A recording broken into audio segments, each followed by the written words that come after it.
From business management to revenue to content to marketing to distribution, he got it all. Can we have a huge round of applause for him, everybody? Also, I will take a privilege and invite Ms. Sylvie Forby, Deputy Director General, Copyright and Creative Industries Sector, World Intellect Property Organization. Can we have a huge round of applause and welcome her with a blockbuster round of applause, because after classical studies at the Sorbonne, the Cycle of Institutes in Paris, she also postgraduated diploma in international economics at the Foundation of Political Science in Paris. Well, that's not all. Between 2002 to 2016, she worked at Vivendi Universal, where she served as a Senior VP of Public and European Affairs. Well, can we have literally a huge round of applause for her, everybody? Thank you so much, ma'am, for joining us.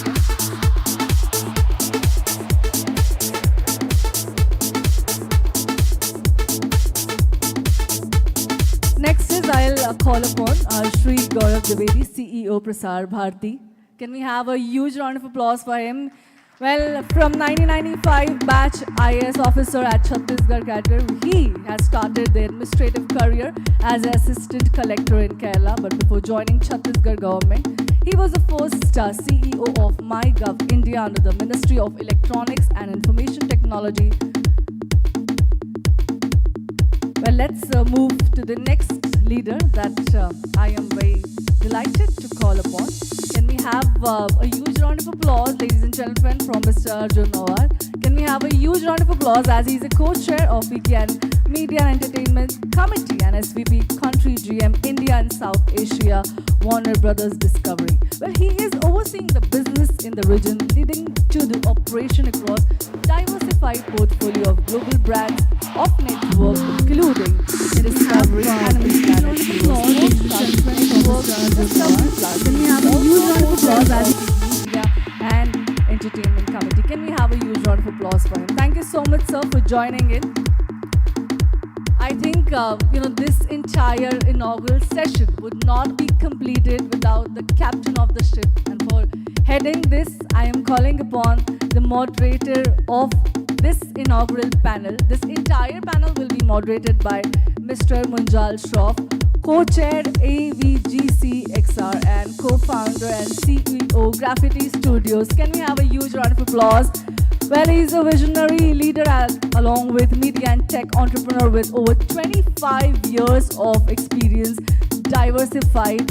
His vast experiences include brand strategies, brand communication, producing and directing film series, designing user experience to top global brands and broadcasters and digital media platform. Well, I think it's a time. Ladies and gentlemen, fasten your seatbelt, because today is just not about conversation, it's about shaping the future of media and entertainment industry. I think I'll request our moderator to take it over from here.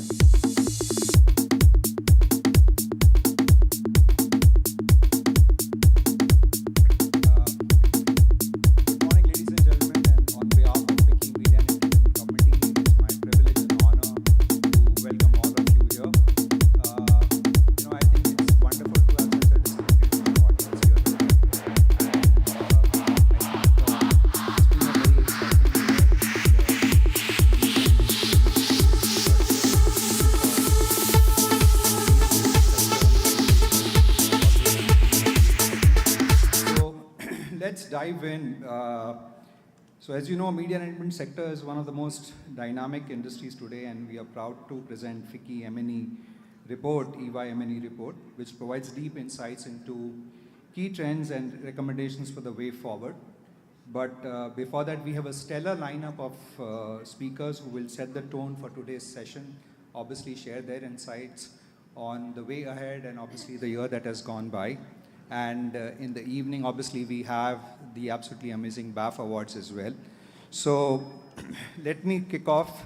So we are privileged to have Mr. Kevin Vaz, Chairman of FICCI Media and Entertainment Committee and CEO Entertainment GeoStar. Obviously, he's a visionary leader in the M&E space. Mr. Vaz will share his thoughts on the sector and its roadmap ahead. Ladies and gentlemen, please join me in welcoming Mr. Vaz for the Welcome Industry Address. Mr. Kevin Vaz.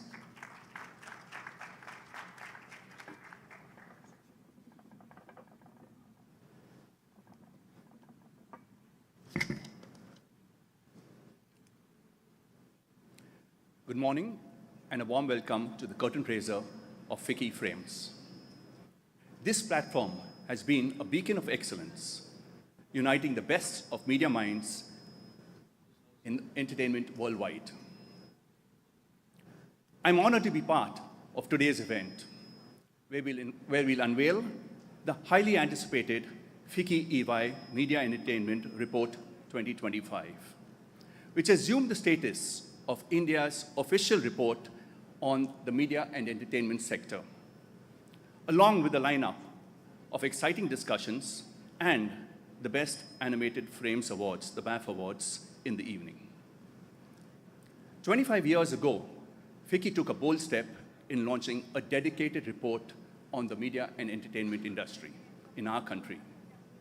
Today, it gives me immense pleasure to stand before you alongside my esteemed colleagues from the fraternity to present the 25th edition of the FICCI Media and Entertainment Industry Report. We are privileged to have some distinguished guests with us today.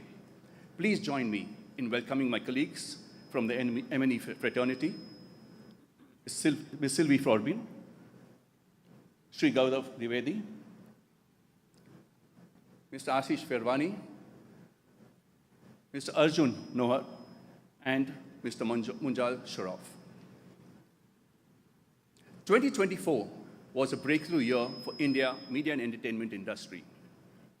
From the global recognition at Cannes and the Oscars to our rise as the VFX powerhouse, India is firmly on the world stage. On the national front, Southern cinema has reached unprecedented heights, showcasing exceptional storytelling and grandeur. What sets India apart is not just our growth. We are not an or market, but an and market. Television and digital media are thriving together.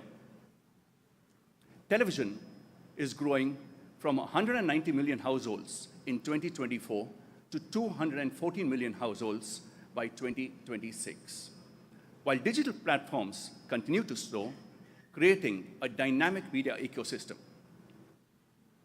Sports, especially the IPL, continues to drive content consumption, demonstrating the power of both TV and digital, reaching 525 million viewers on TV and 550 to 600 million on the streaming platform. This is India's way of embracing innovation without abandoning tradition. With IPL 2025 underway in full fervor, it'll be exciting to see how it reaches new heights and breaks records across both TV and digital platforms once again. OTT is set to become a major force in digital entertainment, while television remains a bedrock of our industry, commanding over 30% of the market. Looking ahead, India is on track to become the third largest media and entertainment market by 2028, duly reflecting the amount of content being produced and consumed in this country. As we launch this year's EY report, let's celebrate our achievements and exciting opportunities ahead. I look forward to engaging discussions by experts who are going to share their thoughts on the ways to propel the Indian media and entertainment sector to the global stage. Thank you, everyone, and enjoy the rest of the day.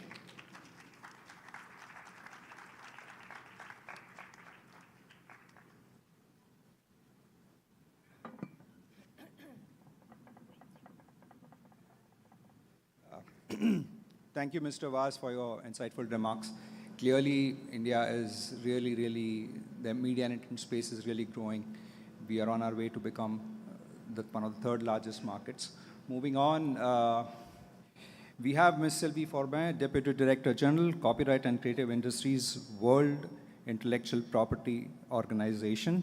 Ms. Forbin has played a key role in shaping the global copyright landscape and is a passionate advocate for protecting creative works and fostering innovation in the creative industries. Ladies and gentlemen, please welcome Ms. Sylvie Forma for the special address.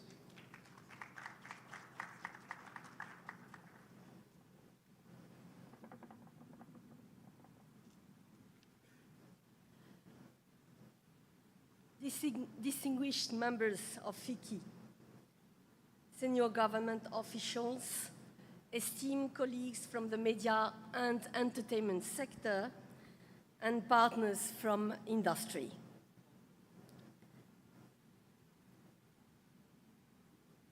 Mr. Kevin Vass, chairman of FICCI Media and Entertainment Committee, Mr. Gaurav Dwivedi, CEO of Prasar Bharati Council, Mr. Arjun Nawar, co-chair of FICCI Media and Entertainment Committee, Mr. Ashish Perwawi, partner EY, Mr. Munjal Shroff, co-chair AVGCXR, told it. Dear friends, it's a privilege to join today, all of you, for the launch of the 2025 FICCI-EY Media and Entertainment Industry Report. I am honored to share this platform with such visionary leaders who are shaping the future of creative economies, not just in India, but globally. I must admit, I'm especially glad to be here with you in Mumbai. And believe it or not, this is actually my first time in India. It's a special occasion, a twist of fate that brings me here for the launch of the 2025 FICCI-EY Media and Entertainment Industry Report, celebrating 25 years of FICCI Frames. This flagship event has, for a quarter of a century, embodied the strengths and vision of India's media and entertainment industry. It's a precious opportunity to listen, learn, and hopefully find new ways to collaborate. We are living in a time where creativity and technology are converging at an unprecedented pace. The boundaries between storytelling, data, artificial intelligence, and design are becoming increasingly fluid. India stands at the forefront of this transformation. Your content creators, filmmakers, musicians, developers, and entrepreneurs are inspiring audiences not only within India, but across the globe. But as this evolution accelerates, one central question arises. How can we ensure that creativity continues to thrive in this new environment? And perhaps more importantly, how can we ensure that creators are recognized, protected, fairly rewarded, and further incentivized? The big debate at the moment, the elephant in the room, is artificial intelligence. It is a topic we are all discussing worldwide. AI is developing at an unprecedented scale and speed, and being adopted and deployed even faster. There's deep interdependence across borders in this area. Therefore, we need collective global efforts to establish governance and standards that uphold our shared values, address the risk, and build trust. To achieve this, We must pool our resources and talents. We must develop open source systems that enhance trust and transparency. We must build quality data sets that are free from biases. We must democratize technology and create people-centric applications. At the same time, we must address concerns such as cybersecurity, disinformation, and deepfakes. And we must ensure that technology is rooted in local ecosystem to be effective and useful. These words come not from me, but from your Prime Minister, Shri Narendra Modi ji himself, which he expressed at the Paris AI Action Summit on February 11th. This global gathering, hosted at the Grand Palais in Paris, was organized by the French president, who handed over the presidency to India for hosting the next AI summit. I am personally very impressed by Mananiya Pradhan Mantri Shri Narendra Modi ji's words, and they resonated strongly with the message I brought on behalf of WIPO during the same event. At WIPO, we are deeply committed to fostering AI through three fundamental pillars. First, AI should be human-centric. As many of you know, copyright has always demonstrated resilience.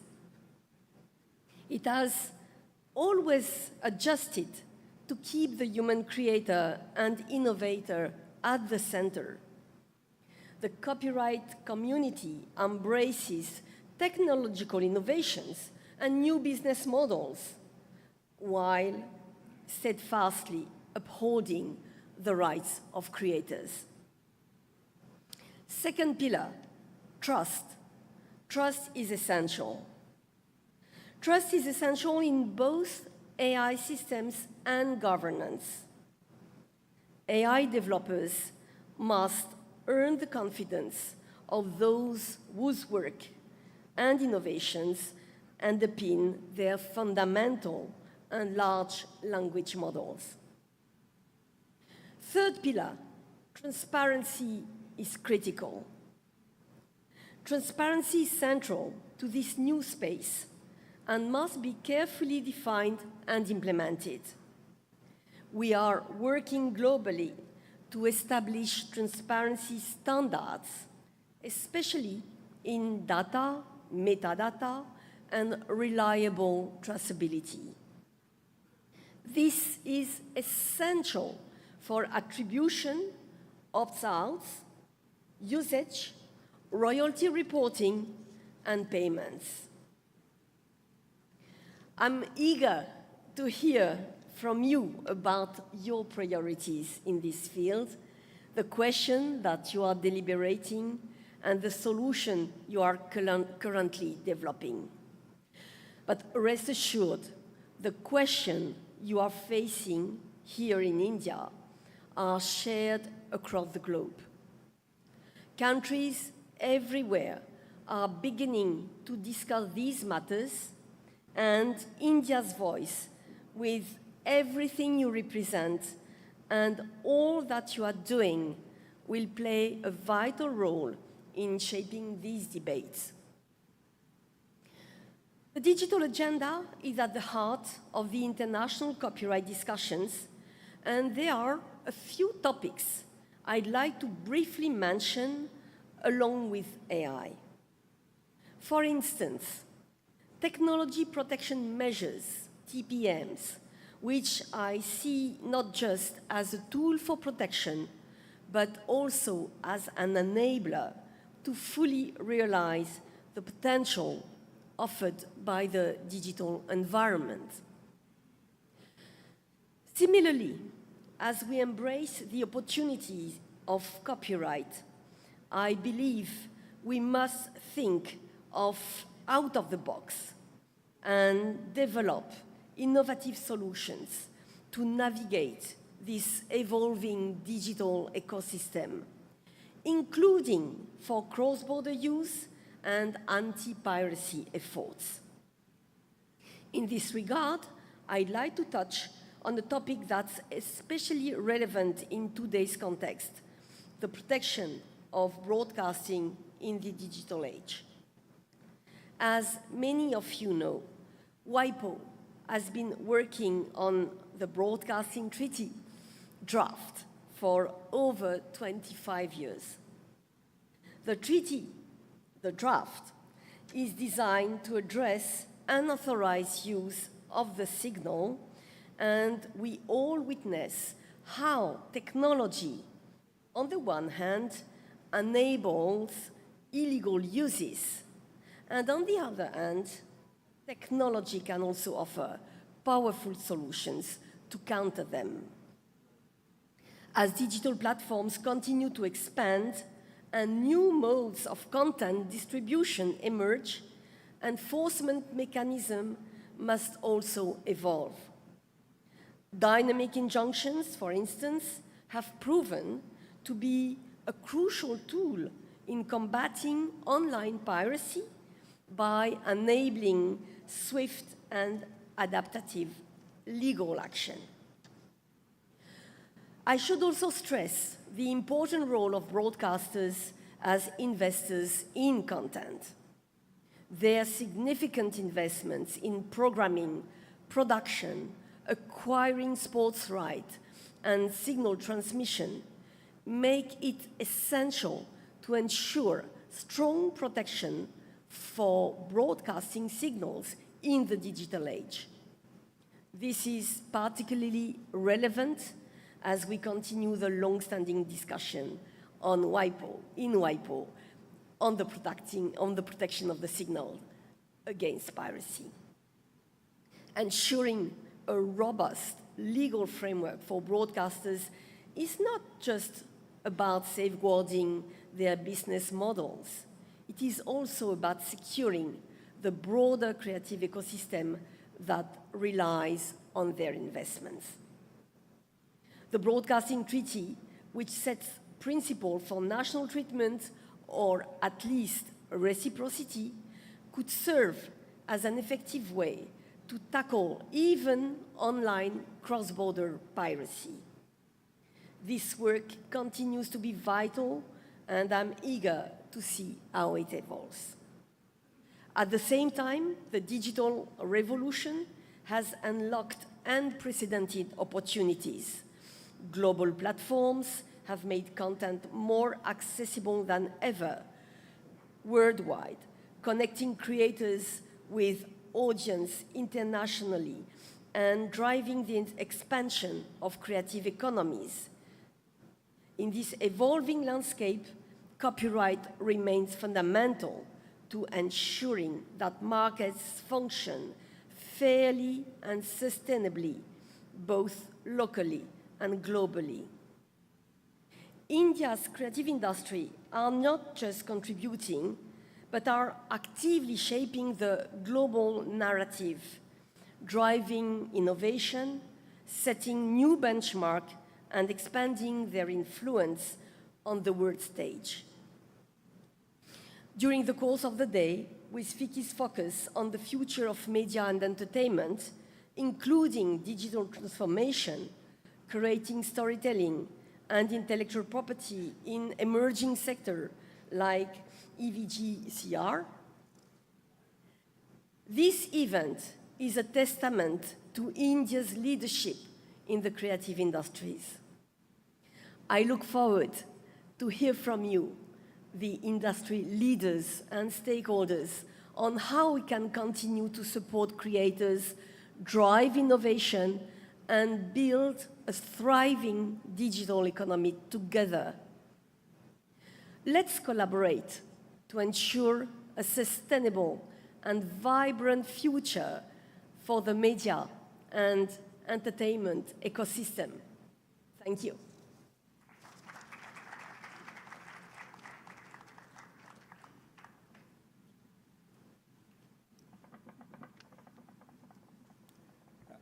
Thank you so much, Ms. Forbin. As you were, talking about the challenges that face the industry, I think this is at a time where AI is rapidly bringing in innovation and a change, perhaps, that I think we are all struggling with.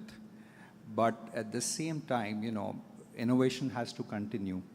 And my thoughts went back to a very interesting thing, because I love wine, was how the French industry safeguarded the brand champagne. Very interesting. I'm sure you can perhaps, maybe we can talk about this later. But I think it was about safeguarding the brand of champagne, at the same time allowing other wine growing regions to still come out with a similar product, which is called a sparkling wine. So I think an interesting lesson there. So thank you for that. Moving on, I would now like to invite Shri Gaurav Dwivedi, CEO of Prasar Bharati, to deliver the keynote address. So Mr. Dwivedi has a deep understanding of media landscape, has been instrumental in driving innovation and transformation, and obviously now with Waves OTT, he has his plate full. Please, sir.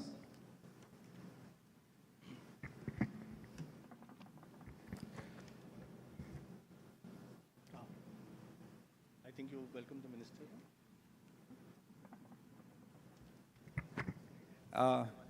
Sorry?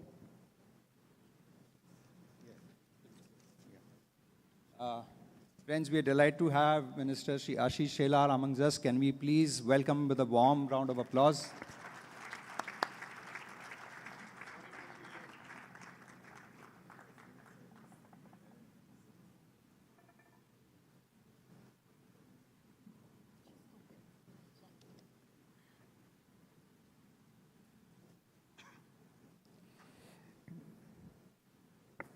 So,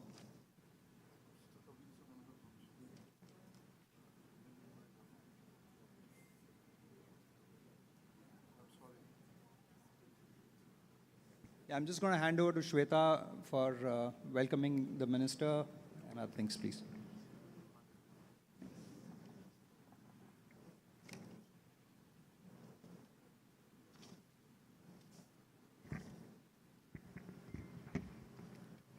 Well, today we are very proud and very honored that Shri Ashish Shelar, Minister of Information Technology, Cultural Affairs, Government of Maharashtra, has joined us. And can we literally have a huge round of applause for him, everybody?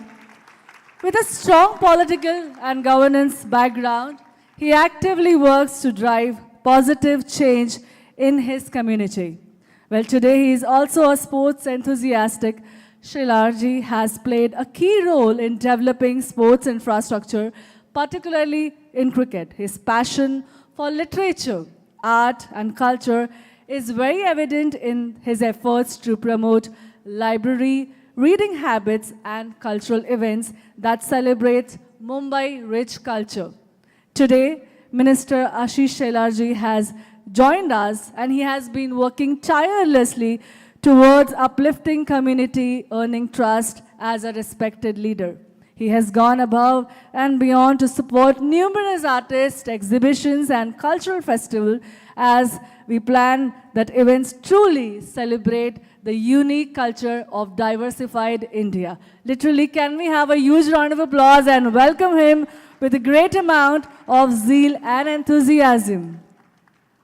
Also, for doing the honors of Green Initiative, I will also request Mr. Kevin was Chairman, FICCI Media and Entertainment Committee and CEO Entertainment Geo Star to kindly join us in welcoming him with the Green Certificate.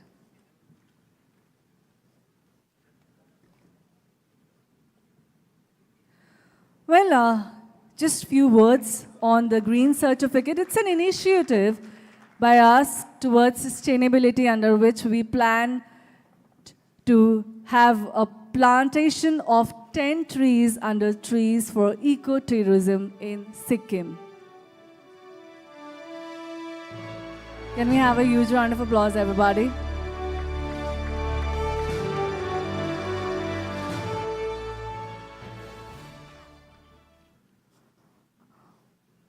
Also, as we embark towards this incredible gathering out here, and we are here joined by the dignitaries, they have come out of their very busy schedule. Let us look forward for the transition, as this moment is very significant to all of us. It's customary to begin with the tradition, dispelling the darkness and illumination of knowledge.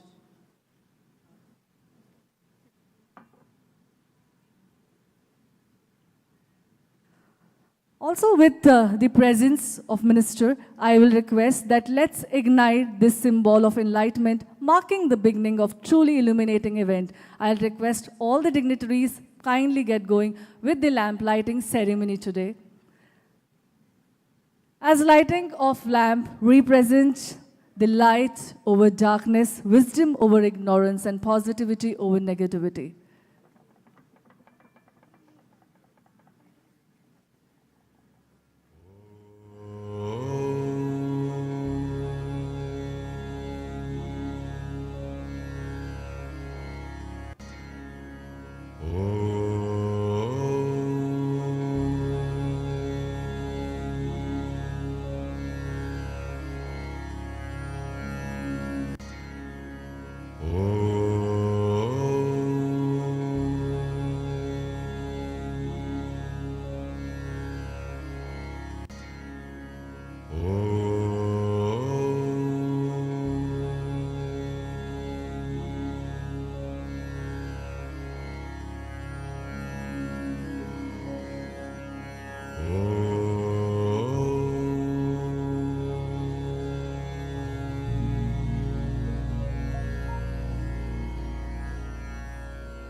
Vakratunda महाकाय सूर्यकोटि समप्रभ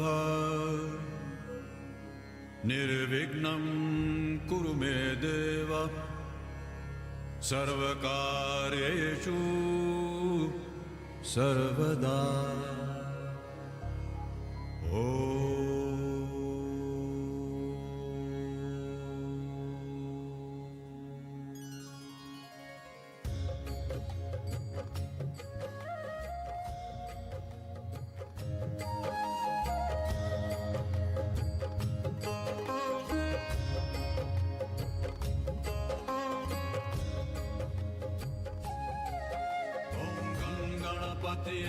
नमो नमः श्री सिद्धिविनायक नमो नमः अष्टविनायक नमो नमः गणपति बप्पा मोरया मंगल मूर्ति मोरया ओम गणपतिये नमो नमः श्री सिद्धिविनायक नमो नमः अष्टविनायक नमो नमः गणपति बप्पा मोरया मंगल मूर्ति मोरया ओम गणपति नमो नमः श्री सिद्धि विनायक नमो नमः अष्ट विनायक नमो नमः गणपति बप्पा मोरया मंगल मूर्ति मोरया ओम गणपति नमो नमः Shri Siddhi Vinayak. As we begin this incredible auspicious and commencing this incredible pathways for all the industry leaders,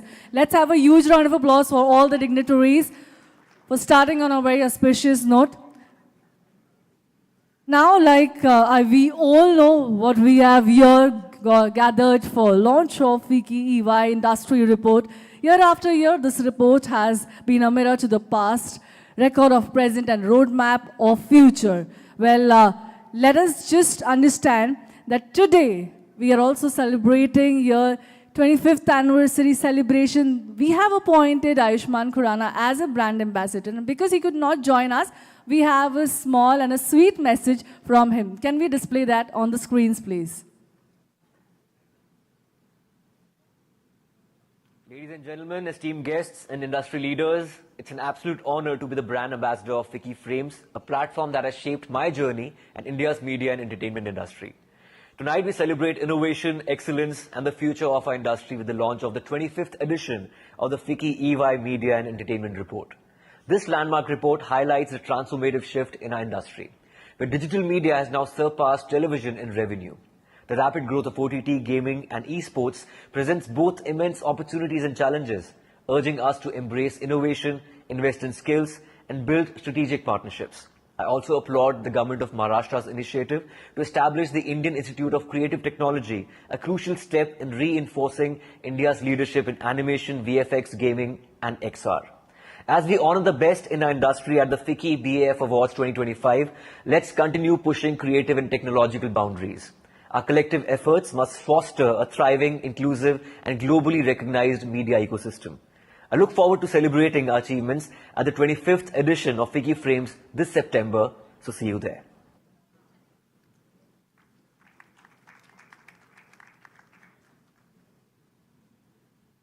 Well, before we move ahead for the launch of FICCI-EY Industry Report, let's have some keynote addressal from Shri Gaurav Dwivedi, CEO Prasar Bharati. Can we have him on stage, please?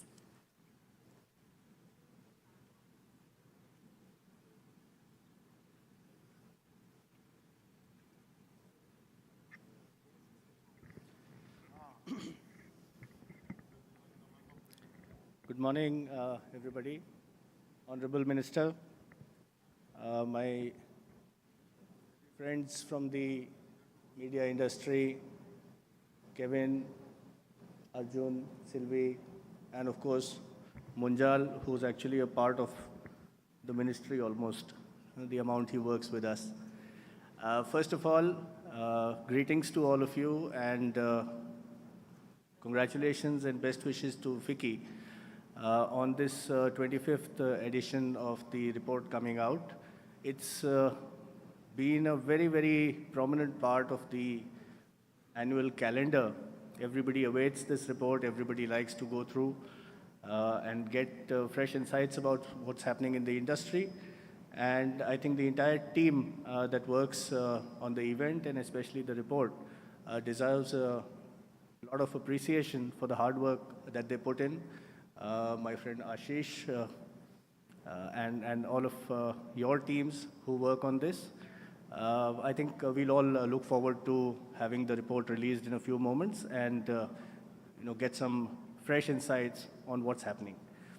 As far as the whole media landscape is concerned, my previous speakers have raised a few issues and last several weeks, in fact, have seen a lot of debate and discussion in various forums about where the media and entertainment sector is heading, and especially, as Sylvie said, with the elephant in the room, the AI and other modern technologies coming up.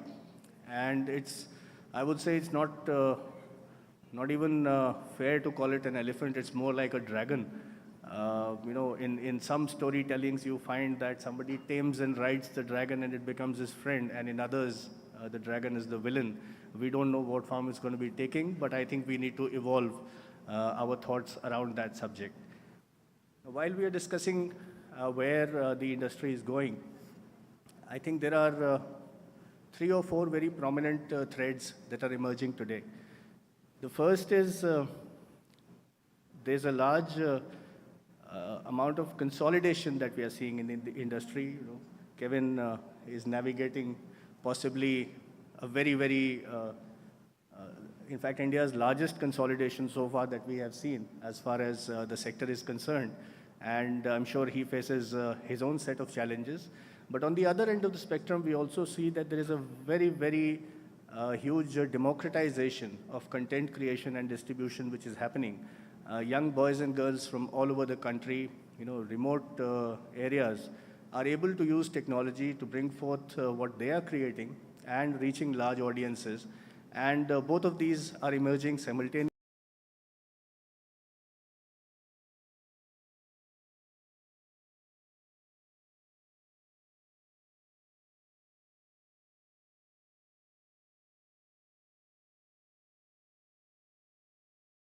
output which is almost indistinguishable from what is actually happening. And we need to really be very, very careful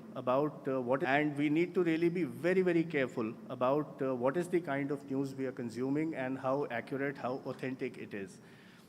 So I think with a view to all of these, there are 2 or 3 initiatives that the Ministry of Information and Broadcasting in the Government of India has taken in the last few months, which I will just recapitulate here.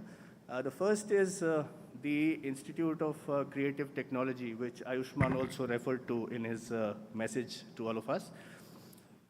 The crossover between content creation and technology is something that has kind of been formalized now by the creation of this Institute of Creative Technology, which our ministry is sponsoring. And it is envisaged to come up as an institution of equal stature as the other Indian institutes, such as in technology and in management. And I think over the next few months and over the next few years, we should see a very large number of young boys and girls coming in to embrace this particular inflection point and see that how this technology and creativity can coexist and use it to create very, very high quality content for audiences in India and abroad. Not only serving as a back office to the creative content makers outside of the country, but creating our own IPs, creating our own industry, strengthening our own storytelling capabilities. The next is the summit that is being envisaged, the Waves Summit, which is going to be held in about 4.5 weeks across the road from here at the Geo Center.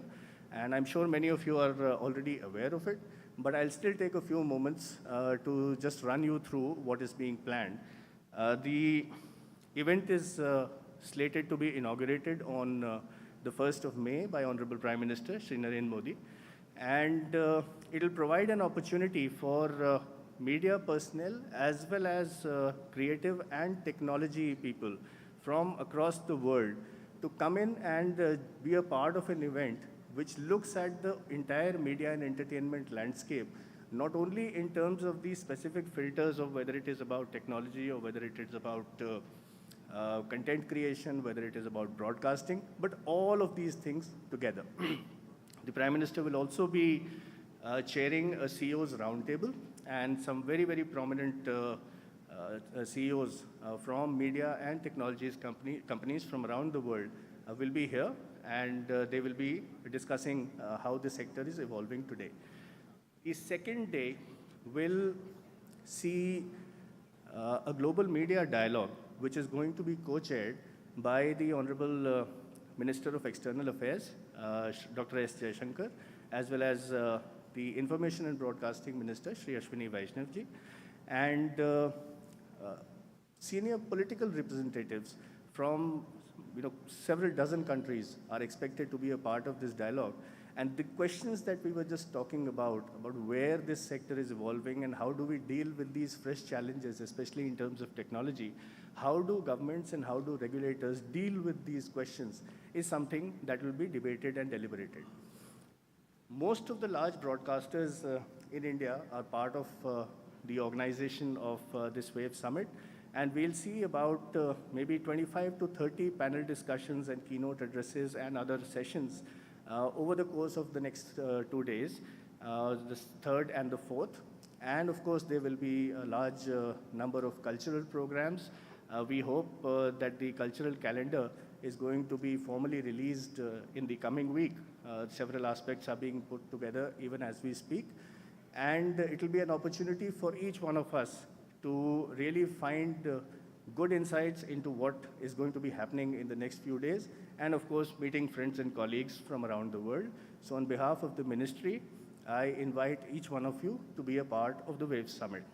The government of Maharashtra, of course, has been extremely gracious, and they are fully standing with the Ministry of Information and Broadcasting, and I thank Honorable Minister, I thank Honorable Chief Minister in absentia for the amount of support and the amount of help that they are providing the ministry in organizing this event. Thank you, sir.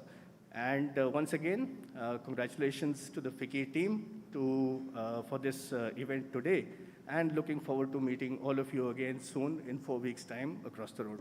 Thank you very much. Thank you so much, Gaurav sir. And now I think the moment we've all been waiting for, which is the release of the FICCI-EY Media Entertainment Report. So I would request the Honorable Minister and all the dignitaries on stage to step forward. Ashish Ferwani, can we please have you on stage, please?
May I now invite the Honorable Minister for his inaugural address, please, sir.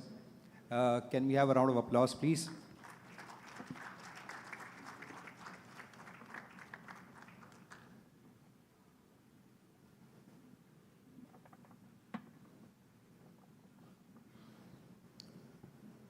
Good morning to everybody. Shri Gaurav Dwivedi ji, Sir Kevin Vaz, Mrs. Sivin Fobin, Arjun Nahar, Mrs. Samir Nair, all the dignitaries on the dais, of the dais, and all my friends. Let me first apologize to all of you for my delay. But as you know that there is always an impression about the politician that they came late and they go early. And these over the year period impressions of in your mind, I didn't want to spoil it, so I came late. But the real reason is that there was some cultural event at Prabhadevi, and where the performance was going on. And nowadays we all, as we are discussing about the contents, we need to worry about the aspect taken by the social media. And when these performers were performing on the stage, and if I would have left that August hall in between, then surely there would have been a news that Cultural Affairs Minister left the performance and disrespected the performers. So that's the real reason I came late. This FICCI event and this report which has been just published, I am really privileged to be the part of this stage and be with all of you. And I must say that being heading that ministry in government of Maharashtra under the leadership of our Honorable Chief Minister Devendra Fadnavis ji, we are planning very aggressively but very minutely as far as the Cultural Affairs Ministry is concerned, where we have the entire Bollywood is a part of Maharashtra and Mumbai. We have a rich legacy of Marathi industry. We have a great industry of music, singing, content creation, gaming, audio visuals, And Maharashtra is the hub of all these things. I can tell you that in last 90 days, the government of Maharashtra has taken the path-breaking decisions to find that we should attract more media and entertainment business to be the part of our own Maharashtra. Day before yesterday only, Mr. Gauravji, we did announced a policy and we just inaugurated a window where in the state of Maharashtra, if any film producer, director, content creator wants to do a shoot in any of the places owned by the state government of Maharashtra, we are going to provide that all places for the shoot without any charges. Not only that, we have found that when the producers and directors, they need to go to 10 more places, be it a irrigation side, be it agricultural side, be it a police station, be it a university, or be it a forest. And we found that these all producers and their ecosystem, they need to go to all that departments to get that permission. And to get the permission, this job itself is so Herculean. And then we found out that in this competition, sometimes our great Maharashtra loses this opportunity of attracting the more business. So one day prior to our assembly session, we inaugurated one window system where our own nodal officer will collect all the applications online and our nodal officer will go to all these 66 departments and give one window permission for all kind of content creation and the shootings. From there to many other things. Our great Marathi industry also, we provide a subsidy for them to create good films. We give a best of the awards. We celebrate the achievements of the Bollywood. We are the only state where we have celebrated just now the 100th birth centenary of Shri Raj Kapoor ji, where national, international guest was also the participant of that festival in itself. So we design and we are going to come up with many more such policies where we want to make and we want to realize the whole world that coming to Mumbai and producing the film in Maharashtra is something which is very easy and profit-making for all of you. And in that sense, I feel and I want to urge that please invest in Maharashtra. Please be a part of ecosystem which we are creating for the AVGC industry to what has been just mentioned by Mr. Gauravji about IICT, that Maharashtra is going to provide all the necessary things what is needed for fostering the growth of this industry in itself. I must say again that as far as the creating the Indian Institute of Creative Technology, along with our federal government, Maharashtra government has also played our role nicely by providing a 10-acre of land in the heart of city, near Film City, to have this industry to have a setup. And as rightly mentioned by Gauravji, it is one of its own kind of technological institute where gaming, audiovisual, content creation, storytelling, filmmaking, film production, to everything should be the part of that technological industry.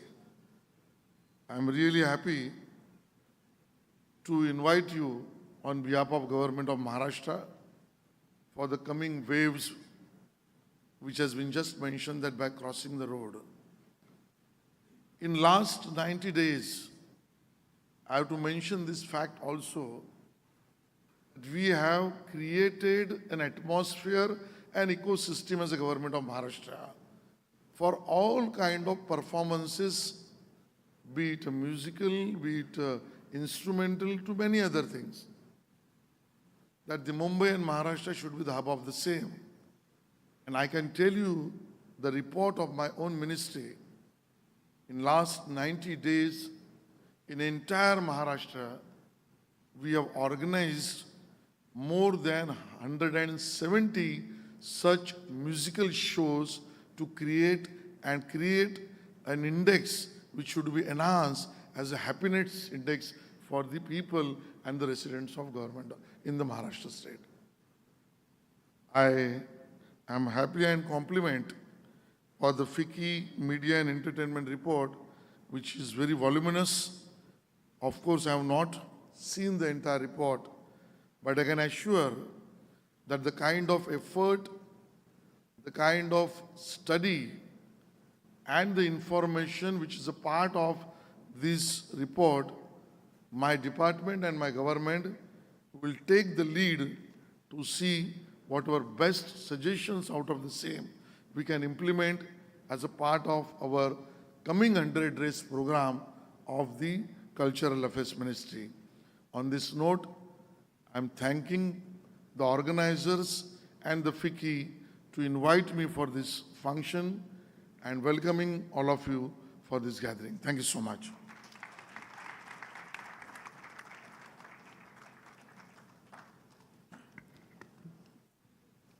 Thank you so much, sir, for your very inspiring address. And I think on behalf of the industry, we would also like to thank you for the ease of shooting initiatives that you've taken, which is truly, truly remarkable. I'm sure a lot of people today will walk away from this conference extremely pleased, and they'll definitely sleep better tonight, thanks to you and your work. I would now like to invite Ashish Ferwani to come up here and give us our report cards. I think it's going to be some very nervous moments. So please be kind to us, Ashish. Hi, everyone. Can you hear me? Okay, super. Thank you so much to everyone on the stage and everyone in the audience. This is your industry, this is your sector. I'm just presenting an amalgamation of thoughts.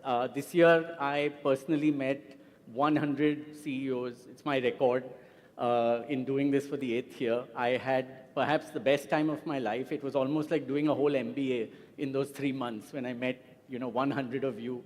And the diversity of views and the points of views that everyone had, the perspectives they brought, I think creating the report enriched me more than I can imagine. So thank you so much to all of you who gave time to create this report, and I hope I do justice to it. Without further ado, the industry had a bit of a tough year, grew just 3%. After it grew 8% last year, it came down. And interestingly, it's the second year in the row that industry has lagged the growth of the GDP growth. If I look at the last 15 years and to remove the COVID period, media always grows faster than GDP. But these last 2 years, both years, we've come down. The reason for that really is that subscription growth, subscription income has been declining continuously for the last 2 years, and a little more on that later on. But as an industry, we are now 0.73% of India's GDP, which honestly, if you ask me, is extremely small for a services industry like us, for a country which boasts of Bollywood and 8 major languages in terms of content production, which boasts millions of people employed. I think we can do a lot better as an industry. We need to take that number way above 1%. It should be around 1.5% to 2% in the next 4 or 5 years to make a real impact. The key takeaways from this year's report, first is that India reached its digital inflection point. For the first time, digital media has overtaken television and become the largest segment. It is now 32% of all revenues in the media sector. This is across advertising and subscription. Television is second and print is 11. But if you look at it, TV plus print still are together the largest segment. They are still bigger than digital, which just shows that India is not completely digitized yet. We still have a lot more scope for different media in the country. But this is really a good summary of how the year was. You had live events, if I may use the term king, right? We had so many concerts that sold out. The wedding industry flourished. Corporate events grew after a gap of 2-3 years. Advertising grew 8%, which is a very healthy sign. But again, for the second year in a row, it lagged our nominal GDP growth. It's kind of in line with the per capita GDP growth of India. It's a good barometer I use to evaluate how advertising is growing. Again, it's slightly below per capita income. It always is normally 1.5 times per capita income growth. But it's again just been a very slow growth last year and this year. And subscriptions came down 1.6%. And of course, animation and VFX faced some serious headwinds because of the writer strike in the US. A lot of animation and post-production work that got outsourced to India, that pipeline dried up quite a bit. And therefore, we saw a lot of work that would come into India actually drying up. Hopefully, that will change in the year ahead. Also, the first time, I've done this report 8 years now, the first time that 5 segments have actually degrown. Right? I'll start with the big thing. The number of advertisers have fallen across television, they've fallen across print, and they've fallen across radio. I have never seen this, except in the COVID year, we've not seen this kind of impact ever. And the fall is not small, it's at least a 10% fall in terms of number of advertisers. It goes up to 23% fall as well. Pay TV lost 6 million homes. That's not surprising. The movement towards free content, whether on digital or whether on paid content on connected TV. I think that trend is continuing. This is the 3rd year in a row we are seeing a fall in pay TV homes. Box office seems to have taken on a whole new business model. Either a movie is a massive hit or it just doesn't work at the box office anymore. Perhaps this is because of the cost of watching a film. People are wary of spending so much. They may tend to hold back until they actually get positive reviews and then only they go and watch the film. I don't know, but there seems to be no middle path right now. It's either a big hit or a complete small film. Gaming got impacted significantly with the introduction of 28% GST on the amount deposited into the wallet of the player. In order to retain audiences, all the large gaming companies had to absorb this. We have netted off the amount of absorption from the top line, and therefore, what could have been a 10% growth actually became, a -6% or -9% growth, for real money gaming in the country. Not helped by the fact that there's been a mushroom in growth of illegal gambling and betting sites where there is neither any GST nor there any TDS on winnings, no tax deduction on winnings. And that's growing significantly, but we don't capture that in this report. And finally, music. I think the music industry is making a strong push to go pay. Right now, there's a lot of free options. But last year, we saw 2 music platforms shut down, and we saw 2 music platforms convert from free to pay. And even Spotify, which is the largest, is incentivizing its users to go to a pay model. So a bit of short-term and medium-term impact on the revenue from a music point of view as well. And therefore, you have, for the first time, 5 segments actually degrowing for various different reasons, as I mentioned. On the plus side, e-commerce advertising grew significantly. It grew 50%. And is now 21% of total digital ad revenues.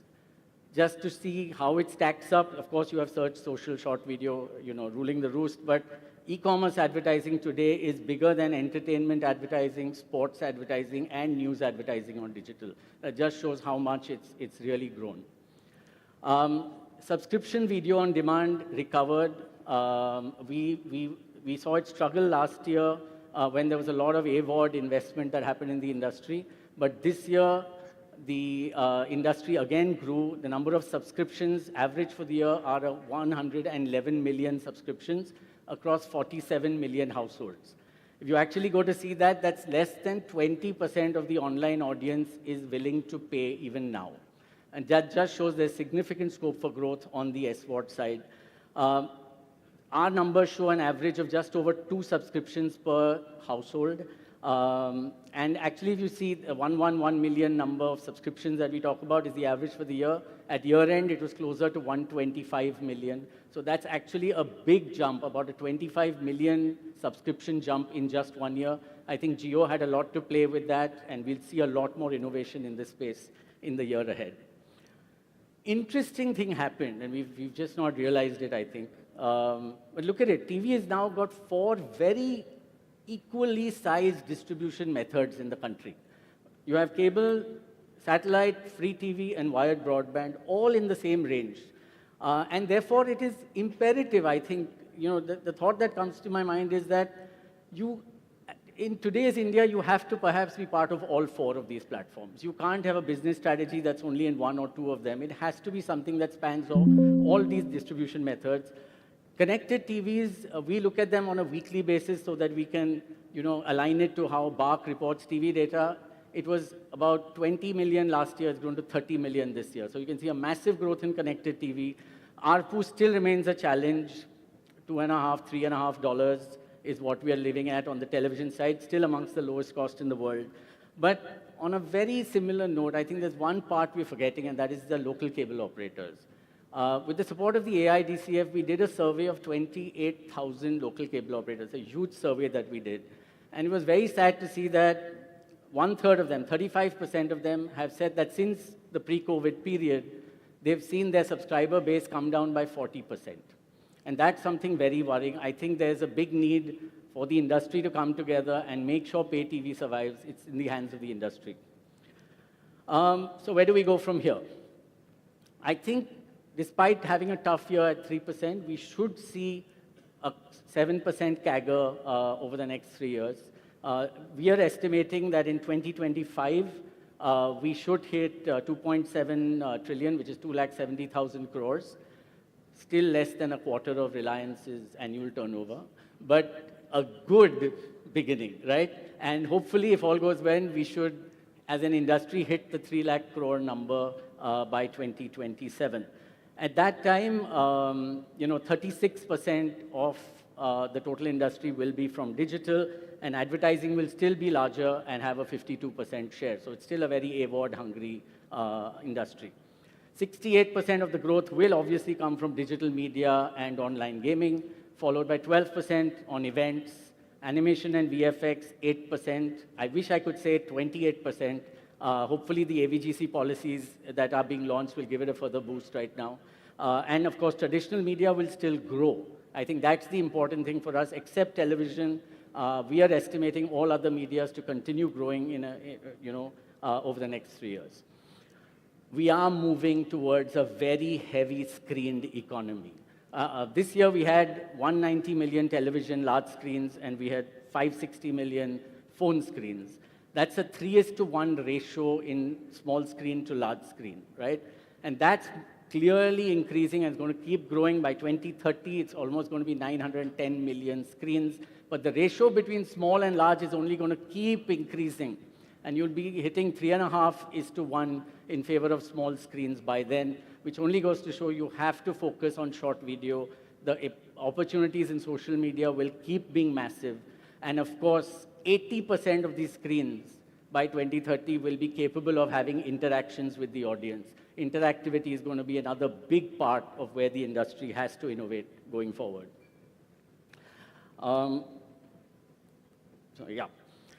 SWOD also going to grow. We have right now 47 million households paying for any one subscription. We see that growing in 3 years very quickly to 65 million households, maybe even more, depending on how bundling and pricing work. And the numbers are there. Video will grow, audio will double, news will still stay very small as subscale. But I think as we head towards 150 million paying subscriptions in the country, we have to realize it's still very, very small. In a country that has 330 million households, this is less than 50% of the households, less than 30% of the households, because many households have more than one subscription. lot more innovation needed out here. Gaurav ji, I have to bring this out. I've put this on the slide. I love what you've created with Waves.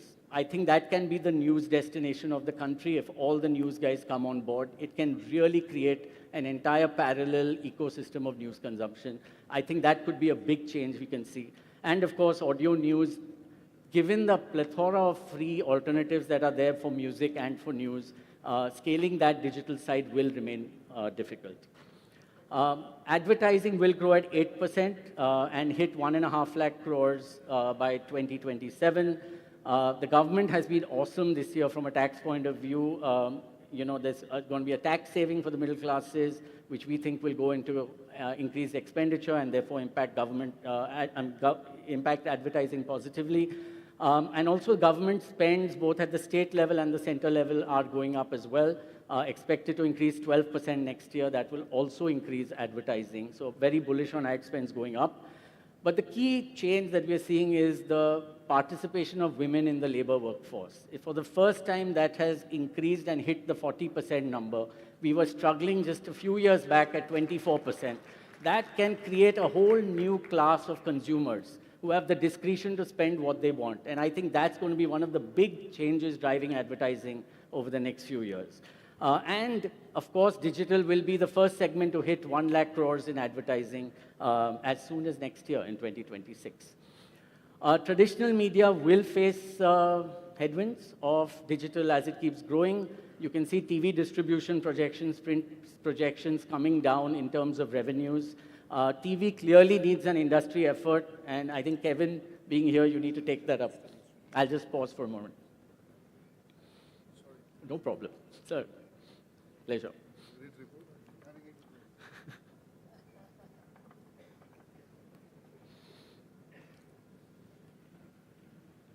All right. Print also, I think, is going to evolve to a news plus community, which is really going back to the fundamentals of print. It was a voice for the community. Now it's going to be news and a lot more for the community. But I met personally 20 print CEOs this year because I really wanted to understand what's going on out there. And 18 of them said that they were struggling to hold or their subscription circulation numbers, or they were actually falling. Others have started embracing it. I think the best example is radio. Today, you're seeing 20% of the segment's revenues coming from non-radio advertising, right? It's digital content, e-commerce links, events, activations, a lot of stuff, and we see that even increasing towards closer to 30% within 3 years. The other one is the out-of-home segment. Fascinating amount of investment over the last 2 years in digital out-of-home that's happened. We are going to see, of course, billboards will grow as urbanization grows. Transit media is growing with new airports, new metros. But the percentage of that in the form of digital will grow significantly. And I believe there are plans to link digital out-of-home inventory to the large ad networks on Google. And once that happens, they will see a further growth because the budgets will come from digital, won't come from out-of-home budgets. And that could cause digital out-of-home also to grow significantly. Content, which is really the heart of this industry, has had an awful year in 2024. Demand dried up. There was uncertainty due to 2 big mergers. One went through, one didn't go through, but the pipeline kind of came down. Movies stopped doing well. There's so many unsold movies in India even now. The spend on content came down, and we see it continuing to happen in the next year as well. Premium OTT content, which was driving the last 5 years since COVID, actually saw a big dip as well. And that's been a really a case of worry. And now we are moving into a new era, which will define new content models. The TV++ cost model will come into being. And hopefully we should see the recovery after a year or 2 at least. But right now, 2025 is going to be a tough year for content. On the animation and VFX side, the writer strike in the US has been resolved. However, many states in the US are still giving very high incentives for companies to keep the work back in the US, do all the post-production and VFX work out there. Let's see how this goes, but we still feel, because just of the talent pool that we have and the ability to scale very quickly, we should see animation and VFX picking up as well. 5 trends for 2025, I think subscription push, very clear. Everyone's going to have to work on subscription. The AVOD model in India with the rates that we have is just not sustainable. IP 360, every piece of content monetized every way, not just as a syndication deal, but also on short video, on social media, as merchandising, as events, everywhere. Consolidation will continue. Most segments now have a leader in place, either at a national or a state level, and we will see that increasing as well.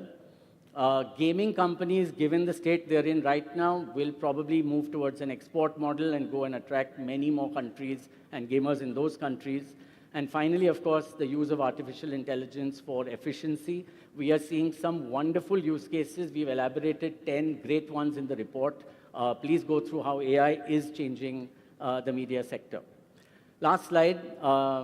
This is the first report that was released in 2000. Right? I remember I was a part of this report. I wrote 2 pages of that one. I was part of Arthur Andersen when we came out with that report. So it's really interesting. We've been here 25 years. The industry has grown 16 times in that period at a CAGR of 12%. Very interesting number, 12%. Apple's CAGR over the same period is 11%. So we've done pretty well. So I salute all of you guys for doing a great job. As an industry, you've taken it to a very, very good level. 4 new segments got added in these 25 years as well. Before I sign off, just one last thing. There's one person who's actually been doing this entire event frames also for 25 years.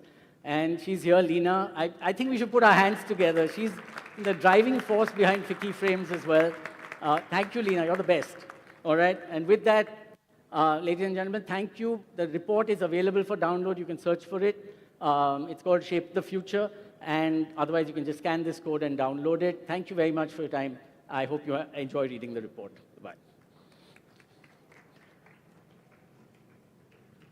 Thanks, Ashish. I'm now going to invite Mr. Arjun Nohar, co-chair of FICCI Media and Entertainment Committee and Senior Vice President and Country GM for India, Southeast Asia, Warner Brothers Discovery. Can we please have you, Arjun?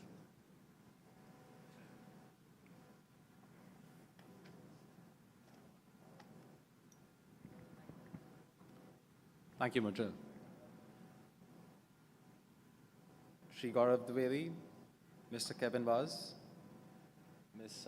Foban Munjal, esteemed dignitaries, my colleagues, good afternoon to all of you.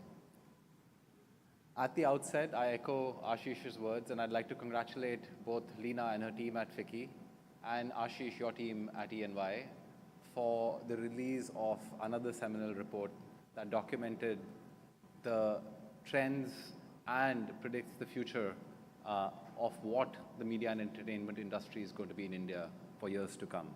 I had the privilege of reading through the semi-final draft version of this, and I found it very insightful. So please do go through it, and I'm sure that you'll find it to be rich and interesting reading. It's an honor for me to be here amongst all of you as we work together to shape the future of India's M&E landscape.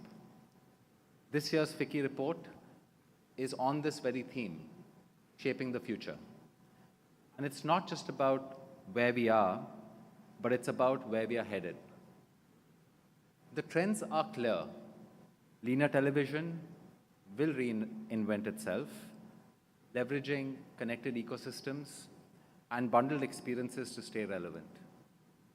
OTT platforms with over 550 million users will continue to thrive, fueled by regional content, AI-driven personalization, and evolving business models.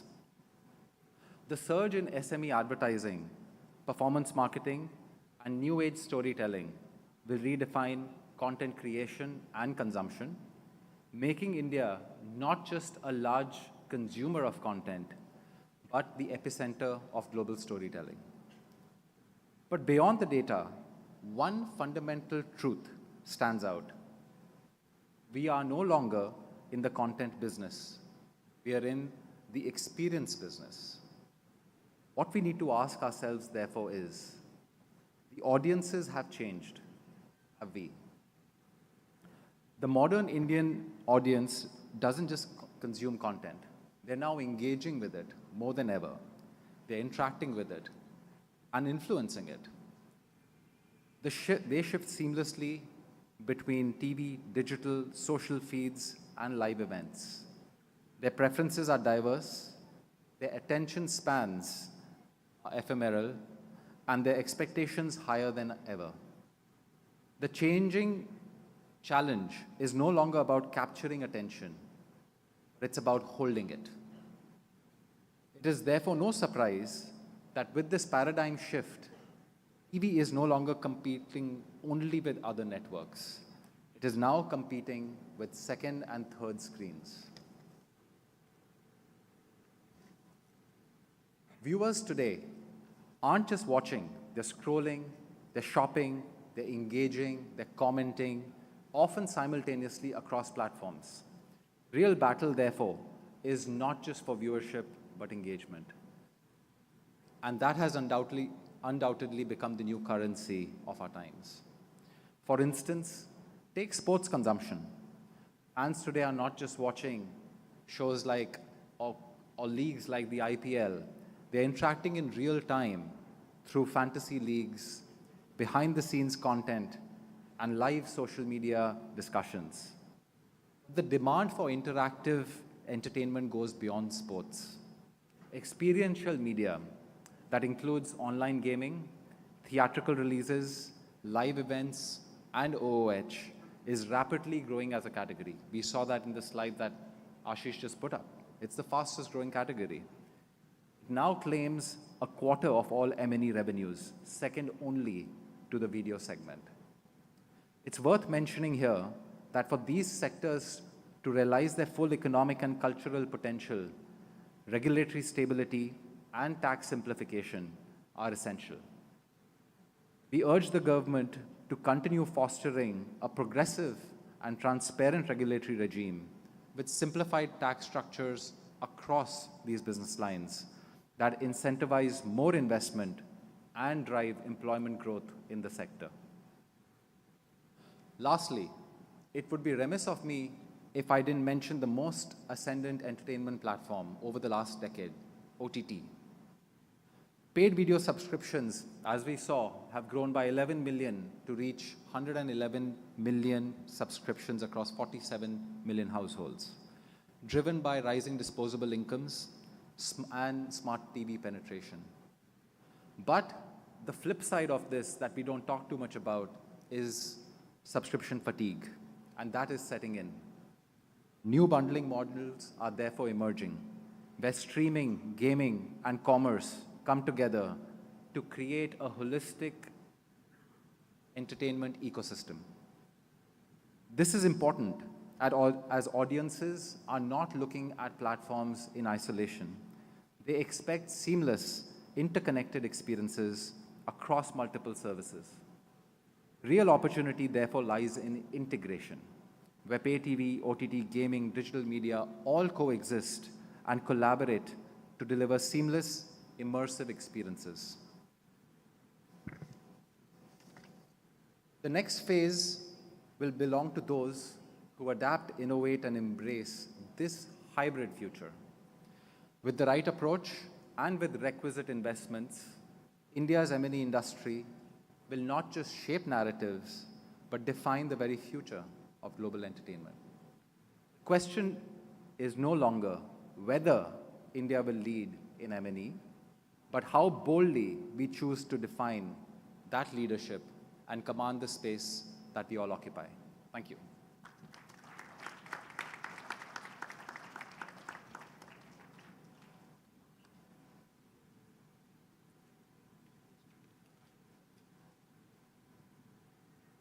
Thank you all the dignitaries out here, leaders, for your valuable inputs. I'll request for a group picture, and can we have a huge round of applause for all of them? Everybody.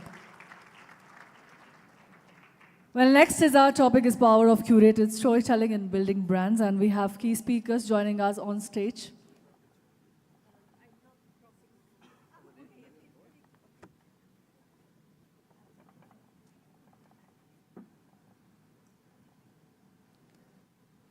Thank you for your valuable insights and inspiring talks today.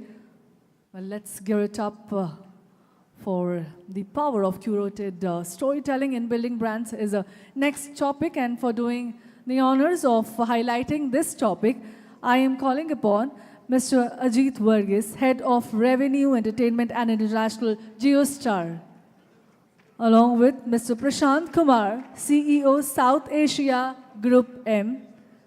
Joining them on stage is Mr. Ashwin Murthy, CMO of Godrej Consumer Products Limited.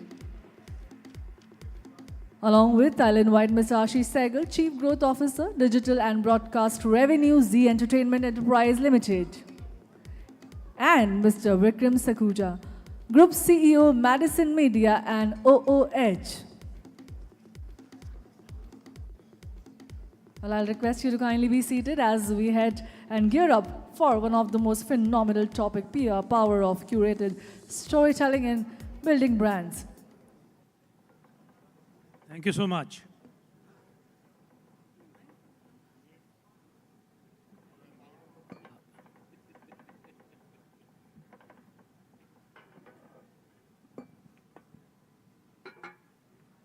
Thank you.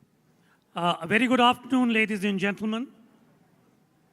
Our topic that we are really talking about today is the power of curated storytelling in building brands.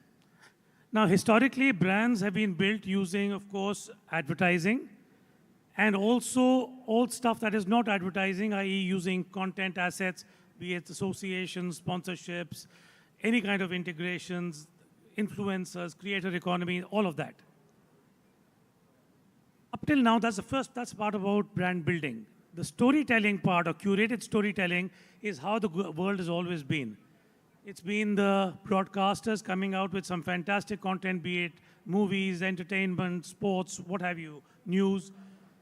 But of course, now the new big revolution which has happened has been the user-generated content and all the stuff which is not curated by all the broadcasters. This panel aims to actually dive a little deep into this aspect and see what is the role of building brands through using curated as distinct from UGC. I want to touch upon three things. I want to touch upon when it comes to advertising, where you place advertising, is that relevant at all? Number two is this entire aspect of advertising versus content. So when it's coming to building brands using content, are rules different from where they are during advertising? And third is I want to see where the money is going and seeing what it takes to sort of impact that. And we've got two broadcasters, one media agency, and one client on this very eminent panel. So without further ado, I'm just going to dive straight in. Ajit, let's start with you. Is media just a distribution pipe for placing ads? Or is there something more? Does media give a little bit more than just a place where you place your ads? Thanks, Vikram. Let's take a step back. I think the primary responsibility of media is about entertainment for consumers. I think from the daily jobs, from the daily things that they do, they take a break, and therefore they want to entertain themselves. And therefore, connected to entertainment is actually the power of storytelling. I think this whole art of storytelling, whether it's in the space of content, whether it's in the space of brands, or in the space of any new areas of development that we do on content, I think that to me is key. From an advertiser point of view, when I start looking at if consumers are congregating together to a particular platform or a particular time and wanting to entertain themselves, advertiser is looking to sell their brand stories within that. I think the gray area is when we start making entertainment shopper marketing or entertainment only a marketplace, and that's when it starts becoming, are we here to entertain our customers? Are we here of power of storytelling? Or is it another shopping network? I think that's the critical differences when we see what's the primary job of media. The focus of this panel is on brand building. So I'm going to go to a very, very eminent brand builder on this panel, Ashwin.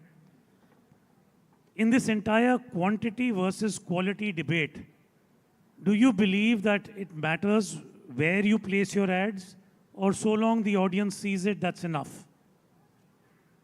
Yeah, thanks, Vikram. I feel like a sense of deja vu because we seem to keep having this question on panels. But I'm in the camp of, I think, where suspect where Ajit is, which is that there's this contract that advertisers have with entertainers that we subsidize the ability of the entertainer to present their, content to the world, and then we use that time and space given to us in order to sell. And funnily, over probably a century, this is held true. And despite attempts to sort of convince ourselves otherwise that, look, advertisers must play, consumers don't like watching advertising content, it spoils the entertainment itself, it spoils the so they try to avoid it, and many more things are there. Generally, there are exceptions where really good advertising delivered at scale does not work, but they tend to be exceptions. The rule is, generally speaking, that if you use the time well and you're creative and you sell well, you tend to get outcomes for the time and space you bought. There are exceptions where in the content it's done well, but there aren't really very many rules. So I would lean to say that it is a pipeline and a quantity, and how you use it is really important.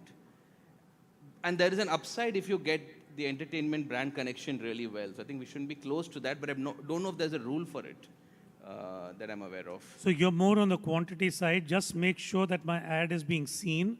The environment around it, where it is being, is maybe significant, but not that important. Yes. Okay. We'll hold on to it, and then we'll come back to it in a little while in the next round.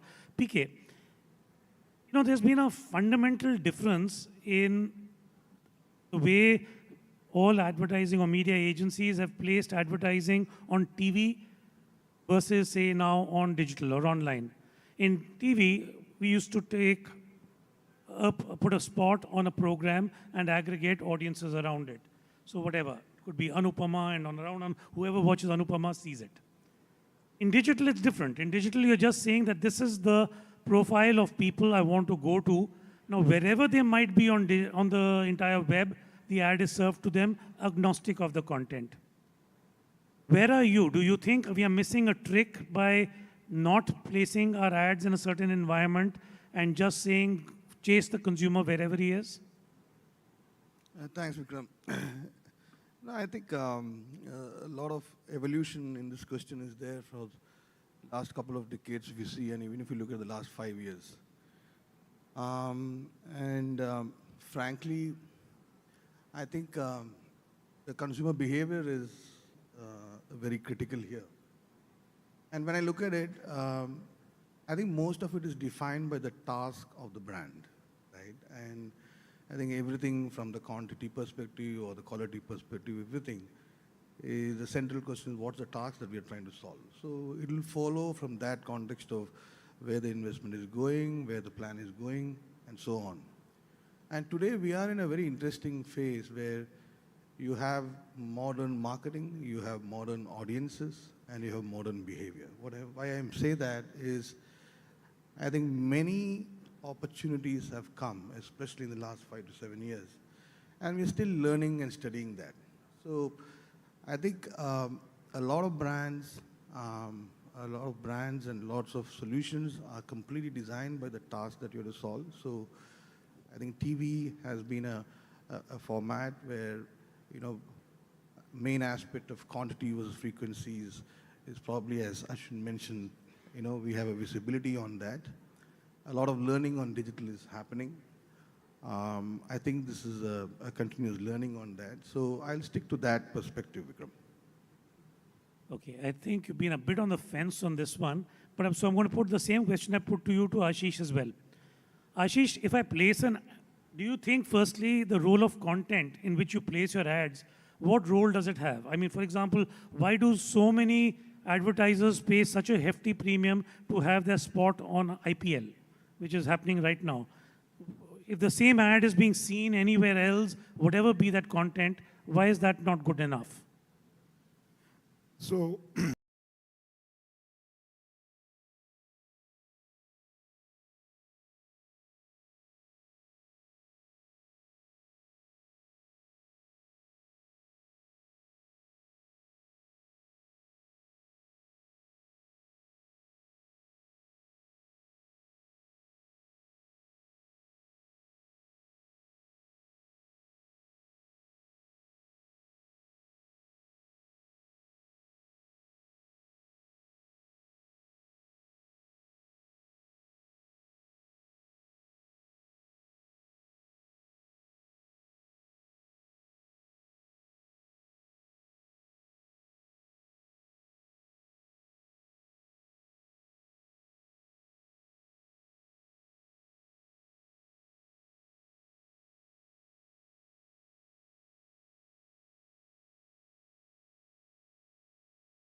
web series or a UGC, each plays a different role.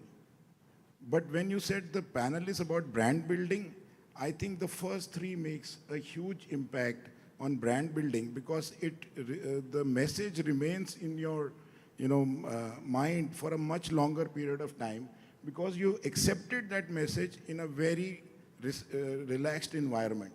Whereas on a UGC content, it's a very dopamine culture. You're engaging and you're forgetting or you're getting neurologically disturbed, right? So I'll leave it at that. Maybe I'm sure you'll have more questions. Okay, that's an interesting. We just got a neurological kind of or a hormone-based answer to that. There's a hand up from Ajit. So no, I just want to pick up the thought on Ashish, but before that, you said something about IPL being premium and costly. It's not actually. It's actually below 60 CPM. It's below UGC content CPM that you all are buying at. So I think it's a misnomer. I think we need to dig deeper and understand how brands benefit from IPL is much, much bigger than calling it premium content. It's actually cheapest content in India. Okay, having said that, I think Ashish picked up a point on attention. I think this is one area we should completely dig. I've attended at least 3 forums in the last maybe almost a week or 10 days, and every brand marketer is talking about somewhere bringing the attention problem, attention of the consumer. I think when we spoke about entertainment and storytelling, what are we getting from them? We are getting attention from our consumers. We don't have an attention problem from consumers. The whole problem of attention is in the social platforms or when we talk about minute content or user-generated content. The professionally generated content publishers do not have an attention. Think of a consumer. A consumer is coming back every day 8 o'clock for the last 5 or 7 years to watch Anupama. Do you think he or she has an attention problem? Do you? I know you're also attempting to sort of get into that entire space. But just because you don't have a metric, should you ignore the attention point that Ajit is making? Or do you think marketers are ignoring the attention point in their behavior? Yeah, I mean, there's, I think Ajit mentioned as well, which is there's a lot of conversation around attention. And I mean, marketing also, there's a lot of science emerging on media, which wasn't present till very recently, attention being one of them, which is that, and it's relevant because media is fragmented and it's very hard to compare CPMs like to like across multiple vehicles or understanding two things. And one Ashish alluded to, which is screen size, seems to be a determiner of attention being different. There does seem to be a range of attention in the same medium, depending on consumer and context. So I think it's still quantitative because then it allows you to, attention basically is if you serve an ad in a particular space in time, what is the amount of seconds that you get on that piece of advertising, and obviously then it's more valuable because when you pay for 10 seconds, assume that you're getting 10 seconds, but the consumer may not be viewing for 10 seconds or whatever. So there's some sort of skipping behavior in all medium. Some places immediately known, some places not known. And so attention gives you a good quantitative measure. I don't think you can't ignore it today in principle, but it's very hard for advertisers to put a But your comment on the specific point that Ajit made, that appointment viewing. So Anupama has appointment viewing forever. So you have a spot placed there versus something at random that I'm just viewing on the World Wide Web. It could be social feeds, it could be general content platforms. And fleetingly, if I see something there, is there a difference, qualitative difference between how I process them? I don't know. Quantitatively, I don't know. I'm going to skirt that one. Okay. But Ajit might. So I'll answer that. Ashish is going to talk about is the experiment that you're doing right now? No, so I'll come to that. If you have a question to that, Take I will it right come. now because we may come.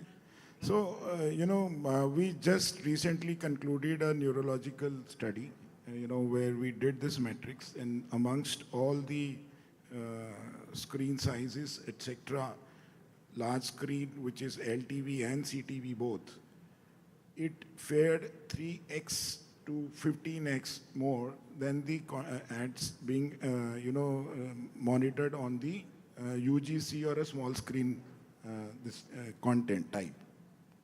Now, this has primarily because last screen has a much more attention. Secondly, the trust factor of the content which is there and the involvement of a consumer within that content like Anupama or Bhaviji Ghar Pe Aaye. I will take my show name also, right? Now, from that perspective, they're watching that show for so many years. They've built a relationship. Now, that relationship passes on to the brand, which does not happen on social media. So that relationship, and if you're building a relationship with the brand, that lasts you longer, and that's where the brand building starts to happen. So when you're on a social media and you want to click something, you will click with somebody with whom you have a relationship, and not with somebody who's unknown. So we look forward to seeing that report getting published. Separate but related point on this, PK. Do you think there are certain environments or mediums where consumer gives you permission to advertise, and equally are there others where they actually they hate it if you advertise, and there's not only active avoidance but there's also antipathy? Definitely, I think, as I said, this is again evolving, this space, and more studies will only help us to understand where this is going, right? There are spaces where consumers give permission, and maybe it's a trade-off versus, the price they're paying to the platform, right? So that's how those ratios are getting built. But I think today, as Ashish mentioned, there are studies which are coming on. There are companies like Amplified Science or Neurons, which are also studying some of these aspects specific to attention, specific to ambiences where consumers are really playing it. But, I want to also raise one point. I think we should try and simplify this entire aspect, because I think it's getting too complicated. You got a reach to manage, you got frequency to manage, then you got impressions to manage, then you got, GRP, then you look at attention. Now, I don't know how you're going to split that $1 into many such things, right? In my opinion, I think quantity of reach and quality of reach are both important, right? And I think if we are doing campaigns after campaign, there is expertise and learning getting built on that. Things will evolve. There will be new practices which will come. I think there is authenticity and storytelling to the content, which can be compelling to manage the consumers to stay on. Great creativity allows the consumer to stay on and get continuity on that. I think there's an accountability there, how you do creativity on that. From a quantity of reach, it is important to reach more and more people, visibility from a business perspective. That's again, I said about the task. So it is a continuum on this. No, but land the point you've just made into the topic of curated, doing all this reach on curated content from broadcasters versus UGC. How does that whatever you're saying, quality of reach and quantity of reach, land it into this area? Yeah, I think what I have learned in the industry is leverage. Leverage what? Leverage good content, good attention, whether it is UGC as well. If there is a good UGC, for example, when people really go into blogs, you are really going in for something. And therefore, when a good creative advertising comes, I think there's an attention there, and you get leverage that, from that context. Similarly, if there's a UGC on a content like food or music or multiple things, I think it can be leveraged well. But what Ajit mentioned or Ashish mentioned, we are also spending a lot of time and creativity and investment on creating great content to first get the context for a content as well as for the brand to be applying on that on many invested content in platforms. It could be TV, it could be, different OTT platforms. So they are also equally critical. And if we are able to play a balance, because most of the time advertising is more looking into driving and immediate results, whereas content is more about authenticity, storytelling. So both are accountable to keep the consumer's space there. So we have to create a balance on that. And leveraging each aspect is where I think the expertise comes in. Okay, so on this section, because I want to cover one more before we have to wrap up the panel, sense I'm getting is that you're saying advertising content for that context is also important. I think both Ajit and Ashish is also saying that somewhere along the line, where you're placing the environment does have a role to play. At the outset, Ashwin, you said that I wouldn't pay a premium for the content around it. So you seem to be differing from the rest of the panelists in that aspect. But do you want to again give them a rebuttal? Because I would like to just at least leave the audience with a direction on where to place advertising, and then I will come to content. No, I think all points are valid, which is that there is clearly a role for what a brand is trying to achieve, and my context is sort of long-term salience built in a cost-efficient manner at scale. That's my context, and there are different contexts. Some contexts are, some brands want to be part of, let's say, cultural conversations, and that's the context. Some brands want just to be participative on online selling and commerce and immediate trials. And I think that context of what the brand wants to do does affect the medium choices it makes. But between sort of, let's say, tangible measures that you have today, quantity seems to be the one that most of us tend to gravitate towards as marketers because of a history of very strong rules on how it works and how it sort of does well. And I think the role for context is important insofar as it actually makes the quantity viable. It tends to be cost efficient to have strong context that drive entertainment and eyeballs, and then you sort of lean into that quantity. And it's true that there is a range of attention differing between media, which we learn that then it will indeed then qualitatively give us a good measure. Some of us intuitively already do it. There's a difference why across similar advertisers, there are very different ratios of spends across medium, right, which wasn't the case in the past. So I think there are, some of it may be intuitive, some of it may be data that certain clients may have in a regard, but we'll have to see. So I'll just take this to Ajit. Ashwin's talking about still building reach becomes the most important thing. Now, if I have to look at a very practical thing in a digital environment,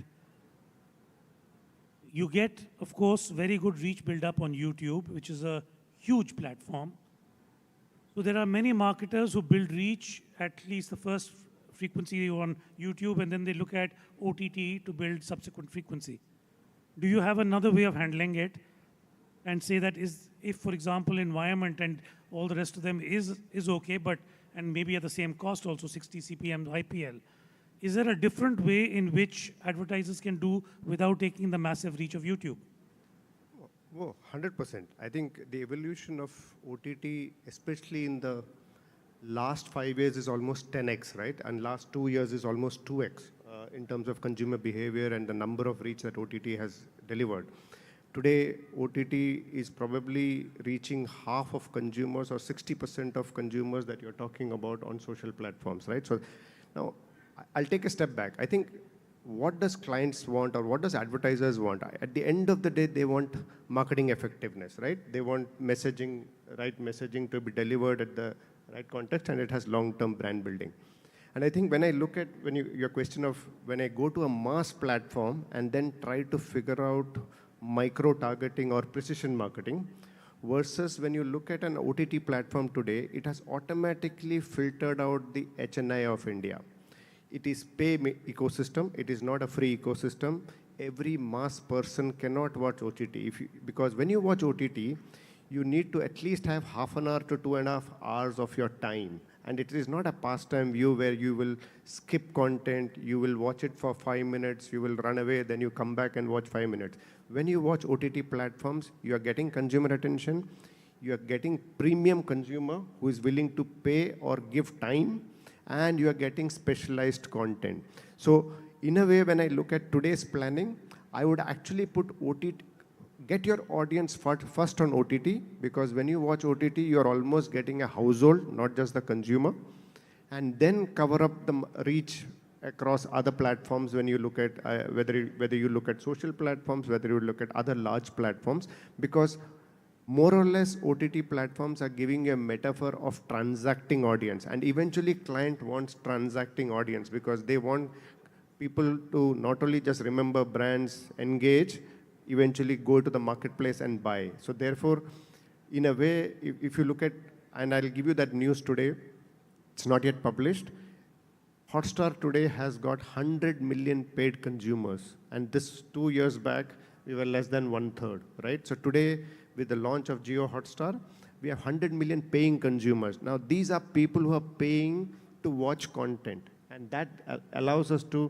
filter the right household, the right audience who are probably transacting audience of brands. Great. I think, Ashish, you get the last word. We have to wind up now. So the game is moving increasingly to CTV. So are you seeing the dynamics? Is CTV just going to be an extension of the TV set, or is a CTV's rules going to be different? So I'll come to CTV, but I just want to add to the last question which you just asked. Firstly, I want to, break the misnomer that YouTube has the highest reach. Television still has the highest reach. It's 800 million versus 500 million. Maybe I think we need, me, Ajit and Sony and maybe Dangal people have to come together and speak to all the agencies rather than one YouTube person. I think that's when you will start to understand why TV still has the highest reach. So one misnomer broken, right? Data only speaks about that. Higher attention on television. And if I add OTT over to all the TV content or the TV reach I have, I think YouTube has still a long way to go. Now, from that perspective, I think, attention versus addiction, what you had asked earlier, attention definitely plays the oxytocin role and the addiction plays the dopamine role. And I think, in a long-term perspective, dopamine has, its effects. So I leave it at that. Now, coming to the CTV piece, sorry, you want to say in between something? Yeah, I just wanted to put a balance to this, Ashish. I don't think anybody is debating on the reach aspect. I think, but there are two parts to this. Point number one, just like brands, each platform is also a brand, okay? Point number two is that there is a business context to it. There are large brands, established brands, and there are new brands. They're all in different phases. There is no uniform formula. You have created dynamics playing in the market in a big way, especially in the last 2-3 years. And we have seen how small businesses are only built on that. Right? Now, similarly, if we don't think about large businesses and when they need to scale up, when they need to grow, I think the task is completely different. Right? And if you're able to find solutions from these large platforms where they are also brands, because they are, when I say they are also brands, it's about the content that you get in there. They're also large brands, right? If we can get this balance of large brands helping the, the desire of many large and new brands to establish business, I think then it becomes easier for all of us to, So I guess, sorry, I have to sum it. I'm getting signals from the floor. If I have to get one takeout of this, the reality today is that we've got a number of platforms available to us. Each has its own strength. I think the brand, depending on what its business is, how big it is, how small it is, how targeted it is, what is the kind of communication you need to do, I think you just need to go drill down pretty closely into what each one has to offer. I think everybody has certain things to offer. Definitely TV has got a lot and curated content has a lot, but it doesn't mean that the other UGC also doesn't. So I think choose wisely, choose your partners and your entire decision making. Just don't make it a cookie cutter approach. And yeah, it's a nuanced world. Let's treat it that way. A big thank you to the entire panel. Thank you. Thank you. Fabulous. Can we have a huge round of applause, everybody? And I'll request the entire panel to come forward for a group picture.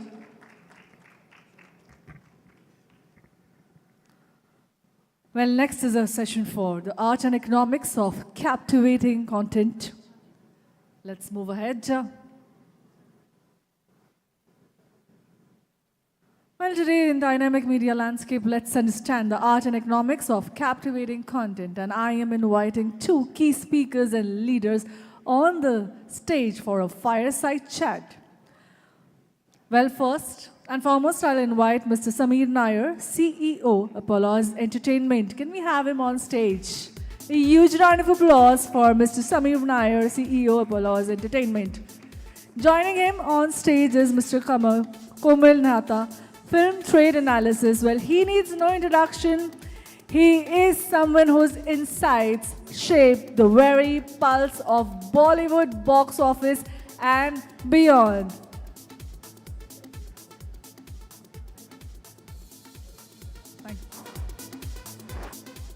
Well, thank you, Mr. Komal Nahata, for coming and joining us. We are definitely very, very keen on this particular session. Let's hear it from the industry leaders itself. What holds from the art and economics of captivating content? Over to both of you. Thank you. Thank you. Thank you. Thank you. Good afternoon, friends. I know we are running late, so I'll start without wasting a minute. Sameer Nair needs no introduction. He's the CEO of Applause Entertainment, and I think there couldn't have been a righter name, because whatever he greenlights, whatever is out there for the public, it's only applause from the public. He seems to have actually mastered the art of creating the right content, and our topic, the art and economics of captivating content. He actually seems to have mastered the formula for mixing great art and making it economically viable. Not just economically viable, but richly payable.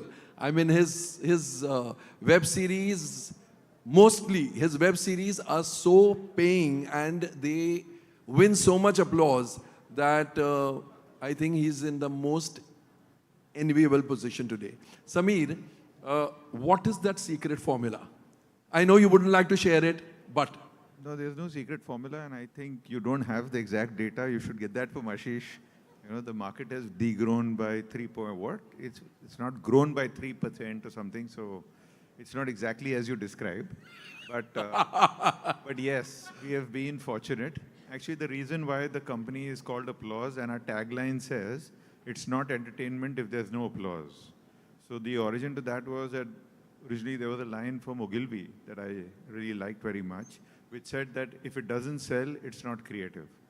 But then I got into a big argument with Anjum Rajabali, who had a big debate with me about this and said this is completely wrong and this is not the way you treat the creative business and all of that. So we sort of improved on it. So now the logic is that you have to create content and you must get applause. And if you get applause, you will make some money after that. So appreciation is important. So I think what we've had is that we've made a lot of content, we've got a lot of appreciation, not necessarily a lot of money, but definitely a lot of appreciation, and we're grateful. Money has followed. Money will always follow because that's how it works. That, I mean, even that's how the movie business works, that's how the TV business works. In the old days, TV shows used to get a lot of ratings, which is applause, and then that rating, the money follows. Netflix today is the biggest streamer in the world. It's got 300 million subscribers who are paying $10 a month. These are dedicated customers who are paying them money every month for the content they get, which means that they like the content. If they didn't like Netflix content, they wouldn't be paying them this money so regularly. So I think it's fair to say that in the content business, what comes first is the content.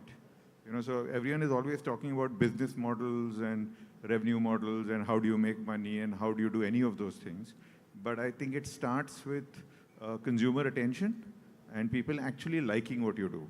And if they like what you do, then they tell other people that they've liked it. And that word of mouth and that sort of cultural moment is what leads to money. So like a 12th fail is exactly that. There's no real, I mean, you can't go and do a focus group and ask 10,000 people that would you like to see a movie called 12th fail? You go by your gut. But you go by what story you wish to tell. And I think gut becomes a loosely used term because gut is actually a lot of experience. Gut is, you know, you've made 100 mistakes and so you do something right the 101st time, which is not exactly gut then at that time. It's like I've been burnt a lot of times, so now let's get it right. And the 101st time also you might not succeed. No, you might not, correct. So I think it works like that. Yes, I think the focus has always been, I think our industry is that. All the movies you see, all the TV you see, we've seen all the panels, we've seen the report. It's driven by the fact that we have been creating content, and whenever content has been liked by people, that business has succeeded. That's really the long and short of it. You know, you said that the market is not so good. Can you throw light on who is actually making money? The content creators, or the platforms, or the cinemas? I mean, who is making money at the end of the day? I know that the big stars are making money, so that's for sure. But beyond that, I think it's been a combination of many things. So honestly, there's a cost of creating content. There's a cost of running platforms, of channels, movie theaters. If the content doesn't work, then these platforms don't earn any money. So they're obviously having the harder time. So individual content creators might win or lose on individual pieces of content. Platforms have to deal with a much larger problem, right? They got to get customers, hold customers, Retain the customers. Retain the customers, keep them happy, etc., etc. As you can see, the advertising business is in a real tailspin because advertisers are looking for customers, but customers are not to be found easily. Skip ad is the first thing that you do online. If we could, we would skip ads on TV as well, but we can't. We can't.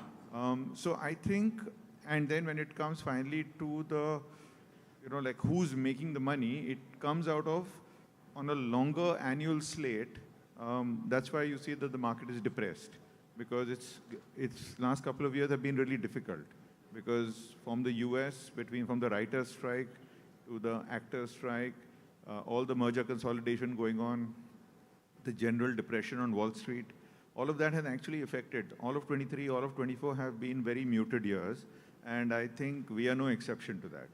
So it's been tough. It's been tough. I mean, the theater business, as was said, that it alternates between a pushpa to nothing.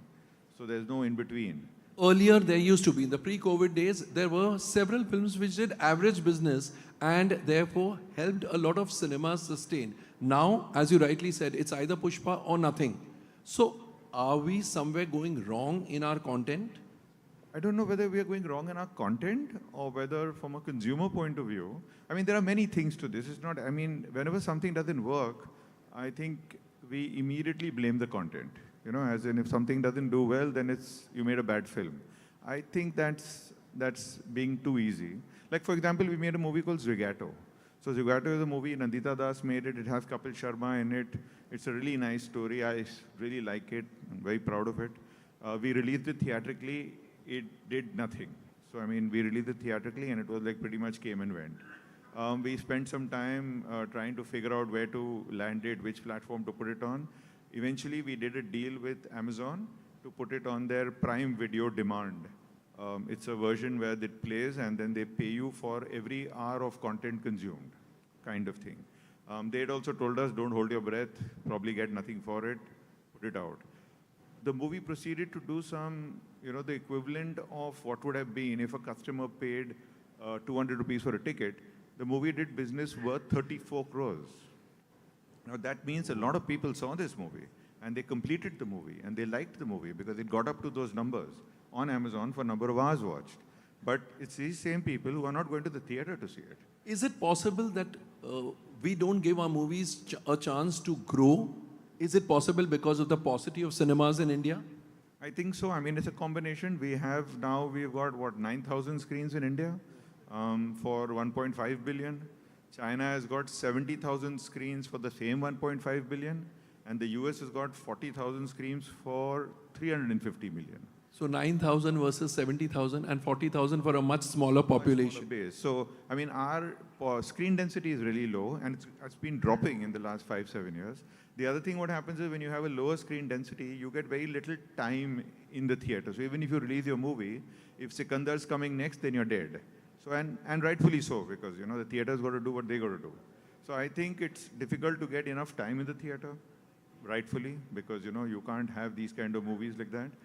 The other thing what happens is that the window from theater to streaming or TV is so really small. Yeah. So, most people you meet there, like when I tell someone we've made a new movie, it's releasing on Friday, they say, which platform is it coming on? So like, yeah, why don't you go to the theater and see it? But honestly, I read this quote somewhere that when you make a movie, you must ask yourself that will an audience member go on a cold, wet Monday night and travel for 10 kilometers and buy a ticket and see this movie. It has to be that kind of compelling content. Otherwise, why would they? So, I mean, I think the content business often is always looking for a variety of business excuses as to, why we are in such a sorrowful state. But it could be argued that we are just not, telling the best stories, not what people want to hear, not taking enough chances, maybe doing too much of the same, following the formula, herd mentality, or unnecessarily taking chances. I mean, there are various reasons. There's also another aspect. Maybe we are making, probably sometimes we're making the right content at the wrong price, because as you just mentioned in the reply to the previous question, that the stars are definitely making a lot of money. Does that also need correction? It does, always. I mean, I think that's been famously said in this industry, that movies don't flop, budgets do. So that's mostly the truth. So that's a good thing that's happening, that this whole market is correcting because of this whole, the amount Churning of process. failures and churning process and all of that, which is a good thing. Honestly, the way it should work is, I was reading this line which said that there is disproportionate reward and not enough shared prosperity. And I think that's really well said. A lopsided model. It's a lopsided model. So what happens is that especially in the movie business, when the movie is finally released in the theater, they are so expensive that they necessarily need to become blockbusters. So anything less than a blockbuster is anyway a failure. And so we are pricing our tickets high, and therefore we are actually keeping the mass audience away? Oh, you should not get me started on that. Please get started. So actually what's happened is that this whole multiplex and single screen shutting, in a weird way, what movie fandom is built on masses, right? That's what. We are not fans. Actually, the people sitting in this room are not really fans. We are the class audience or the elite audience. Yeah, and we are very, we can be very finicky. We are not going to go and, I don't know whether anyone in this room has gone and hung around outside Mannat and taken a selfie, right? So that's not what we do. The people who do that actually can't enter a multiplex. They can't buy those tickets. They can't afford the F&B. So it's actually like a self-defeating exercise. It has been. Actually, for the last 20, 25 years, the rise of the multiplex has kept one section of the audience out. Then the prices of the multiplexes has kept one more section of the audience out. The shortening of the window from theatrical to streaming adds it's also to that. kept. Plus, then you make really expensive movies with expensive tickets where not enough people go to see it. And you end up with this kind of a situation. Because, oftentimes we are saying you're making a massy movie, but the people you expect to come and see the massy movie are the ones who are watching Narcos. So, it's a bit of a... In South India, they do have this by law that they have these, 80 and 100 rupee tickets that are the first 5 or 10 rows, which is what it used to be in the old days. In the old days, if you remember... We used to call it lower stalls. Lower stalls, upper stalls, balcony, and rest circle. And that's how it worked. So I think... And then box was for the lovers. Yeah. Or then you can have a private feeling. Yeah. But this gets me to the point that I feel, correct me if I'm wrong, that individual producers are all thinking about their films and their success, etc., which is all fine. But nobody seems to be putting effort to think of the industry as a whole. Nobody wants to really correct things so that we are part of an industry which is robust and healthy. I think they say that for all of these things to happen, it comes from the leaders. Because, leaders of the industry, people like us, must take actions of those kind and act in concert and try and make things work in a particular way. So the onus is really on us. There's no one person who can do it, because there are so many moving parts between, like if you speak to a multiplex owner, he will have a very robust logic about why they do what he's doing. Right? If you speak to a platform, they have their own theories of why they do what they do. Advertisers are looking for customers. They are not looking for any of this. You just heard in the previous panel that, the choice is really about, are you even interested in putting an ad in a correct environment or just being seen? So there are all kinds of things. So I suppose what happens is often there is this law of unintended consequences. You start by doing something because you think it's a good idea, and then it leads to other things which you never imagined or envisaged, yeah. And then that's how it plays out. And then in the process of that churn, you have both destructive creation, and then you have creative destruction. So, I mean, we just find ourselves in this place, and it's a nice place to be in because it's not all gloom and doom, Ashish. It is going to pick up. It has been difficult, but finally we have got, like whatever, 1 billion phones out there. We have got the internet connectivity. We do have the cheapest data. We've got some really big companies driving these businesses. So I think in a manner of speaking, media and entertainment is too big to fail. You can't go and tell 1 billion people that guess what, from tomorrow there's nothing for you to watch. That's not possible. Something has to give, and something will give.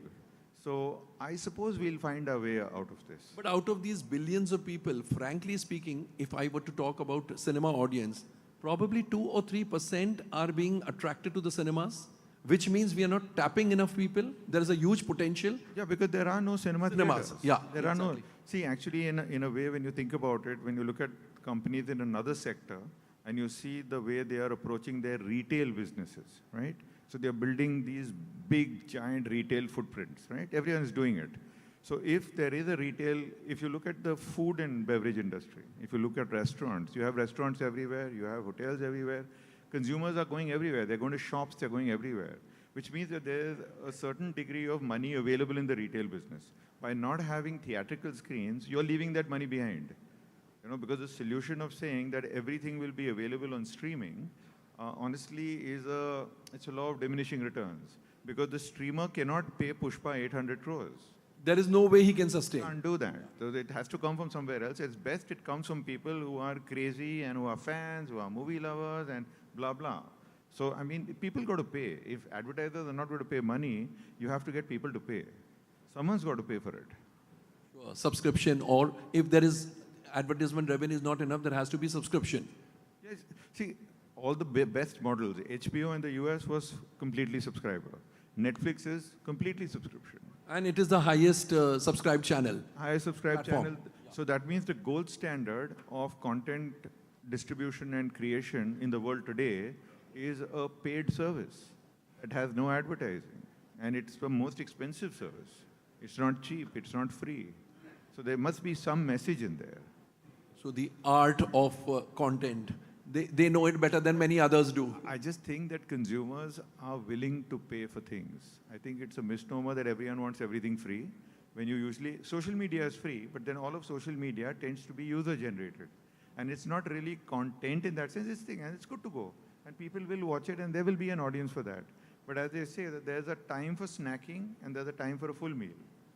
It's not that we are so distracted that we are all just seeing Insta Reels, because you're also watching a movie, you're also watching a series, you watch a full IPL match, you're not distracted. There's conversation about second screen and that continuously happening, which is true, it happens to all of us.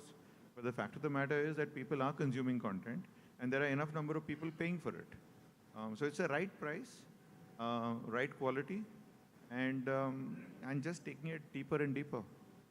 Over the years, even the OTT platforms the digital platforms have become more tight-fisted. They've realized that they paid very lavishly and probably didn't work. Does that affect content creators? Must be. I think tight-fisted is a very strong word. I think the platforms pay a lot of money. But definitely less than what they used to pay 7 years, 5 years ago. I mean, honestly, it's just like a drunken sailor moment. When after a long time at sea, when sailors come to shore, the first couple of nights are pretty drunk and wild. Then you wake up, you have a hangover, and you get on with it. Which is fine. It's happened before. I mean, we've seen the same thing happening in the 90s with Star. So there was that moment where, The India video rights. Yeah, it always happens. So I don't think it's that. I think each of the platforms, everyone is trying to find their own balance as to what do I think is the kind of content I want, how much is the money I'm willing to pay for it, and what do I think I can run successfully as a business model. So I think that's correct. The reduction in prices is just a function of the market. If you are not getting enough new subscriptions and if you're not getting enough advertising, then it will affect your input cost. I mean, it's pretty straightforward business. I think the people who are having the hardest time in adjusting to this is the content creators, Because oftentimes content creators don't have much any concept of fiscal discipline or responsibility. So I think they're the ones who get most. Most people working in platforms are pretty savvy business people. They know exactly how much it costs to put things on and know how you make money in this. You know, in China, this whole system of consuming micro content, that has caught on in a big way. Do you feel this is possible in India also? I think they're doing it. I think a whole bunch of platforms have started doing it. I don't know. I mean, I am conflicted. It's really like scenes, watching a whole bunch of scenes.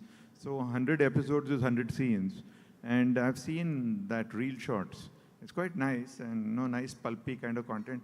Personally, I think it's a fad, as a fad, fashion and trend. So I think it's a fad. I don't know whether it will, go the full distance, whether it will stay on for years. But you never know, and again, there's place for that as well. The good thing about this Maybe is that also can coexist. everything coexists, so some things happen and you like it and then it settles into a market and they sort of like it. So what needs to be figured out is that actually something like that, reel shots, could very easily be made by AI. I'm sure they'll figure that around it, that let's tell all these stories and let's get it written and generated and done completely, have no human beings involved in this process, and there will be an audience for it and probably pay some money for it and be happy with it. And there's nothing wrong with it. If you try and make reel shots and try and use the likeness of Salman, then I think your costs are going to get complicated, because then it'll be too expensive to do that. And the final question, 2 years from now, I'm not asking you to predict about 5 years later. 2 years from now, what do you feel? The content creators industry, would it be in a more happier position or tough times will continue for some more time? I mean, I don't think it's in an unhappy position. You know what I'm saying? It's that I think there is so much of uncertainty. Producers have sort of, stopped themselves in the tracks. They don't know what to make. The constant buzz is kya banaye yaar, kya chalta hai, we don't know. So is that going to change anytime soon in the next 2 years? No, I don't think so. I mean, that uncertainty, it comes from different places. So I don't know whether that will change because you'll always be unsure about what to make and there will always be different things at work. We recently made a show called Black Warrant. It's done really well and it's got a lot of acclaim and applause and we're really happy with it. Netflix is happy, everyone's happy. It's a real chancy thing to do because, you're telling the story about 3 jailers in Tihar jail. So it's not exactly a, that commonly obvious thing. Yes. But that doing well doesn't take away from the fact that immediately after that, something very, very populist did well. And popular things continue to do well. So I don't know whether we'll ever be certain as to what's going to happen. The nature of the business is such, the content business is that you never know what the outcome is going to be, but you still got to do it. So if that's why people are unhappy and unsure and afraid, then they should not be in this business. Uncertainty is the only certainty in this business, I think. We try not to use that. All my business friends would hate that comment. Thank you, Sameer. It was wonderful chatting with you. Thank you so much. Thank you.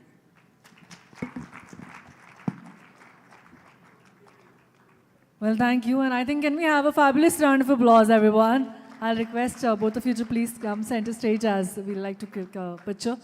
Thank you. Once again, it's a time to move to the next session. Again, a very power-packed one. Shape of the future, print. Well, let's get moving. I'm calling upon for the fireside chat 3 visionaries on the stage, one by one.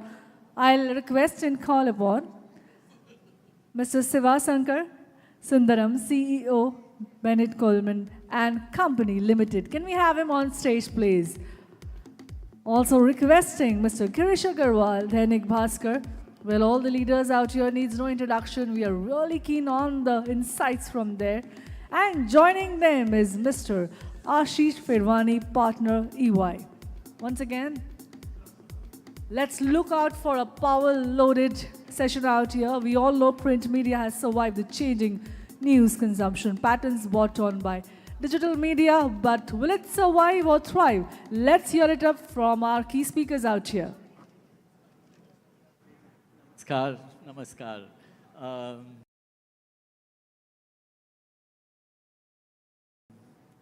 I am honored to be here because you are some of the people I've learned so much from about the print industry, especially, when it comes to not giving up hope. When 5 years, 6 years ago, most media reports showed the future of print as supremely bleak. You were the people who convinced me that no, there is still scope, and you have proved to be completely correct. And we've been actually seeing growth every year since then. Even in this tough year, print has grown. And that is such a heartening story, I think, for the whole world, because we are doing something so right that, I think the world should learn from what India is doing. I'm going to start on that note and saying, why is print growing in India? So first of all, thank you for inviting us here and giving us this compliment. And then asking the question also in disbelief that why are we growing? We are growing because we are doing a great job. We are growing for a simple reason because the foundation, the fundamentals of print are very strong. People, those who are in this room, let me just clarify a few things to you. Newspapers business in India makes a 28% EBITDA margin. Some of the businesses don't even know what EBITDA is. Correct? Especially in the whole .com, whatever the digital businesses, people don't even know what EBITDA is. So just to let you know, print in this country, whether it's Times of India, Me, Jagran, Malayalam Manorama, you name the publications, all of them have a strong EBITDA margin ranging from 20% to 30%. Why? Because the fundamental of newspaper businesses are very strong. They are not built overnight. They are not built just because something happened during COVID and you scale up. It happened because of those last 100 years of efforts done by people to make sure there's a bond. In fact, some of you, another terminology called right of way. How many of you understand this concept of right of way? One. Okay, not many people even understand what the right of way means. Right of way means that I have access to your home, to your pocket, without asking you every day. So when you subscribe a newspaper, I come into your house every day. It is on your table every day. So that's called right of way. Not many businesses have this unique gift and the bond with the consumer, which is called right of way. So we have a right of way because in India, 99.5% newspapers are either home delivered or office delivered. So we create that right of way with our consumer.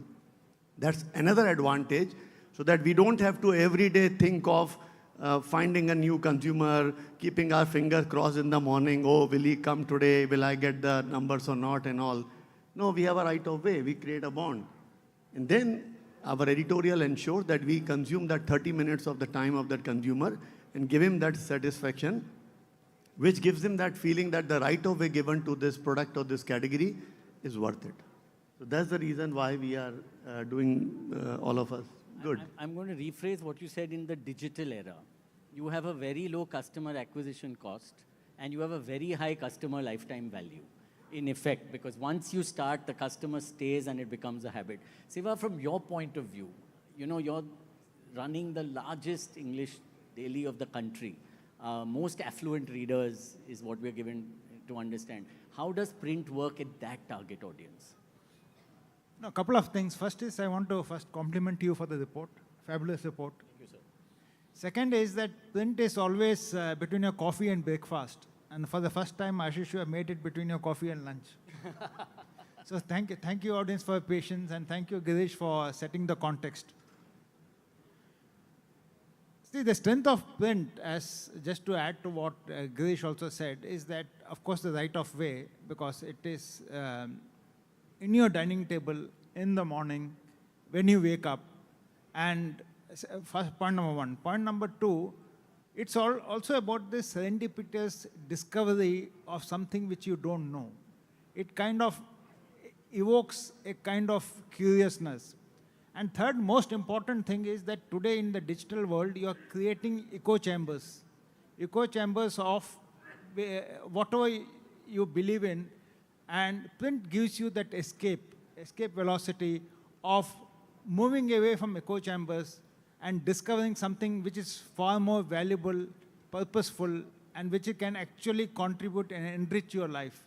And this is what keeps, and obviously as newspaper organization, we have to constantly work on our content strategy and relevance of the content, and at the same time, on a daily basis, you should be able to surprise the reader with something which he or she does not expect to have seen. And that curiosity and that moment of pause in the morning makes all the difference between print and digital media. You said a very interesting thing. Every morning, you need to be able to surprise the reader. And that's being said by the newspaper, which is the media that comes last. After digital first, TV, radio, right at the end, you get the newspaper, and still you need to have the ability to surprise the reader. How do you do that on a daily basis? What is the mantra for content in a world where print comes in right at the end? Okay, let's not get into the jargons of mantra and all that. It's a basic hard work of the journalist. You know, every journalist, if he honestly does his job, then he's going to surprise you in the morning. You know, for example, I have 7,000 people, those who are working with our group for the news gathering. 7,000? Yeah, we have 7,000 people, those who are into the news gathering in this country. Now, it sounds very simple and easy, especially in the city of Bombay, because half of you guys don't even know what India is all about, okay? It becomes very easy for you to sit here and say that, yeah, I know everything. But think of a news a journalist does in a state called Bihar about sand mafia. So Bihar and that too sand mafia. So it's like deadly combination. And a journalist does a story going all out and make sure that you have the pictures, you have the photographs, you have the names of the corrupt officers involved, you have the entire route plan shown there, and then government takes action on that. Now this is just one of the examples what these 7,000 journalists make sure the next day, every day morning, they deliver to your table. Now, it's very easy said and done that, okay, a journalist went and did that. But please understand, by doing this, he's risking his life. You know, it's very easy to say. You know, if anybody wants to volunteer, please come along with us in the interiors of India and understand how a journalist really, you know, make sure that he's surprised in the morning to you.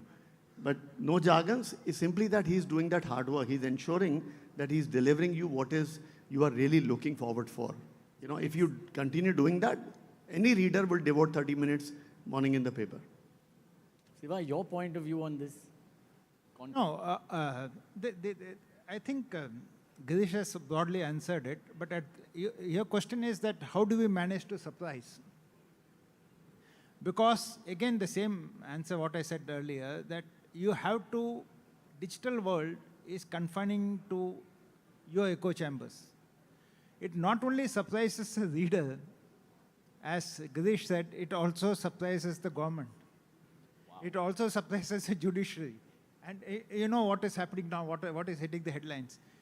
From a business perspective, it's also surprising the investor. So the question is that for a thriving democracy and for the voice of the consumer or the common man, as R.K. Lakshman had created, to be constantly heard and for it to matter, it is extremely important that an independent, thriving newspaper industry is most important for the nation. And that is the role the journalists are playing. Yes, they have to be out there in the trenches, in the most difficult time, taking risk, relying on information, going out there and getting it.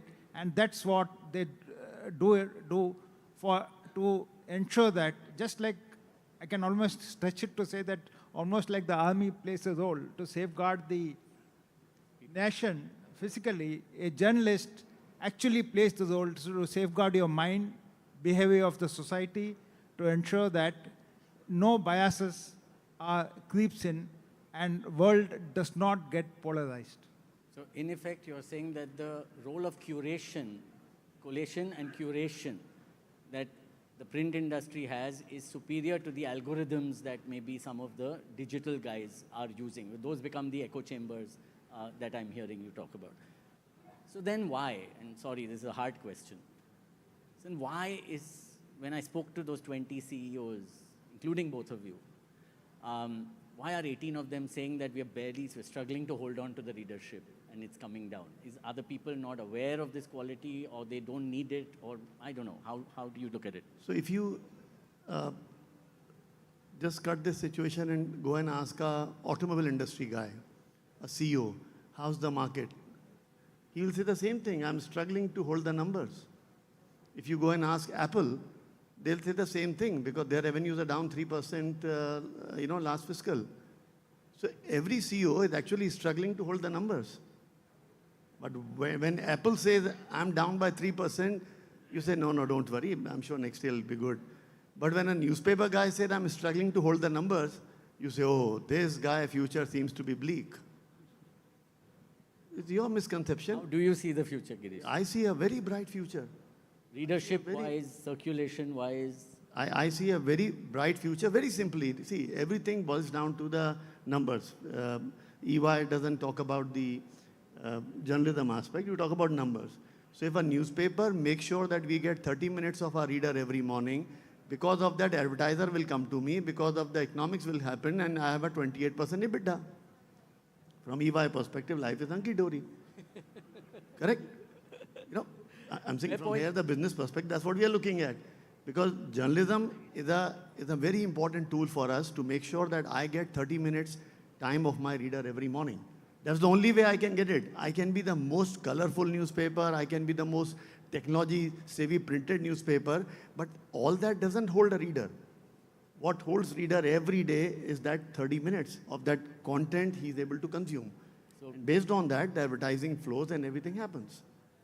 From your point of view, I mean, your audience is most attuned to digital, I would assume. Sorry, your audience is most attuned to move to digital, but you guys are growing, right? How is this happening? No, there are two things. Now, one, I must admit that there is a challenge. I will not say that everything is hunky-dory. There's definitely a challenge. Why does the challenge come? It is not that the consumers are moving to digital, our readers are moving to digital. There is definitely a tendency today for what I call news avoidance. News avoidance, and second thing is that the definition of news has changed. Whatever is being circulated in your WhatsApp or whatever is being, again, sorry, echo chambers is my most favorite point, it seems to be understood as news, and that's not news.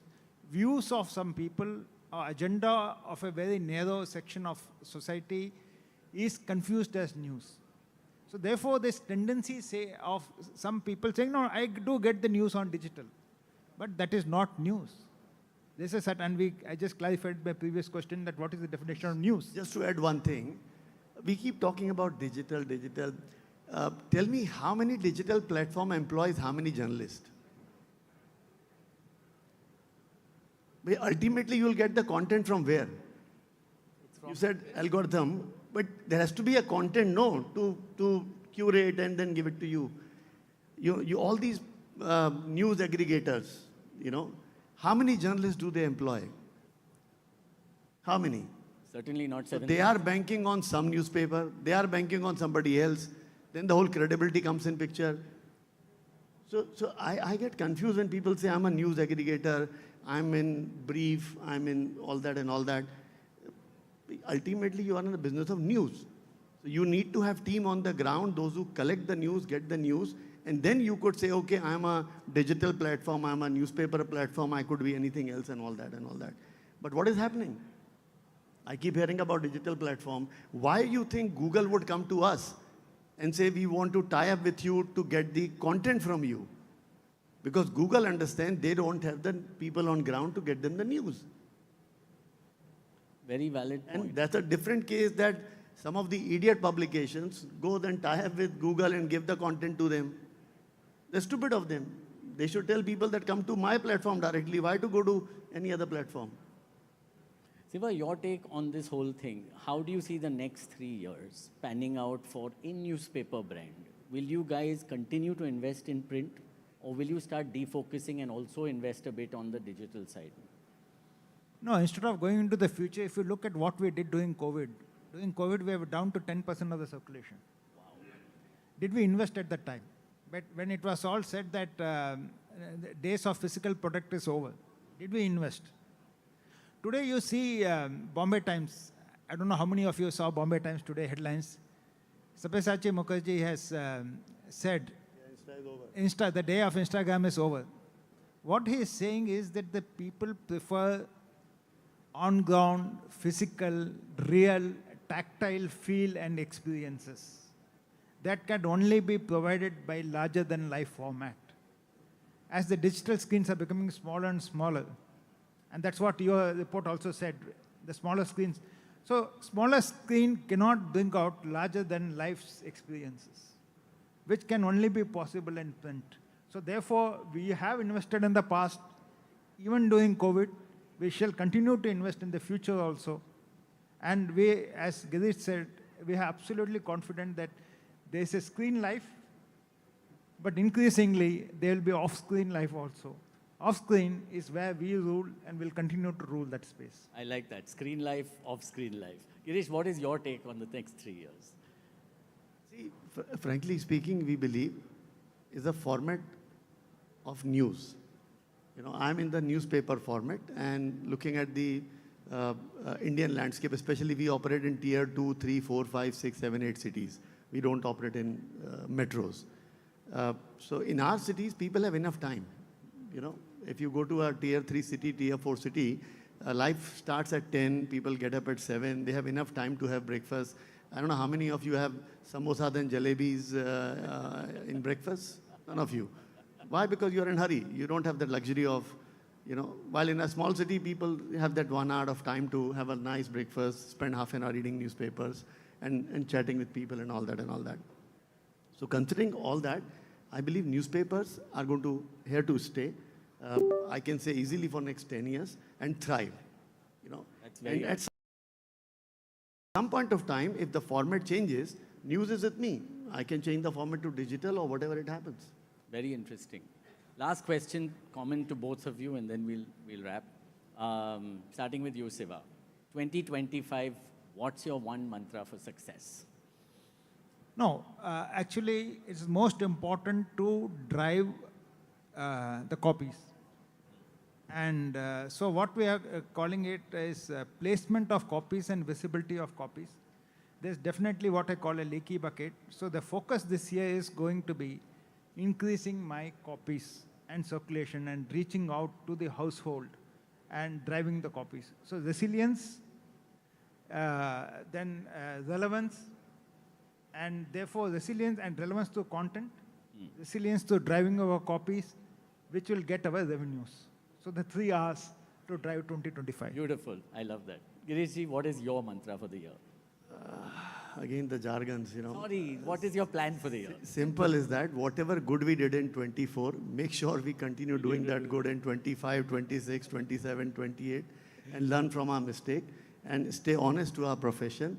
And my request to all of you, those who are in the room here, casually speaking, when somebody talks to you about print, you simply say, oh, must be in a, you know, I was playing golf with the other day, somebody, and I asked him, he said, what do you do? I said, I run newspapers. So the guy actually turned around and, you know, made a very pity face on me saying that, how's life? So I said, we made a profit of 600 crore this year. He again looked at me. I said, 28% margin. So he said, then you are doing great. I said, who told you I'm not doing great earlier? You know, so I think this whole misconception among all of you, please get it out. Maybe our HR team must be negotiating with the employees when they are hiring you on a different scale to make sure that you don't ask for a hike and all that. But otherwise, all the newspapers are doing fantastic. In fact, just to further add on, since we are a listed company, 23-24 was the highest ever profit we made since the time we got listed. Wow. So if anybody has any confusion, I'm having some lunch over there. Come and talk to me. Thank you very much. On that extremely positive note, ladies and gentlemen, put your hands together for some of the best people you can get in the print sector. Thank you so much, Siva. Thank you so much, Girish. Pleasure. Pleasure. Can we have a huge round of applause? What a conversation, I must say. Well, thank you for navigating this topic. Well, let's move ahead for the next topic. I'll request you for the group picture, yeah. Not without a group picture, though. Yeah, let's get going with the next topic of the next session. It is future of paid TV. Well, I have a key speakers out here, and I'm sure their expertise is going to set the context of this session. Well, I'll first and foremost invite Mr. Arjun Nohar, Co-Chair, FICCI-EY Media Committee and SVP, Country GM, India, South Asia, Warner Brothers and Discovery. I think he is going to set the context. We are very delighted and great going insights coming from his side. Joining him on stage is Mr. Nashiket Pantvaidya, Country Head and General Manager, Sony Pictures International Productions, India. Along with Mr. Sumanta Bose, Head of Cluster Entertainment, Stock Plus and Bharat Bengali, Marathi and Gujarati, JioStar. And yes, last but not the least, I'll call upon Mr. Rashtriya Singhal, Senior Generalist. I think we really want to hear it from your side. This session will delve deep into the future of television, strategies and protect pay TV, investment in content for television. Let's hear it from the key speakers out here. Hello, good afternoon. It's us standing between you and your lunch. So we're going to make this quick, snappy. I don't think I need to make elaborate introductions. So let me just jump straight into the question answers. First, what I'm going to do is ask a general question and I'll request everybody to respond to that question. So my first question is directed to you, Arjun, since you are part of the FICCI M&D team. Why do you think pay TV isn't doing well? We've heard a lot about growth being sub-GDP and growth not growing. We know India's GDP is growing at 6.5%, but we're stagnating primarily because consumption is not growing, investment is not growing. But if you use that excuse to say that pay TV is not growing because India is not growing, but we have digital growing at the same time. So why do you think pay TV is not growing? So I'm tempted to take a leaf out of Girish's book on what he just said right now. I think the lens that you apply and the tools of measurement that you adopt, they tell a very different picture, right? You usually just look at the number of households that are subscribing directly to paid television, and you impute that to the flourishing or the success of pay TV. Whereas there are many other barometers and tools that we need to now start looking into to really get a sense of what is even the evolution of pay TV, which is, as a medium, it's been consumed across different screens, different platforms. And therefore, if you look at the composition and constitution of pay TV, it is basically a curated set of channels and content within those channels, franchises, long-running franchises or new ones. That, as a subset, is getting consumed across different screens. It's not just on linear television. You have the proliferation of linear feeds on digital platforms. Nobody is measuring that, right? So when you look at a very unidimensional lens, you have a very different sense of where pay TV traditionally, as it was defined, is going. I can talk about it more subsequently. I don't want to rabbit hole too much in that. But Sure. that's a very important context-setting message that I wanted to share across. Let me ask the platforms, why do you guys think pay TV isn't working? I mean, you are in the belly of the beast, so to speak. So, good afternoon, everybody. So this panel was called the future of pay TV, and you're asking why pay TV is not doing well. I just wanted to... I'm just going by the data that was presented on the screen a short I while was just ago. want to contextualize it before we go to the future, and I heard the panelists talked about the past. I want to only talk about the present. Presently, pay TV has scale and impact 800 million in terms of coverage, 769 billion minutes of consumption. So we should pause here and reflect on these two data points. And this happens because of primarily two axes. One, live sports, where Star Sports had done huge amount of innovations. Today's Economic Times had reported the IPL 2 days numbers. The reach has gone up by 13%. The ratings have gone up by 39%. These are published numbers. It happens because of the innovation that this company has done, Star Sports, our company, in getting sign language commentary in, the 4K feed going, and the multi-camera. And some panelists, no discussion in TV gets completed without talking about Anupama. I think Anupama at its peak rating was at a monthly, was viewed by 7.5 crore people. So I think this is the present state of things. And I don't know why there is and I had worked both on streaming and continue to work on broadcasting. And both the platforms have different set of challenges. In both there are rooms of improvement, but I think it's a misnomer in trying to say that pay TV is not doing well. Well, it's come down. It's degrowing, as the report said. Would you like to jump in, Nachiket?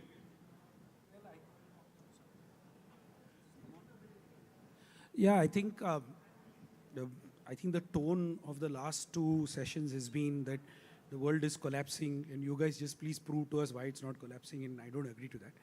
But I think there are a few data points to add to what he's saying. One is that 74% of content consumption today is consumed commonly on digital and television.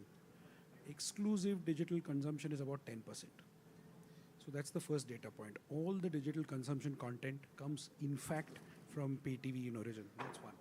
Point number two, which is also very important, is that we are at a 67% penetration level in the market versus an APAC average of 83%. So there is potential to grow just in terms of household. Point number three, our single TV households are 95%. The West, it's about 44 to 45%, so there can be 2 connections per household. Point number four, the fact that our GDP is growing and monetization is increasing means that a modest ARPU of 200 rupees would mean 1,000 crore addition to the kitty every year. And all of this is happening. But actually, that's not the point of the discussion. I think what you're trying to ask is that where is the explosive growth? So just to step back a bit, pay TV started in India with the Gulf War. It exploded with Zee TV doing original content. Then along came Star and bought a film star here, and a film star's daughter made a lot of shows. After that, Colors bought foreign formats in. Sony did IPL. There has been a cataclysmic content event to drive pay TV. And I think that is what we are all searching for in terms of content solutions. You can't blame the distribution medium for the content explosion not happening. I think what the question that we need to address is, what is this explosion that will really provide impetus? The numbers are looking good. People who are doing their job to distribute are looking good. The country is growing up economically.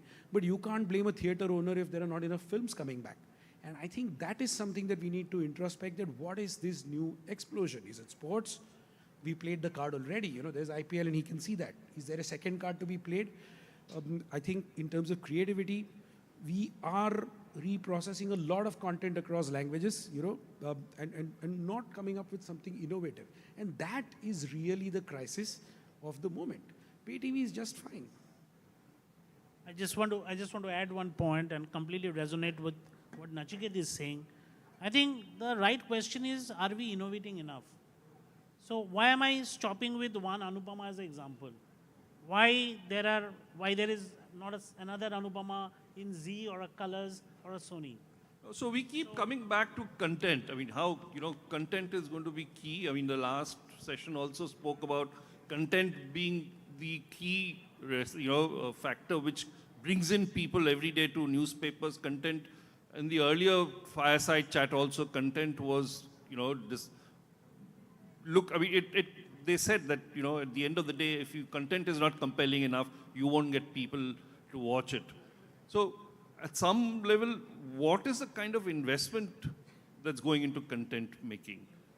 Are we doing enough investment, not doing enough investment, or are we not, what's the problem? I don't think it's We're a country of 1.4 billion people, and with, great... No, I don't think it's an investment issue. And as Samir was saying, there is no recipe for creating content. You can look at the numbers and those are outcome. But look, until unless a good story which flies with viewers, you only come to know on hindsight. Unfortunately, in content creation, you don't have a foresight. It only happens post facto, whether it booms or whether it gets picked up. So I don't think it's an investment issue. I think it's a challenge which we need to grapple together and solve for. Look, companies are living with this little bit of a conundrum, right? The growth is coming of new subscribers fast and thick off the back of OTT platforms. And that's where a lot of content creation budgets are being monopolized and funneled into.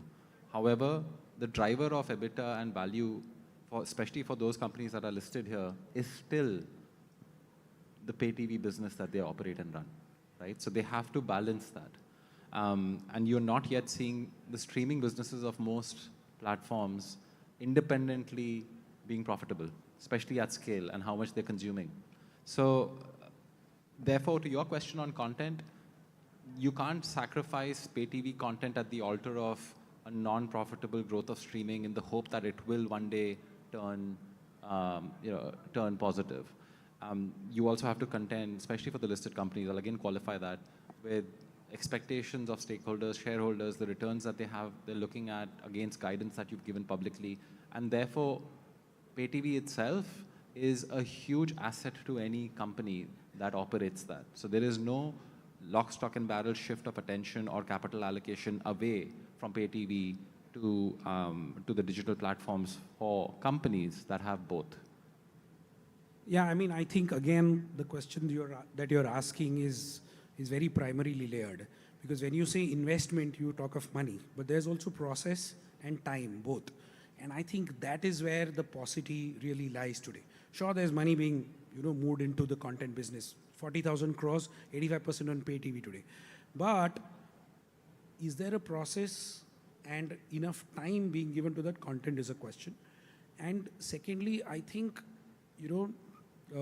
one should not say this, but it's a cliche and there is a cyclical nature to the market.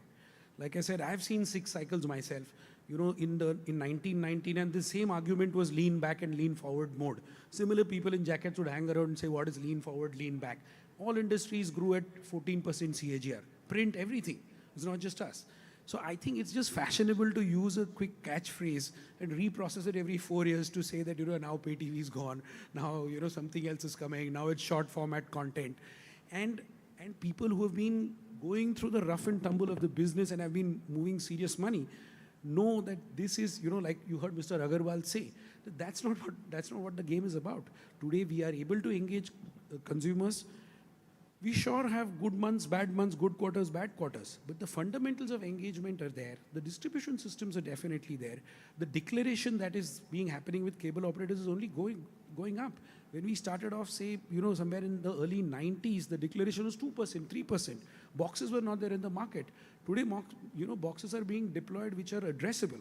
Digital systems are addressable. There is a spread of DTH. There are M&As happening in the DTH space. So I think, our understanding of this pay TV medium is very, very superficial and unidimensional. It is thriving at levels that we cannot foresee and discuss in this forum. I understand, but part of the superficiality comes from lack of data, right? I was doing a little research when I was called upon to, moderate this session. I saw all kinds of data floating around on pay TV, random data. Well, I think organizations like FICCI market, and I would, kind of exhort. Their data, or would you do your own? So platforms, unfortunately, like streaming, has no data. The platform's data is a published data, which happens through BARC. Streaming can be blamed or can be told that they have their own set of data. Netflix or YouTube had their own data. But broadcasters don't have their own data. It is BARC number, the numbers that I just quoted about IPL, it's a published BARC data, which talked about 39% increase in rating and 13% increase in reach. So I want to make a clear distinction here. Let's talk about the definition of pay TV. So what is pay TV? Pay TV is nothing but, there are two things. One, it is the agglomeration of channels, all right, that show content. It is not set-top boxes. It is not DTH platforms. Those are distribution media, correct? So what is waning perhaps is that part of the business, right? So you have the proliferation of, say, cable TV, set-top box penetration, DTH platforms. The distribution medium of pay television content perhaps is changing, but oftentimes people conflate that with the demise or the decline of pay television. And that is a very important distinction for us to keep in mind, because basically what's happening is the means of consumption and the rails of consumption is changing. But pay TV content, we are all content broadcasting, creating companies, right? That is not declining. The minutes of consumption is not declining. So when the EY report says that pay TV has degrown, what does it mean then?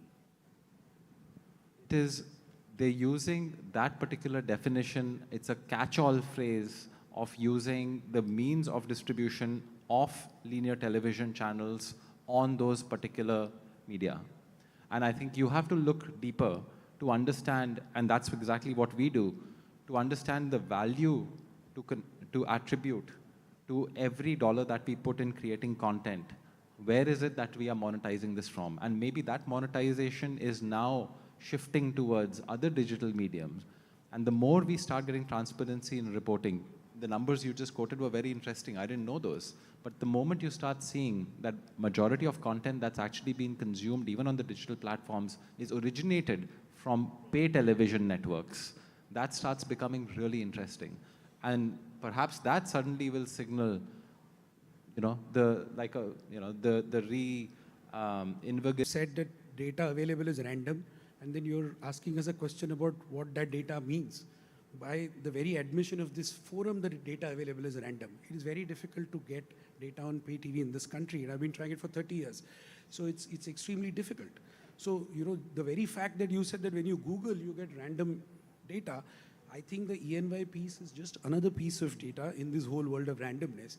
But we who run businesses, we will not run businesses that are going to go down. We've been running businesses for many years. So I think that we have to reconcile both. Either we say data is random or we say data is concrete. If we say data is random, and which it is, I feel, because it's difficult to collect data, then we must accept that that may not be the whole and sole truth in front of us. Just to add color to that point, I don't know whether ENY knows that all the linear TV content goes on the streaming platform of JioStar 24 hours before it comes on the linear TV. Now, that's a data point. I don't know how many people in this room also knows that. First goes to digital. I think we're getting some, I'm going to make this the last question because lunch. So quickly, the theme of the session, future of pay TV. I think it's very bright. Nachiket also brought this point. There is only 70% penetration that has happened in HSM. Large part of our country, which are in free dish, right? 48 million homes.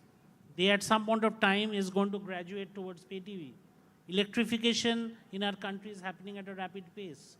So pay TV continues to be aspirational, and there is a lot of headroom to grow. And a lot of DTH subscribers, DTH players are making huge attempts to grow that base. I mean, it's inextricably linked to the future of TV, which itself is shifting and moving from 30 million to 76 million connected TVs. That will continue to be the first screen of choice. Pay TV will continue to be an anchor content consumption, consumption preference, and then be supplemented with other types of content. So there is a future. The operators have to intelligently participate in that, allocate funds to it, It is a high margin, profitable business to run. So the future is bright. I mean, the future of pay TV is extremely bright because one, it is measurable by a neutral third-party source. That's a very important point. The second is because it is profitable and growing. And thirdly, because it addresses a mass audience in India, and I'm talking about India, not world pay TV, mass audience in India, which today I think is starved for entertainment and is becoming more and more prosperous every day. All these three factors together make up for a very, very bright future. Thank you, everybody. Let me bring this to a close. Thank you, all of you. Well, thank you, the key speakers, for such a wonderful and phenomenal and a very constructive session out here. Can we have a huge round of applause? Also, I'll request for a group picture. Along with, let's be glued in for the next session, post-lunch. It's about the future of entertainment in evolving digital age by Mr. Hansal Mehta, Ms. Monica Shergill, and of course, Mr. Saurabh Verma. So be glued in, stay, and we shall be retiring for a half an hour lunch break. Quickly, let's grab some calories and scrumptious meal and be back with the same amount of zeal and enthusiasm as we progress towards the innovation resilience towards the media and entertainment industry. Thank you once again, all the leaders. Let's quickly retire for a half an hour lunch break, and I shall see you back with more power-loaded session coming on.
Hey, check.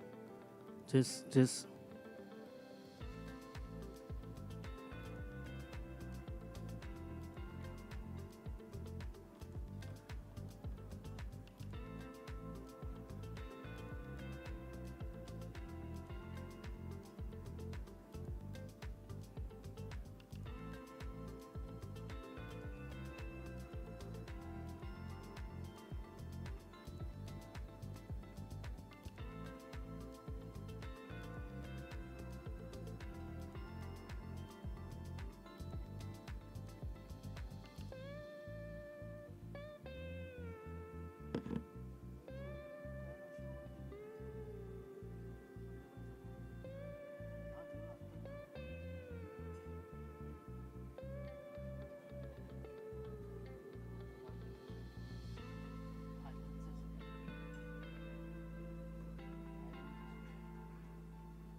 Well, ladies and gentlemen, once again, a very good afternoon, everybody. I hope you might have had your scrumptious meals, and let's get going. We shall be commencing in shortly, so I'll request everybody to kindly join us as soon as possible as we head for the very power-packed discussion of future of entertainment in evolving digital age. So as we move towards this discussion, I will request everybody out here to kindly be seated.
Well, ladies and gentlemen, very good afternoon, everybody.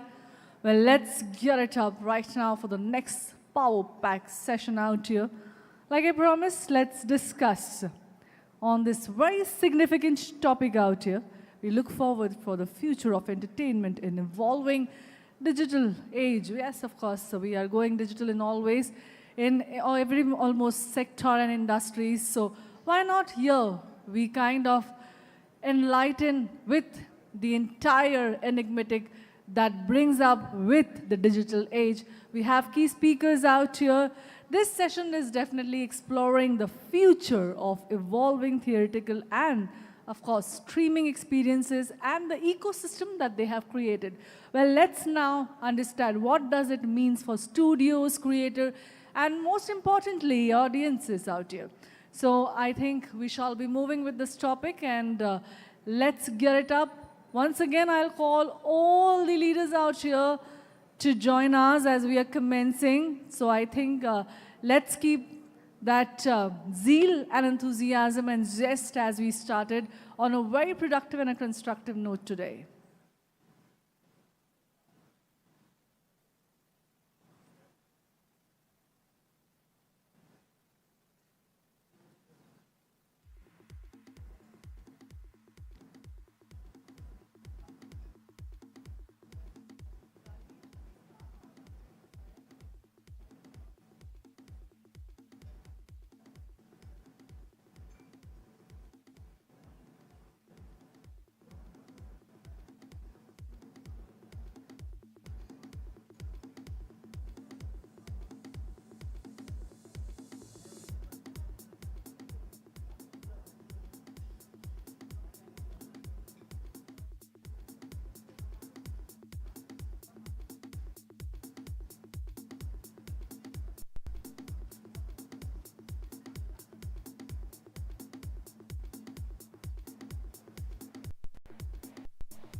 Well, ladies and gentlemen, welcome back. A very good afternoon to everybody. This entertainment ever-evolving landscape globally undergoes a rapid transformation. Filmmakers, industry leaders must navigate this evolving audience preferences with streaming platforms reshaping Indian storytelling, the audience viewing habit. At the same time, we really need to know how can the entertainment industry innovate to expand its reach and maximize the engagement? Well, let us now get enlightened on this topic, the future of entertainment in evolving digital age. Today we have three key leaders out here. I will call them visionary innovators and the game changers of media and entertainment industry. First and foremost, I am having a privilege of calling upon Mr. Hansal Mehta, a storyteller, excellence filmmaker, known for his narratives and compelling cinema. Please welcome the visionary director and creator of some of the most hard-hitting and great stories in Indian entertainment industry. I'll request you to be on the dais. Can we have a huge round of applause, everyone? Welcoming the next leader on the stages, Monica Shergill, VP Content, Netflix India. Can we have a huge round of applause? Leading the content revolution in streaming, she has been instrumental in shaping Netflix India groundbreaking originals, a champion of diversified storytelling. Please welcome Monica Shergill.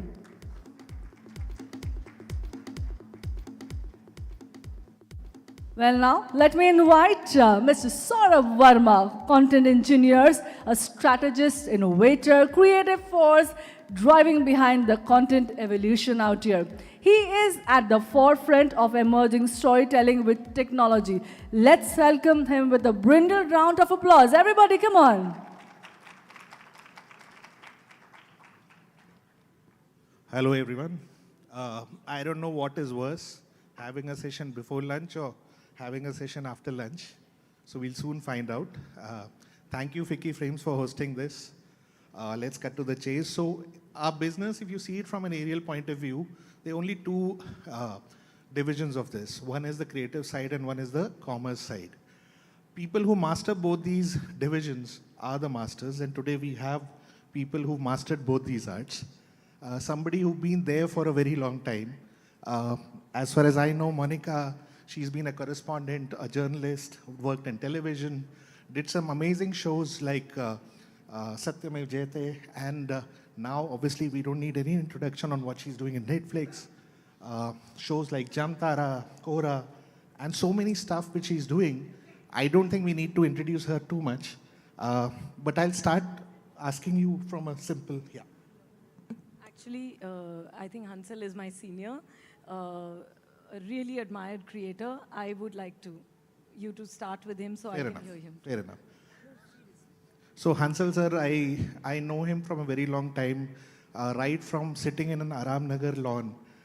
In बहुत गर्मी थी and शायद पंखा भी नहीं था, and he's just sitting and thinking यार आज क्या mortgage करूँ शायद को कि next shoot करने के लिए.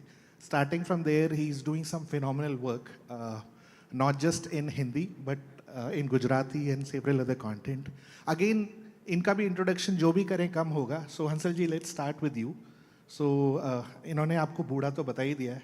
So थोड़ा बताइए. अभी मैं accept कर लेता हूँ.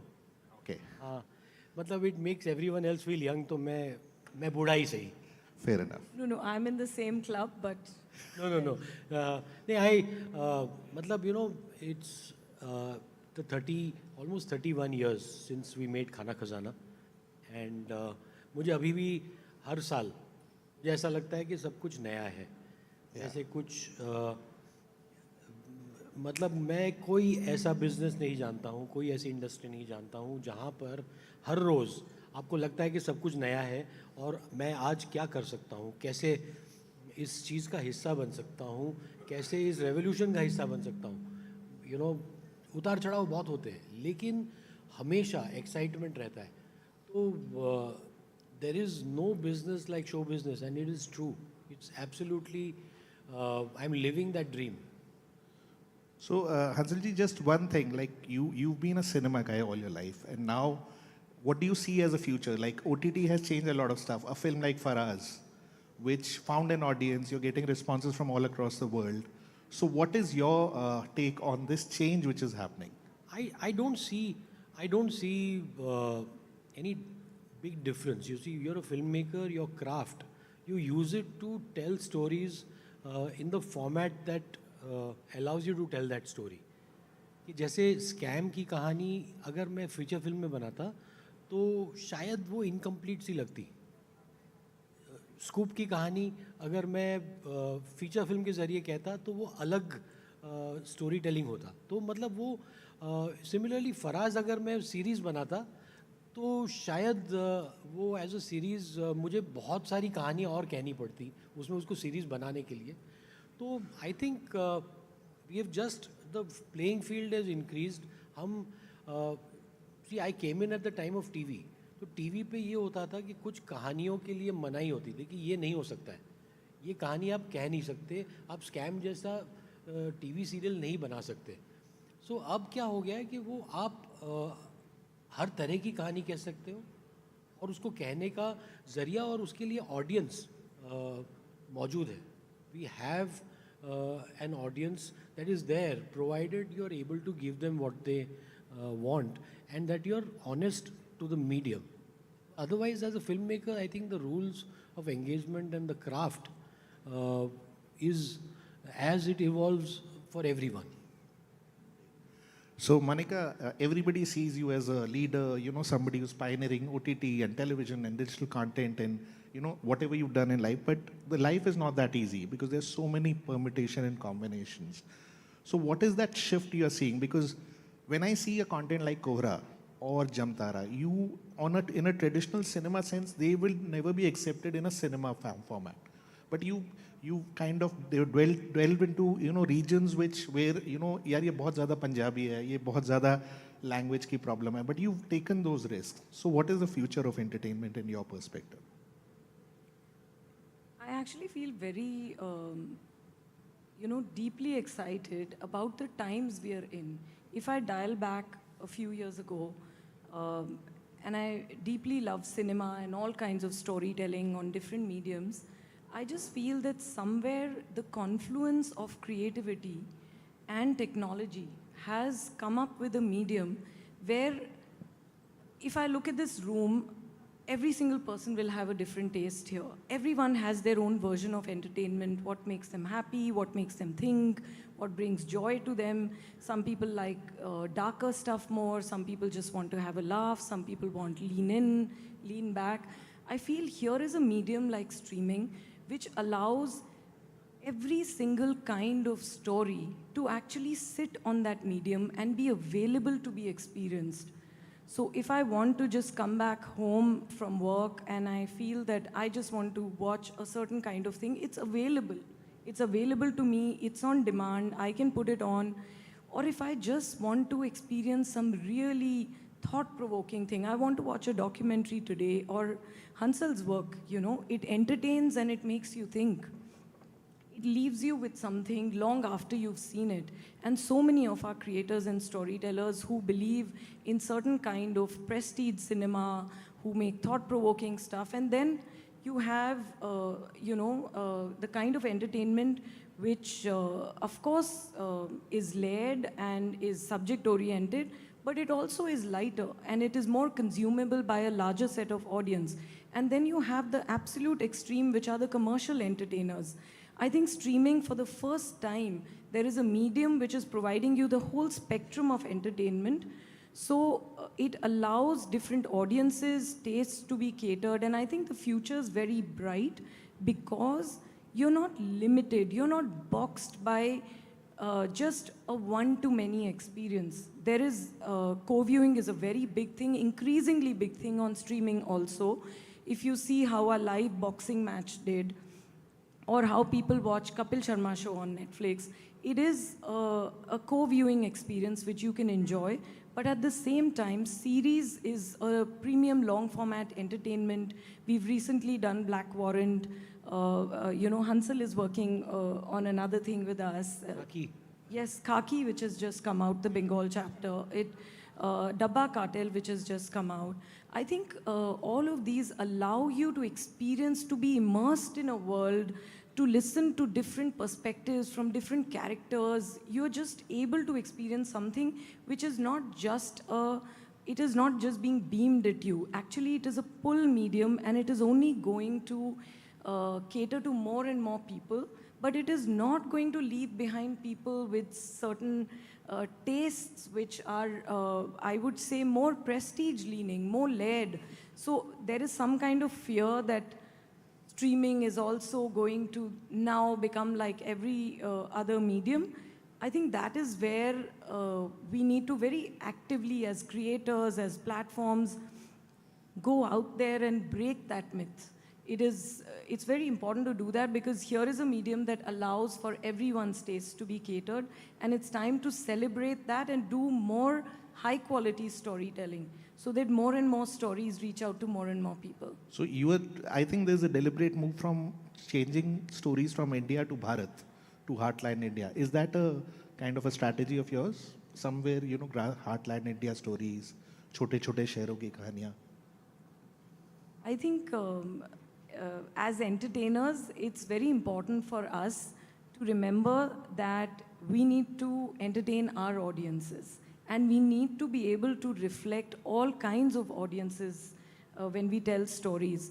To only reflect certain kinds of audiences and cater to certain pockets of tastes, or leanings, is actually not using the power of the medium that we are in. Lapata Ladies absolutely blew up on the service because, it was the kind of story that really, went into people's hearts. It showed them an India that everyone really wants to, sort of look at simpler stories and really charming settings. So I think that, or when you do gritty kind of storytelling, I think it's really important that we reflect all kinds of stories. Because going closer, we are a country of 1.4 billion people and counting. Do we have the option to say we will only tell stories for the first few million people? And for anyone to think that that is the right way to go about it, is actually incorrect. The power of the medium, storytelling medium, is meant for everyone. We love our stories, and different stories can cater to different people. But I think it is important for us to go closer to our audiences rather than think that, oh, this is India and that's Bharat. I don't at all think that's the right way of thinking. Superb. So Hansalji, there's also a myth that, a budget determines the quality of the content. But you are creating content in, regions like Gujarat, apart from Hindi, of course. So what is your take in that? I've never felt that budget can be a limiting factor in telling the stories. Now, since 2010,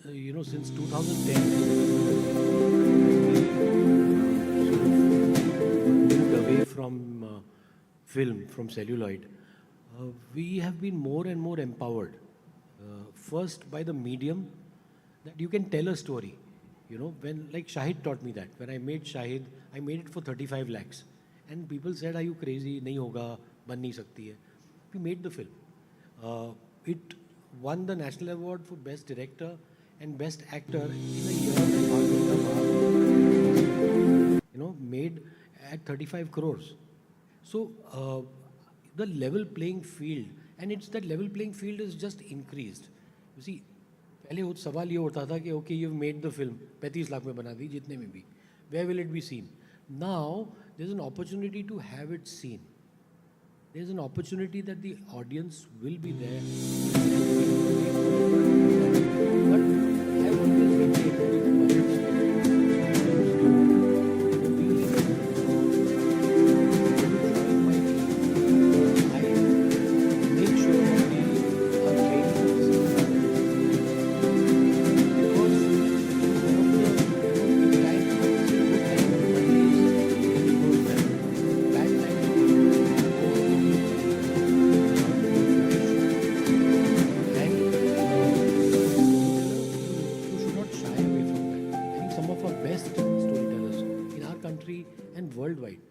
greatest storytellers have always told their stories economically.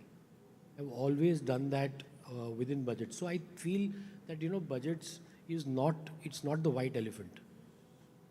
It is actually, as important as what you're making. If you're able to, I have to give a value proposition. If I have a story that is absolutely niche, that is for a certain amount of audience, I have to be able to tell somebody that, listen, it's very cheap. You have to minimize that risk. So you plan a budget as you plan the story, is it? Well, it's become almost like it's like second nature, because you have to, see, I don't like to write stories in vain. You have to have a value proposition. So there are lots of stories that are based in Gujarat. Okay, now you feel that, okay, how do I, in Hindi, the story will get bastardized. It will not be as authentic. So if I have to make it in Gujarati, I have to make it within the parameters of the Gujarati market. I have to make it for a Gujarati audience and then hope that it travels wide. All that is bonus. So the idea is, how do you marry quality with the parameters that are put in the market? I think that works. Monica, there's just connected a question to this. Is apart from budgets, there's something called data, which is measuring success and all. And as far as I understand, data is talked a lot, but not many know how to decipher it. Not many know how to use it. How do you measure success? How do you measure? And since you are the pioneers and you're doing something for which you're also charging a premium, you have a lot of data. So just a layman's question that, everybody is trying to, like, a horror comedy chal gayi hai, so everybody wants to make horror comedy. Somebody told me there's some 26 horror comedies being made in terms of films and everything. So is bhed chal ke daur mein, how does a Shergill work? So how do you, is there data a very big determination to make content? Data can only tell you what has happened. It can never inform what is to come. So I think it's very important. We are in a medium which is creative. The production timelines, the creative timelines, I mean, it takes anywhere between 2 to 3 years to bring a story out that you really believe in, sometimes even longer. Yes. How can a data point which happens at a certain point in time inform you of where the audience will be at that time, what is the environment? So it's really important to follow your passion where ideas are concerned. Stories are always about heart. What you want to say, what a creator's vision is, and why would you choose to tell a story? Because you feel that, yes, this is something that people will love watching. Data can only tell you that, yeah, people watch crime more. Can it tell you what kind of crime story to make? No, it cannot. And after you've made one kind of crime story, will you again make the same kind of crime story because the data proved? At least in streaming, you cannot. Maybe in theater. No, even in theater, that's not. Now they can't. Earlier there always used to be, okay, this has worked. So now the latest is, okay, only franchise works. So let's just lean into all kinds of franchises. That also will be proven wrong at some point. So I think that we should never over-index on data. Data can only tell you, very broad sort of learnings that it can tell you, but it can never inform what kind of stories to be told, because stories are really about touching people. They're about setting new trends. They're about innovating. And I think in streaming, the minute you try to replicate what you've already done, audiences will reject it. They've seen that. They're seeing content and stories from world over. They're seeing the kind of innovation that's happening. Every single week, if not month, new kinds of stories are coming, new formats, and people are exposed to them at such a large scale. Yeah. So their expectations have gone up. So when you're actually thinking and programming and you're looking at stories, you want to actually lean into the most exciting stories. And that's the only way to, run the entertainment industry. So if I'm getting it right, so data can just drive a little bit of the path. It can inform you on certain things. It can help you to know there are more takers for this genre, or even budget is a data point, actually. Like Hansal rightly said, that films don't fail, the budgets fail. Of course, when you, in any format, actually, film, series, docu, if something is not made the way it was planned or envisioned, of course, there are times when you feel the creative could have been better. But essentially, budget as a data point, it tells you, it indicates you that, okay, this size of an audience, this is the size of an audience, so will you go and spend 3x or 10x the amount of money on something which is meant to please a certain size of audience and to be very loved in that audience set. And when you actually throw more money at it, then you actually make it unsuccessful. So it's very important to just look at those parameters and really not chase data. You can actually keep, massaging data to tell you more, but it doesn't tell you more. It's very important to have gut in the entertainment business. Fair enough. Also, I feel data is useful sometimes when you have a second season. Yes. It can inform you that, look, this show is working, what is working, and why a second season should either get more money or less money. What kind of audience you're reaching. So I think it's invaluable if the data is interpreted in a little more subjective manner. If the data has to become a meditation point, not a point of, it cannot be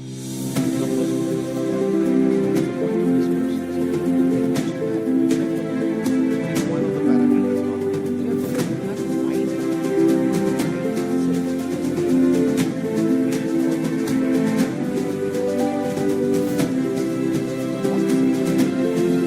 फिल्मों में भी people say कि film बहुत hit थी, 100 करोड़ की है, अरे भैया आपके हीरो ने 200 करोड़ लिया है, 100 करोड़ की फिल्म हिट कैसे हुई? तो वो ना, that is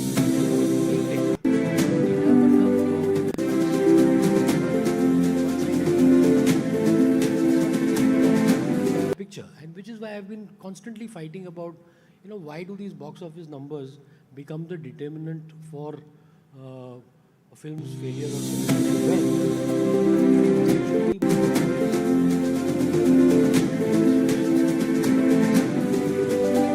or who knows that business better than the people who have invested in it? कि वो मतलब आप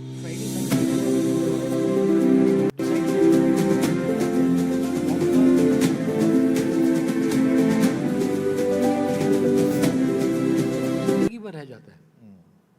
मतलब ना, some ordinary person, कोई भी चलता फिरता बोल देता है, अरे तुम तो फ्लॉप बनाते हो.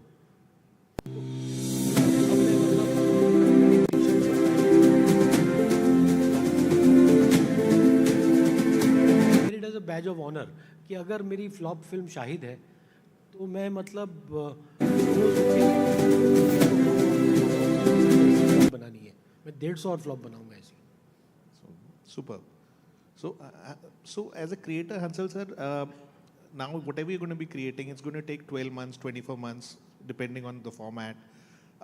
So whatever you're thinking now is going to come to the audience much more later. मतलब ये deadlines की बात क्यों कर रहे हो यहाँ? अच्छा. Netflix के साथ. मुझे Yeah, we'll have a conversation. Yes, we have to talk later. अच्छा, so नहीं वैसे कोई सुन नहीं रहा.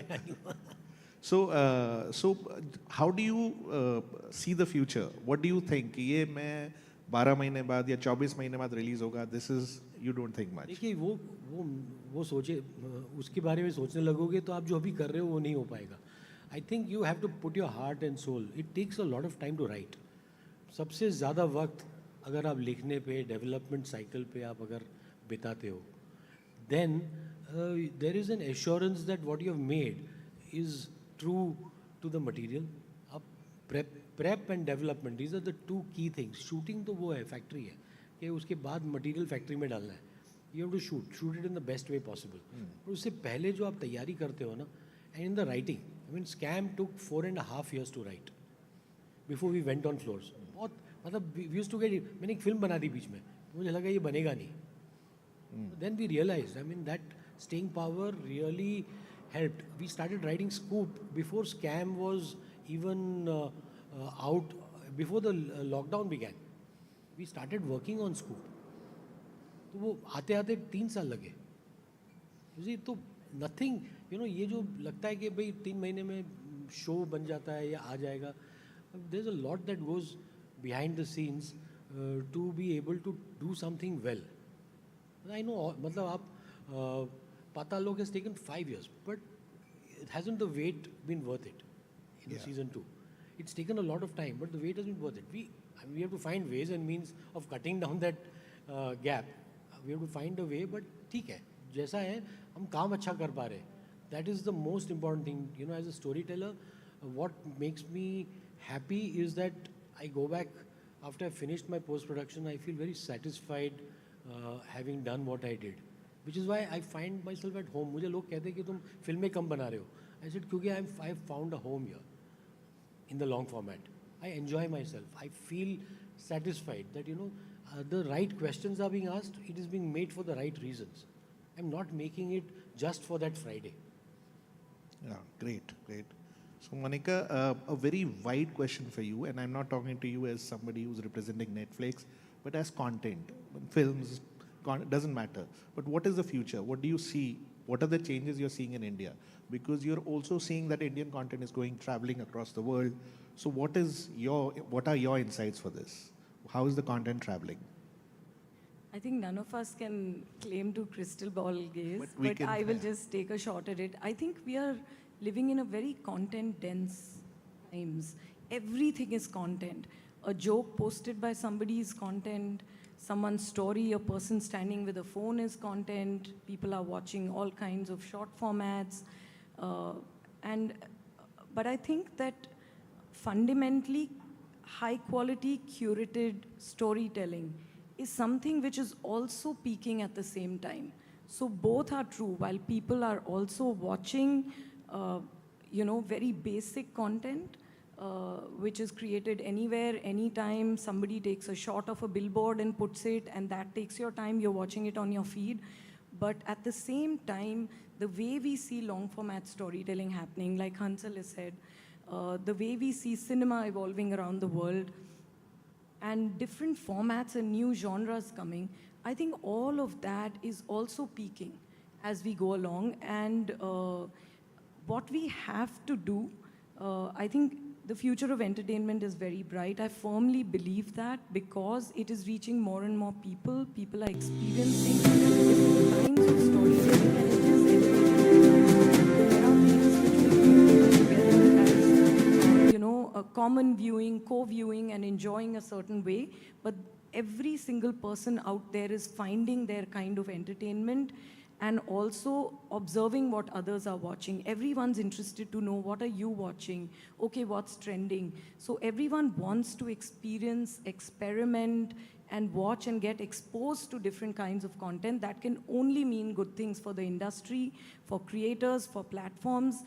I think the one thing we have to remember is that we have to constantly keep listening and learning to the audiences. Ultimately, the audience is going to consume those stories.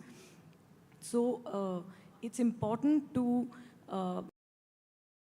has actually made them realize that shouldn't our cinema also be doing something better? When you go to the theater, you want to experience more films that have more to say, and not either the same to say or the pre-pandemic era where all kinds of, that was the only source of entertainment. Now you have different sources of entertainment. Yes. So I think we all have to up-level our game. We all have to make better content for the audiences. One of the big indicators of what audiences are watching, how diverse our audience is, you look at the Netflix top 10. Number 1 is Khaki, the Bengal chapter, very massy. Okay, it's like made for it's cinema entertainment. It's, mainstream entertainment. And number 2, adolescents. They both coexist on the same platform. Number 3, Dabba Cartel. Now, each of them serve a different taste. Group that likes samples different kinds of things. And they're all there. And they're all in the top 3. Then, I just looked at the charts right now, and this is the 1, 2, and 3. And that's amazing. Which is so good, which tells you, nothing, you cannot, narrow down the scope of storytelling. Only one thing works. There's no one formula for everything. So, and we should celebrate this opportunity as an industry to be able to create so many different kinds of stories, and they will reach the right people. That's the fun of it. I think a lot of optimistic thoughts. Just adding one more thing, Ansel sir, I just was speaking to you before the session, And one is the cinematic and the larger than life, talking about global content. The other is regionalization, the regional content.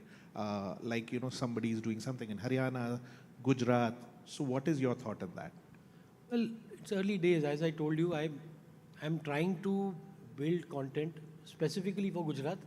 Being a Gujarati, I feel that there's a lot to be done there, and there is a big audience there. When I went to promote Scoop in Gujarat, I thought Gujarat would have a very big audience for Scoop. I was surprised to see that the audience had only watched the second season of Asur. They had come at the same time. They had watched Asur and they had not watched Scoop. Scoop had all Gujarati actors. So I realized that things were not reaching, it's such a vast audience, but they were not reaching them. They were stuck to a old format. The first season was such a huge success, Asur, which is, of course, it was something that Monica created when she was at Woot. Monica and Tanya. They created and the second season was playing at the same time that Scoop came out. And I spent 2 days. I realized that, the audiences they did not know about Scoop. Their awareness was low. I felt that audience wanted entertainment, but we have not been able to give it to them. So I'm trying to make some kind of local content within those parameters and give it to them locally, for now. Give it to them locally because, right now there's not much diversity on the bigger streaming platforms for regional content. It's very limited currently. And I feel that, there's something to be explored. And this is an exploration. What I'm doing right now is giving back to the state where I was born. Where my family was born, not me. I am born in Maharashtra. It's giving back to me all these wonderful roads. So Monica, seeing your background, you've done documentaries, you've been a correspondent. So what is it that you see in terms of like documentaries didn't have a market before, OTT happened. So any take on that? Oh, that excites me to no end, actually. I'm so glad that we are able to do some defining documentaries, Hunt for Veerappan, Curry and Cyanide. We just had Roshan's recently, The Greatest Rivalry, Personality Docs. I really feel glad that as a format and genre of storytelling is also, getting reinvented. I should tell you a little story. When I was in my earlier job, I was reading an article about this person at Netflix who had reinvented the documentary space because she leaned in, she was very passionate about it, and she met a lot of creators and she said, we want to do documentaries, but we want to do them in a more entertaining format so that people are able to, more people are able to experience the joy of watching documentaries and, how it stimulates you.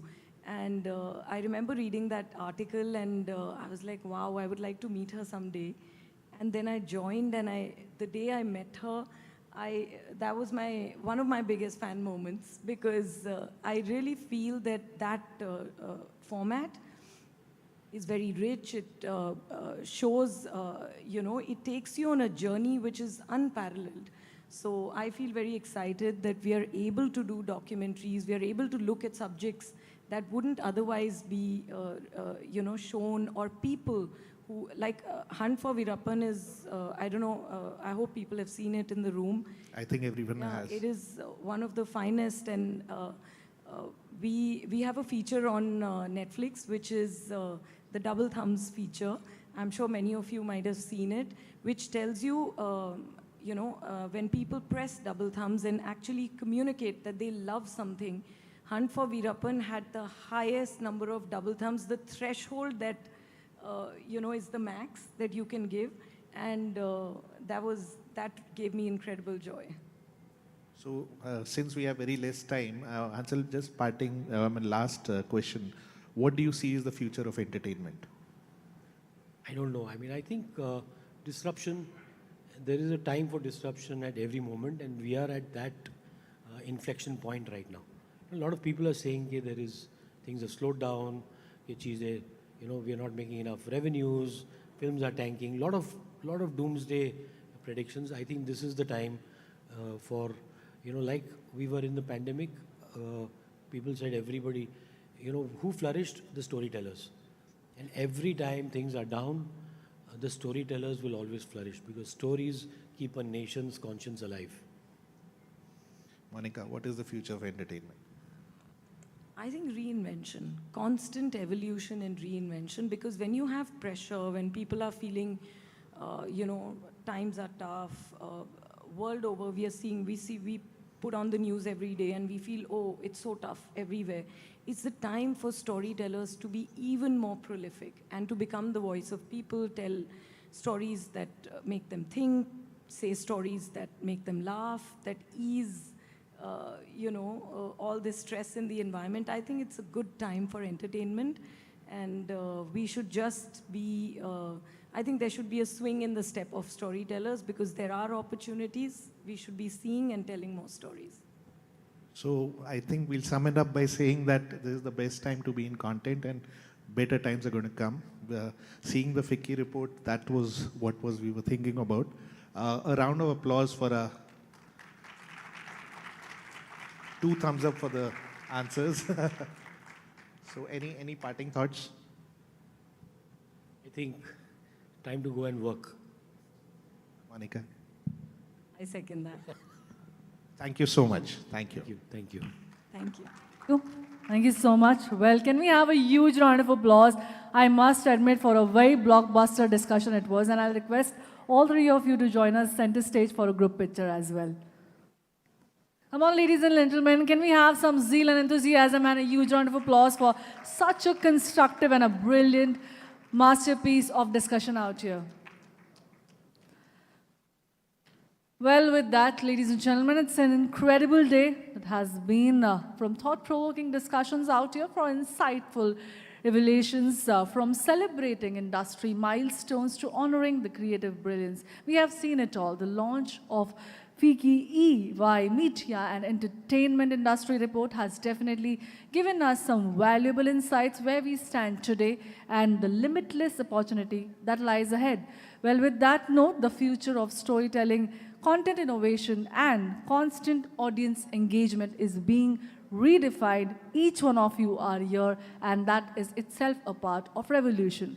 Well, a heartfelt thank you to all the esteemed speakers, panelists, dignitaries for joining us and including industry stalwarts who have shared their valuable perspectives on evolving landscape of entertainment.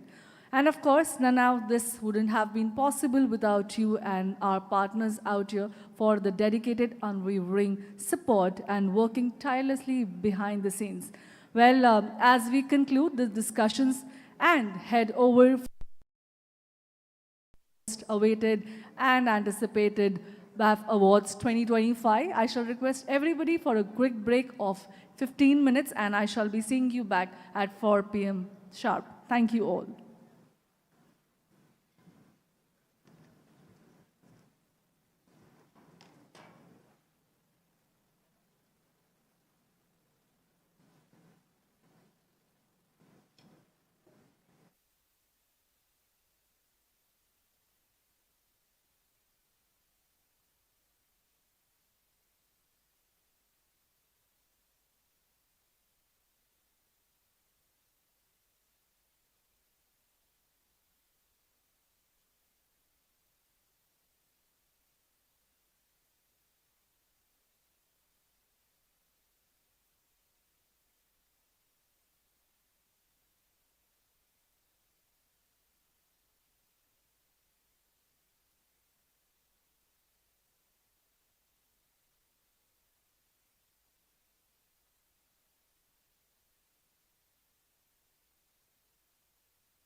t-shirt on, tell me you're alone.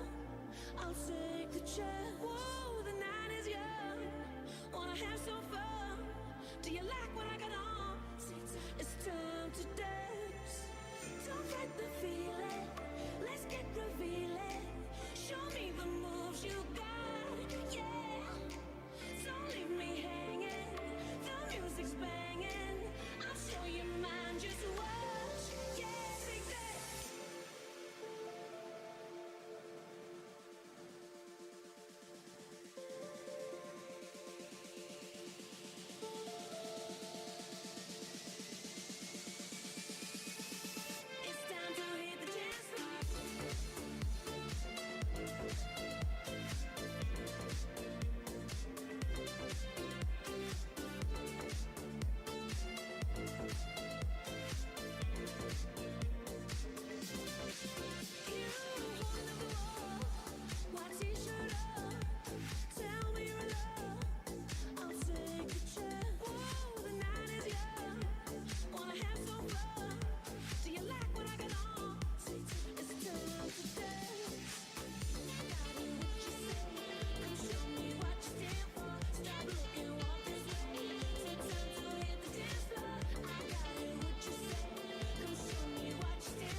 Well, everyone, welcome back. Thank you for waiting, and we are just waiting for dignitaries to join us shortly. We shall be commencing in next 5 to 7 minutes, as I'll request everybody to kindly be seated.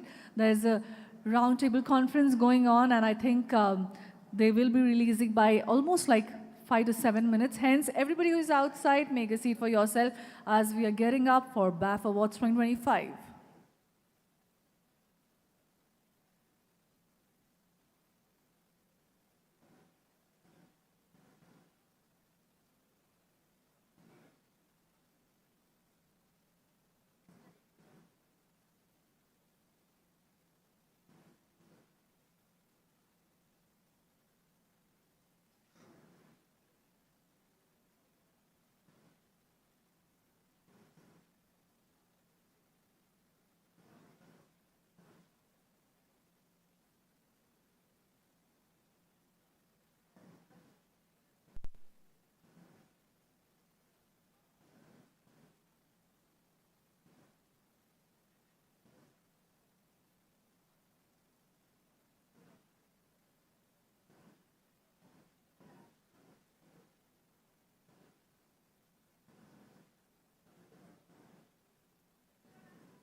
Well, ladies and gentlemen, a very good evening to each one of you. Welcome out here, everybody.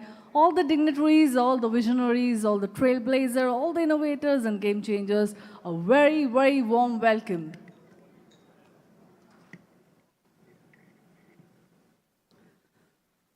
Once again, namaste, good evening. It's an absolute honor and a pleasure to welcome you all to FICCI Best Animated Frames BAF Awards 2025, an evening dedicated to celebrating excellence in animation, VFX, gaming, XR, and comics. Well, tonight we celebrate the magic of animation, the brilliance of visual effects, and limitless imagination that brings stories to life. Well, animation is no longer just a genre, but it's an art form, a global phenomenon, and a powerhouse industry driving this entertainment industry. Well, over the years, the BAF Awards has grown onto the most prestigious platform, recognizing talent across AVGC industry, and this year is no different. 2024 is the landmark year. Well, we are here celebrating the game changer. This industry is pushing creative and technology boundaries like never before. Let's get going and to formally welcome and commence BAF Awards 2025, ladies and gentlemen. I shall like to invite someone who has been a guiding force for the AVGC XR industry, a key driver of BAF Awards. Put your hands together on welcoming the visionary, the leader, the game changer, Mr. Ashish Kulkarni, Chair of FICCI AVGC XR Forum and founder of Punaryug Art Vision Private Limited. I think तालियां थोड़ी जोर से बजनी चाहिए.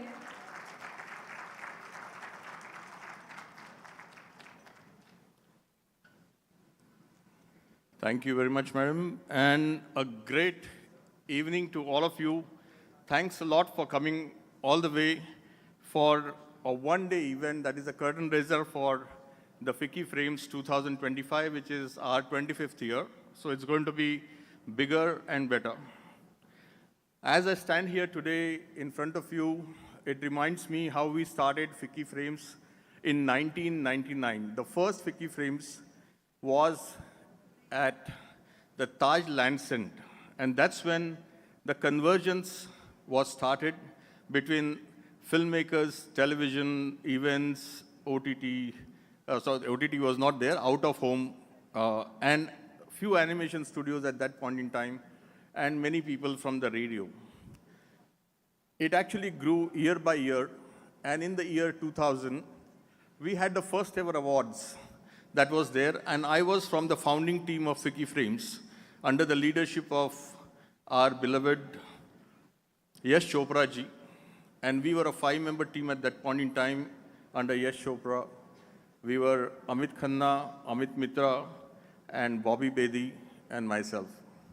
So when we actually did the first ever session in 1999 for animation, it was seen as to what is animation. People used to call it lamination and animation and everything put together. Then came the first award that we did, and it didn't have a name.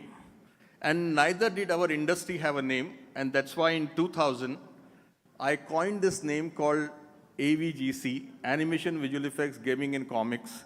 And I thought the AVGC forum at FICCI was formed in 2000, and that's when the journey started, and the FICCI asked me to become the chairman of FICCI AVGC Forum because I had given that name. And then I told the Secretary General that time, Amit Mitra ji, that the biggest studio is run by, it's called DQ Entertainment, and it's run by none other than Mr. Tapas Chakravarti. So we invited him to become the chairman for the first 2 years. He was the chairman, I was the co-chair. And at that point in time, when it came to 2001, when I was sitting in my studio in Bangalore, I was deciding that we need to formalize these awards. which can have a long relevance and can recognize animation, gaming, visual effects. We added XR to the whole piece of AVGC and made it AVGC XR in 2017 as the industry was growing. But at that time, the foresight was to really see that a name that can last for a long, and that's when I carved a name called Best Animated Frames Awards. And whether you do animation, gaming, visual effects, comics, and XR, it's about the animated frames for every single award. And that's why we started putting that category together and built a very serious awards. The very first year we had the only open category for international and national, and many national players said for 2025 and also do the awards. And as we actually move forward, I'm very happy today that we are in a year of 2025 where awards have also been celebrated. This is the 25th year of the awards. If you ask about the BAF award, it's the 24th year because the name was given 1 year later. Having said that, it's kind of grown. At that point in time when I took up the leadership at the FICCI, the industry was less known, and it was not known as AVGC XR industry. And then the state governments didn't know it, and we were concentrated in few cities like Mumbai, Chennai, Hyderabad. Then in 2000, we started Bangalore, and 2007, we started Pune, and then we started Calcutta, and today we have as many as 17 cities which are doing animation, and then we have about 43 different small towns which are having animation, visual effects, gaming, and comic studios, and maybe freelancers delivering animation, gaming, visual effects, comics from maybe more than 600 towns across India. It has become a force to reckon with. Last 2 years have been very tough because of certain mergers of broadcasters, as they were the leading green lighting agents for new content and commissioners for the new content. And as these mergers and acquisitions happened over the last 2 years, the green lighting of new shows for animation were on a downstream. And same with the strike in the US for the writers actually impacted the visual effects industry. The gaming industry actually grew year on year fabulously well. And we have seen, no sooner we have done the policies, now we have a huge amount of insurgents in the comic industry and the XR industry. FICCI is proud to say that we also have indulged into creating another property called XR open source, and to our surprise, we had 10,000 students applying for it, and Meta was our partner along with the Government of India Scientific Department to sponsor it. And we had a fabulous mentorship for 400 youngsters into XR open source, and we would like to carry this property forward. Having said that, we had overwhelming support from every places. Now it gives us a big pride that we have been a major contributors to the national policy. We have been the major contributor in forming the Indian Institute of Creative Technologies. FICCI single-handedly created this concept in 2005, and we pushed it for the last 20 years till it finally happened, and now we are putting it together on ground and taking it forward. At the same time, we took up this cause in every state, and we formed as many as 15 associations across states so far, and have policy in about 12 states in India, and 12 states having independent policy of AVGC XR. Maharashtra had the policy under IT ministry, and yesterday we had a breakthrough meeting where the Maharashtra government is now making a separate AVGC XR policy, carving it out of the IT policy. And that's a big movement for all the studios and the stakeholders in Maharashtra. Having said that, the year 2025 is a very different year where we are going to actually see some changes happen and some young blood taking over into the ecosystem. And as it comes to the 25th year of FICCI Frames and complete my journey with FICCI at 27 years and almost 23 years as the chairman of FICCI AVGC XR Forum, we have decided that this particular moment onwards, I would like to welcome my friend and a very dear younger brother, Mr. Munjal Sharoff, on the stage, as I'm going to hand over the chairmanship from today to Munjal Sharoff. Please welcome Mr. Munjal Sharoff on the stage. He's been a co-chair with me for the last 12 years and has been actually relentlessly working on making sure that AVG CXR industry is actually been brought to a different height. As we actually welcome him, from today onwards, I would like to refer everything to Mr. Munjal Sharoff as he takes over as the chairman of FICCI AVG CXR Forum. And I would continue to be there as a mentor and on many forums that we have formed across Maharashtra, Karnataka, and New Andhra Pradesh, plus many other states. Some of us in the industry have decided to take a role of mentorship and let the youngsters take over and make sure that we actually consolidate and make sure our pyramid is very solidly built for the future and for the future generations to make creative careers and excel from here. And we actually contribute to the biggest levels to make India as a global hub for AVG CXR and entertainment and the content creation at large. So let me welcome Mr. Munjal Sharoff.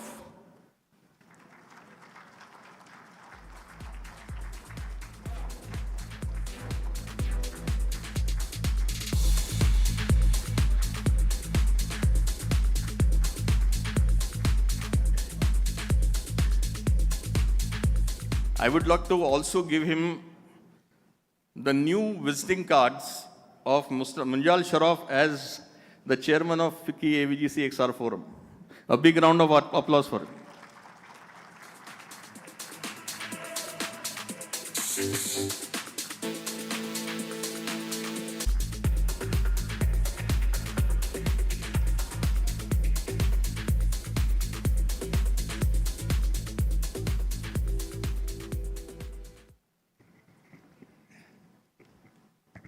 Friends, thank you so much. Thank you, Ashish. It's been an absolutely amazing journey serving alongside Ashish for a host of policy initiatives. And I think it's remarkable that the year that I'm taking over as a chair, there's so much happening around us. I think one of the biggest dreams that Ashish and me have shared is the IICT, which is finally bearing fruit. It's been a extremely long journey, making this happen. And I'm so happy to say that the work is actually in full swing there. We have hired the leadership team. They've taken charge. I think Ashish has put in tremendous amount of work in, invigorating the entire ecosystem. He's relentlessly worked, as you all know, in building so many of the state AVG CXR forums. So yes, I think it's amazing to sort of take over the baton from him. But let me tell you and assure you guys that this by no means absolves him of his role. So he continues to be working alongside all of us. And I think this is indeed a challenging time for our industry. But I can tell you this, that a lot of what we have been lobbying for the last 20 plus years is now actually bearing fruit. Whether it's the national AVG CXR policy, which is taking shape, whether it's the multitude state policies that are taking to place. I think one of the biggest things that will now you will see come into fruition is the Create in India mission, which I think is going to be a game changer for not just AVG CXR industry, but perhaps for the entire media and entertainment industry at large. So I think moving forward, we will see, I see this whole AVG CXR Create in India mission as a huge stimulus.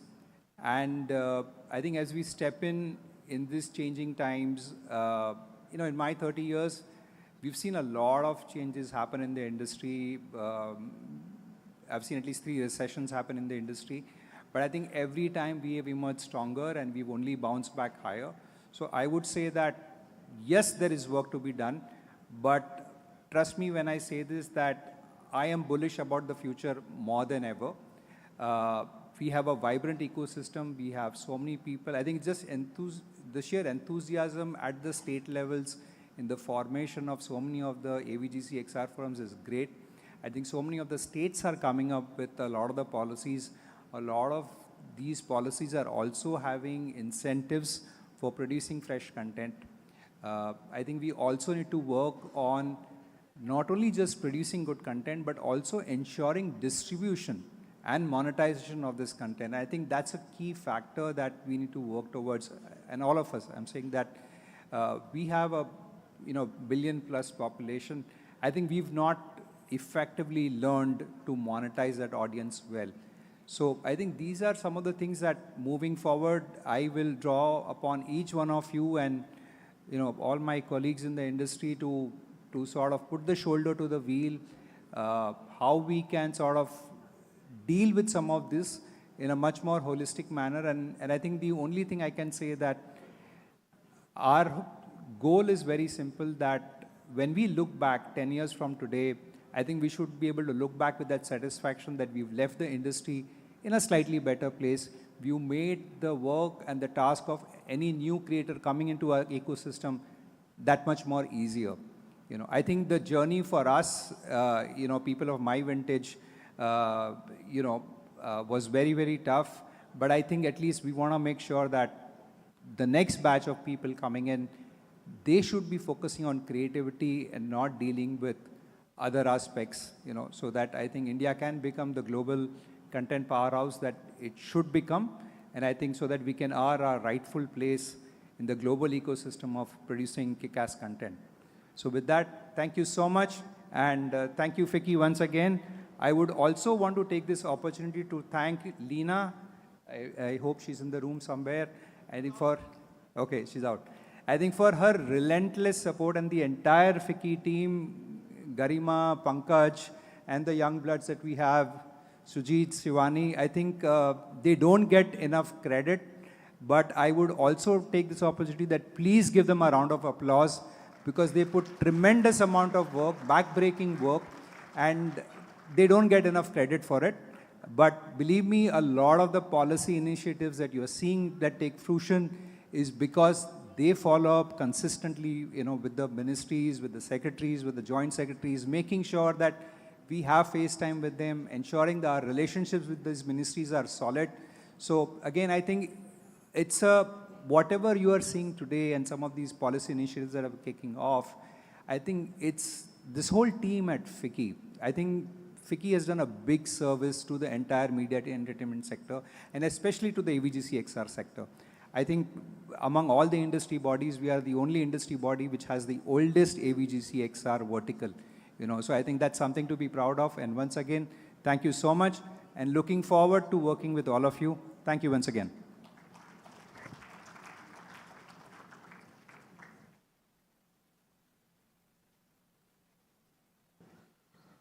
Well, very congratulations from all of us to Mr. Munjal Shroff. Can we have a huge round of applause for him as well as Mr. Ashish Kulkarni? Well, on that note, I'll request and call upon the leaders out here to felicitate our set of awards. FICCI Frame has been the torchbearer of innovation in media and entertainment, and BAF Awards stands as a tribute to the best and the brightest minds in animation, VFX, gaming. Over the years, definitely these awards have recognized trailblazers, as we know that it's not only about entertainment, it's about revolutionizing, it's all about cutting-edge technology, it's all about artistic excellence. Well, leaders, we are here. Now, let's felicitate and celebrate.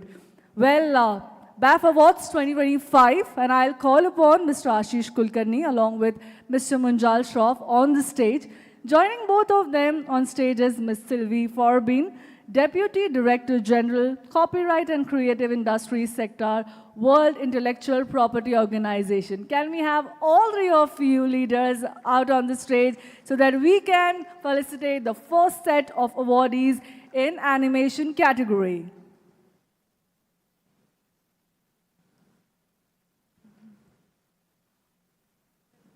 Yes, I'll request you to join us on the center stage.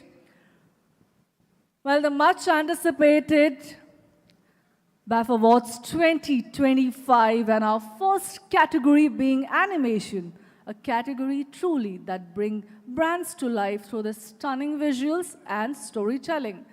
Well, the best animated advertising promotional film. Let's get going. Can we have the first category on your screens, please? Brace yourself, ladies and gentlemen, as we head for the first category. It is Best Animated Advertisement and Promotional Film. We have top 3 nominees. Very glad, very honored. The nominees are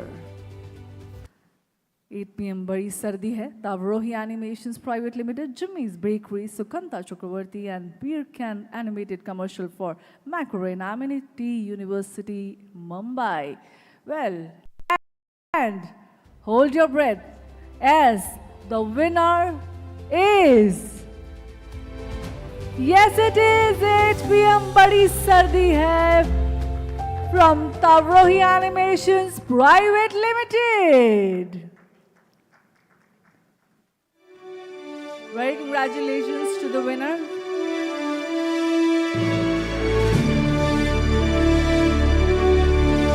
I'll request leaders you kindly to be on center stage. So I'll announce one more time, Tavrohi Animations Private Limited, HPM Bari Sardiya. Congratulations on being the winner.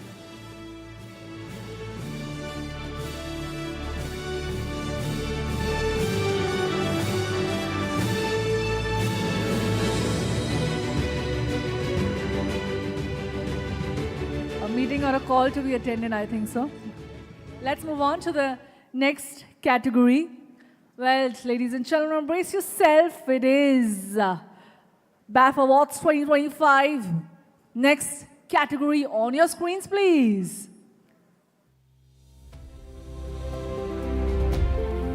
BAF Awards 2025. Well, Trailblazers do not only entertain but create revolution, and the Best Animated Film is a category, and the top 3 nominees. Dhavpatti from Paper Boat Design Studios Private Limited, Ima's Big Adventure Toons Media Group, The Garland of Kukuchi Midnight Kettle. Wow, superb work. Let's see who dons the winner hat right now. And the Best Animated Film winner is Paper Boat Design Studios Private Limited from Dhavpatti. Very, very congratulations.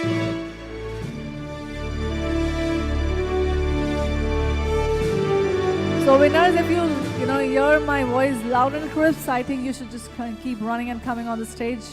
Once again announcing Best Animated Film winner, Paper Boat Design Studios Private Limited, Dhavpatti.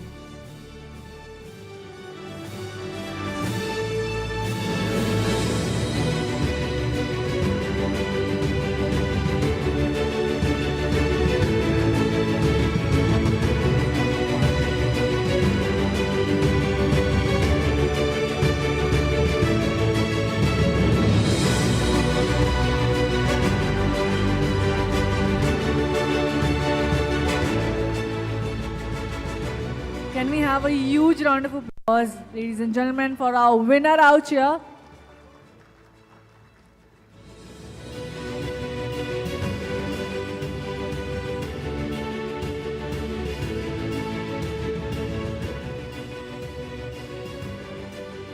Very, very congratulations. And of course, wishing everybody for the future endeavors all the good luck. Well, next category, let's move on to, and that comes on your screen. Can we have the AV, please?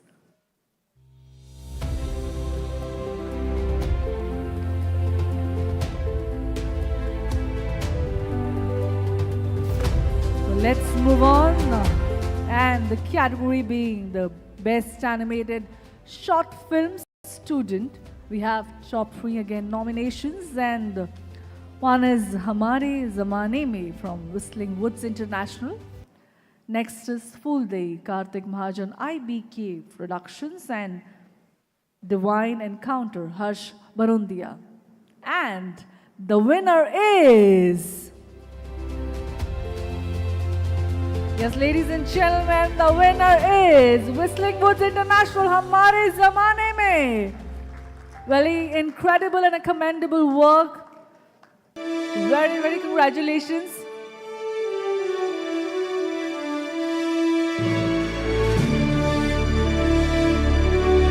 Come on, proud winners, I'll request you to join us on stage.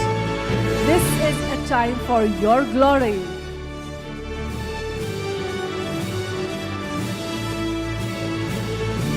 Very, very congratulations. Best Animated Short Film Student goes to Whistling Woods International, Hamare Zamane Mein.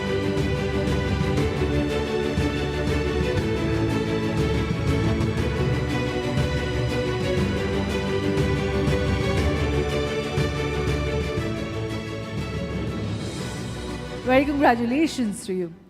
Well, let's move ahead now. The next category, once again, coming up on your screens.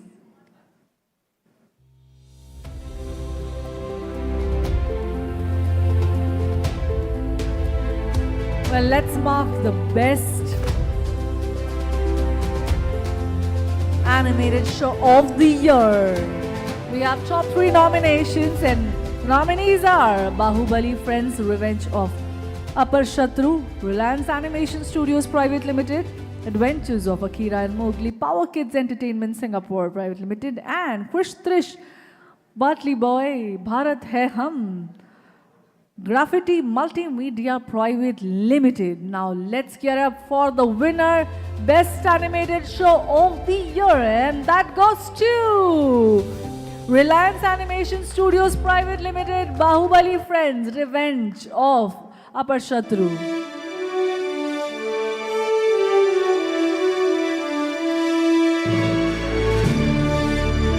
I can see the dynamic team coming up on the stage. A very, very congratulations, of course. Well, we are witnessing the incredible work this year. It's really a tough job to choose from the nominees. I'm telling you, it's a top-notch competition out here. That extremely commendable level of work everyone here is doing. Very, very congratulations, Reliance Animation Studios, for the fantabulous work out here.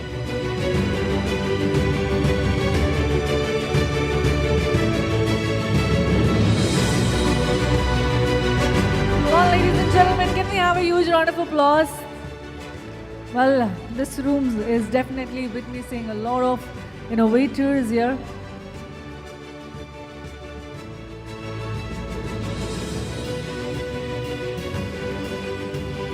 Very congratulations to you and the entire team. Let's move ahead for the next category that comes up on the screen.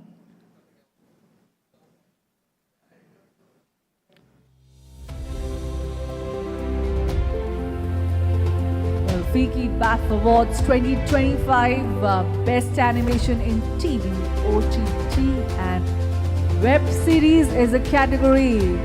And the powerful nominees are Legend of Hanuman, Graphic India, Crook Show, Toons Media Group Studio, and Mawale Sutra Digital. Now let's get going. Well, brace yourself as the best animation in TV and OTT and web series goes to... The winner is Legend of Hanuman, Graphic India.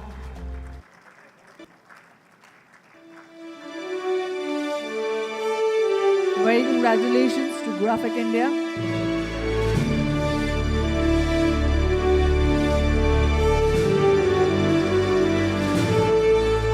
Well, let's ahead with the next category.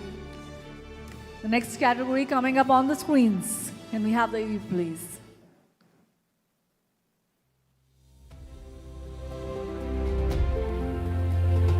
Yes, the nominees for the category Indian TV OTT Web Series Best 3D Animation Series, and The top-notch nominees are Bahubali, Friends, Revenge of Upper Shatru, Reliance Animation Studios Private Limited, along with Legend of Hanuman, Graphic India. Bahubali, Friends 2, Revenge of Upper Shatru, Warner Brothers Discovery. Let's get going. Brace yourself as the winner is...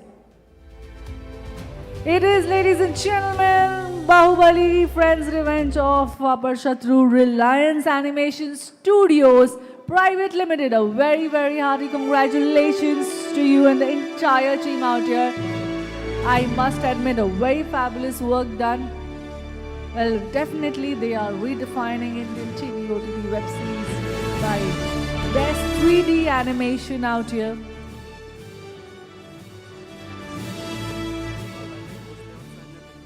I will request and call upon Rajesh Bhosle, if you're around and can hear my voice loud and clear.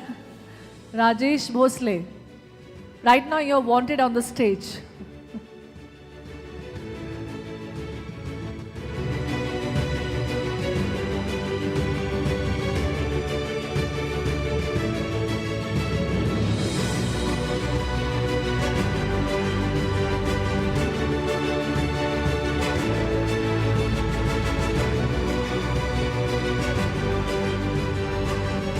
Very congratulations, the entire team. Well, let's head for the next category, International TV OTT Web Series. Can we have it on the screens, please? Well, this is one of the most significant category, I will say, International TV OTT Web Series Best 3D Animation Series. Must admit, a very spectacular work done by the nominees out here. And the top 3 nominees are Mighty Beam Playtime First Day at School, Green Gold Animation Private Limited, Coco Melon Animal Time Pots and Pans Band, Green Gold Animation Private Limited, Adventures of Akira, Mowgli Power Kids Entertainment Singapore Pte Limited. Well, now it's a time to announce the winner for the best 3D animation series for International TV OTT Web Series. And the winner goes to Mighty Beam Playtime First Day at School, Green Gold Animation Private Limited.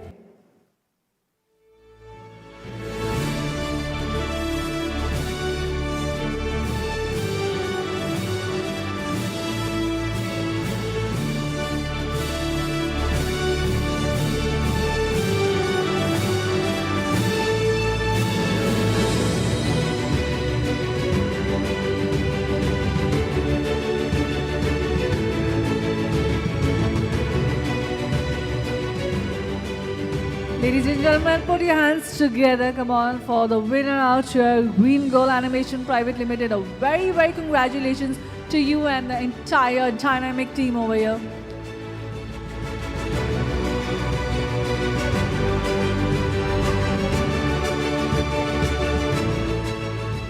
Very congratulations once again.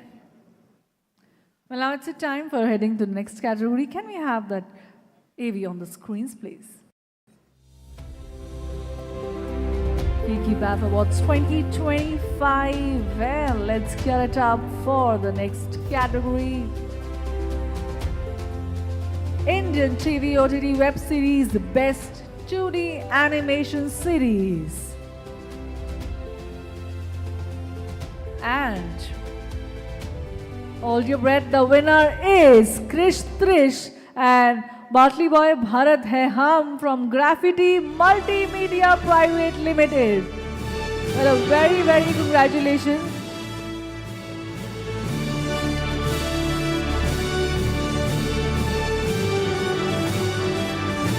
Best 2D Animation Series, and that goes to Graffiti Multimedia Private Limited.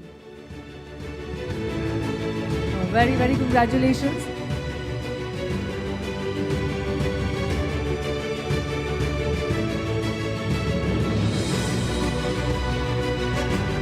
I think, come on, we should keep on clapping and making sure that, everybody is in the room gets inspired. Thank you. Thank you all the winners out here. Congratulations for such a fabulous work that you are doing. Once again. And Thank you, leaders. Thank you so much for being there. Guys, I also wanted to acknowledge some of these guys. Of course, through our journey, we have seen a lot of support from all the state governments and all the state associations that we have formed over a period of last 20 years, right from Tasi onwards to Abai, to Twaga, to the Andhra Pradesh Association now, then Vegas in Tamil Nadu, SAIC in Kerala. We have a Goa Hippies and a Goa Association. We have MITCA in Maharashtra, Madhya Pradesh, AVG CXR and Entertainment Association. Then we have Rama having inauguration of Rama Raj, Rising AVG CXR and Media Association of Rajasthan. We are actually going to have a launch of this association tomorrow morning in Jaipur. So some of us are flying out to Jaipur today night at 9 o'clock. At the same time, we have West Bengal Association, and we have now new association coming up in Haryana and Punjab, and one in UP. And then we have done an Assam AVGC XR and Media Association. So like this, we have a great support, and all of you make it a point to come to the event at FICCI, and big thank you to you guys and all the secretaries and the ministers who have actually supported in every state. Has been a phenomenal journey. As we start in IICT in Mumbai, we have the CEO and CEO already joined us, and we had a great contribution from Manvin Shukla, who is not here today, and Chaitanya Chinchlikar. Big round of applause for Chaitanya. Has been handling it along with whole of our team and been doing a great job. FICCI has actually given the responsibility of the founding directors of IICT as the company has been formed, which is a joint venture between Government of India, FICCI and CII. So myself and Manvin actually are the founding directors on the IICT Section 8 company. And the core team that we have formed also has Munjal and Chaitanya with us on the team. And we have Jay Kumar and few other people joining us on the Governing Council. And few other people will join us on Academic Council and also the Industry Relation Council as well as the Skilling Council. And then we have the Incubation Council that is going to come up. So we have a lot of contribution required from each one of you. Many states are also tying up for Regional Center of Excellences. So when you go back to your states, please make sure that applications have been made from every state so that we can actually have a hub and spoke model working out of IICT. And again, a big round of applause for all the organizers of today, the complete team at FICCI and led by Leena for the last so many years. Munjal already has done that, but I would like you to put a great round of applause for people who have been actually working relentlessly to make this happen at the shortest period of time. A big thank you, and I think the animation is done, but we have visual effects, gaming, and everything going to come. So please wait till the last guy's award. Don't leave if you have got the award. Because then the last guys who are there, they have no audience for them. So please make sure that you encourage them. Even the last person who's going to get the awards, it's not going to be very long because we have made sure that we have shortened the list. But please ensure that you are there. Thank you so much.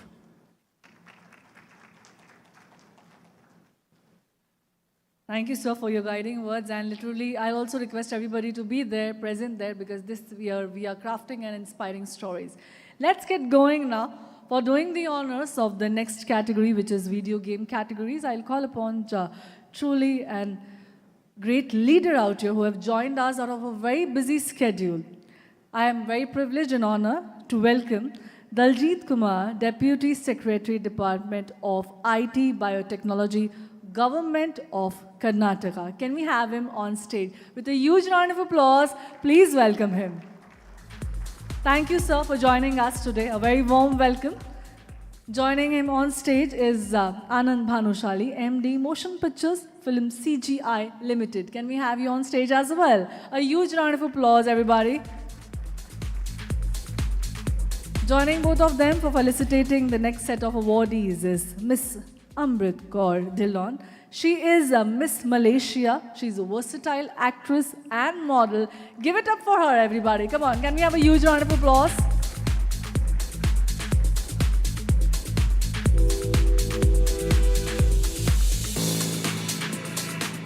Well, our next category is a video games category, a category that definitely blends creativity along with interactivity to deliver unforgettable player experiences. And can we have the first category on the screens, please?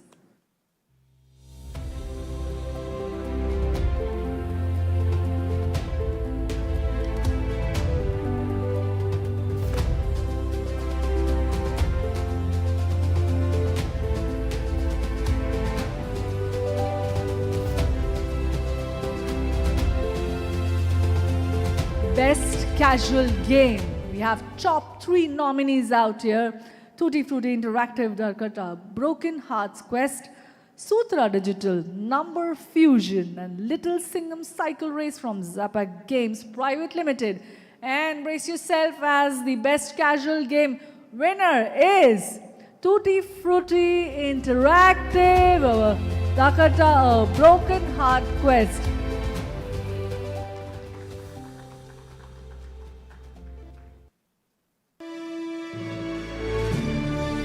I will request all the leaders to kindly join us on the center stage. I'll request all the leaders to kindly join us on the center stage.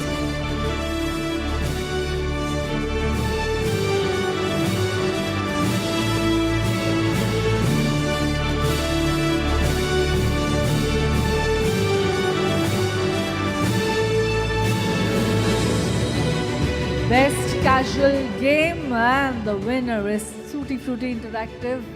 Very congratulations to the entire team out here.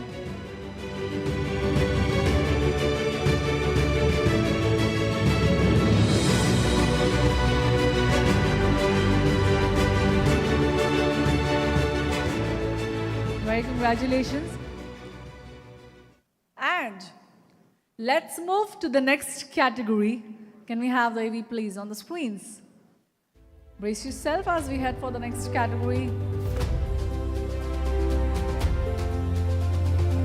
Best Game Indie Developer, and the top 3 nominees, ladies and gentlemen, are Bloom, a Puzzle Adventure, Lucid Labs, Shotgun Tag, Studio Nuri, Moze Maje at 7 Seas Entertainment Limited.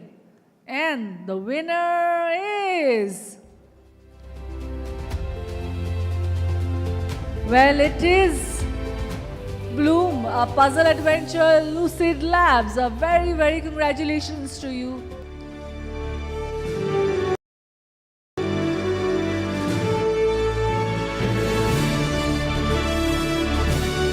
Once again, the Best Game Indie Developer, and that goes to Lucid Lab for Bloom, a Puzzle Adventure.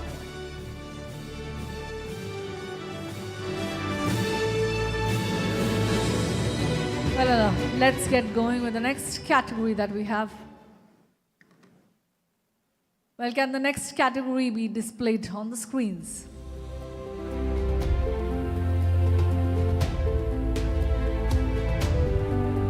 Can we have the next category? And it is Best Student Game. Top nominees are Heads Off, Whistling Woods International, Market Mania, Whistling Woods International again, and Hunter Hyde, Demency Media College. And what do you say? The winner is, for the Best Student Game, goes to Heads Off, Whistling Wood International.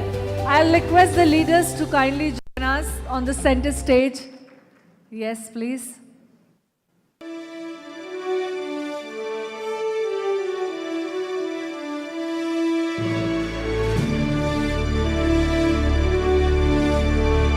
Well, the Best Student Games goes to Whistling Woods International. Heads Off.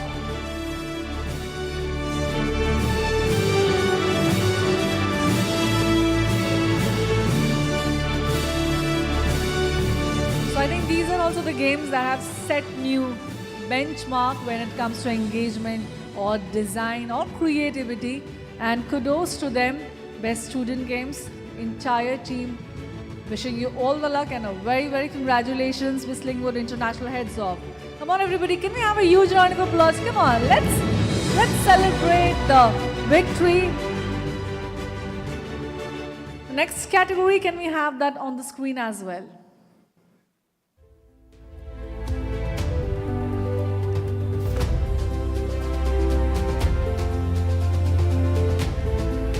Here it is, the best international game, and the top 3 nominees are WWE Mayhem for Zapak Games Private Limited, American Dad Apocalypse for Zapak Games Private Limited, Dakota Broken Hearts Quest Tutti Frutti Interactive. Okay, can we have the winner displayed on the screens?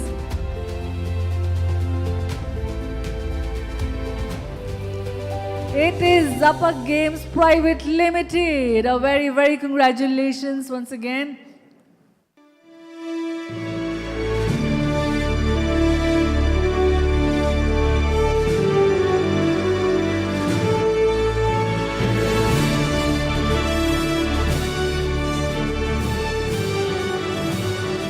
Zapak Games Private Limited for WWE Mayhem.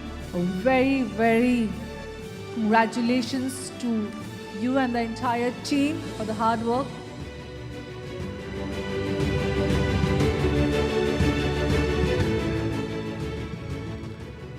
Well, next category is a very thrilling category, and I'm sure, we all are looking forward for this one. Can we have that category on the screens displayed, please?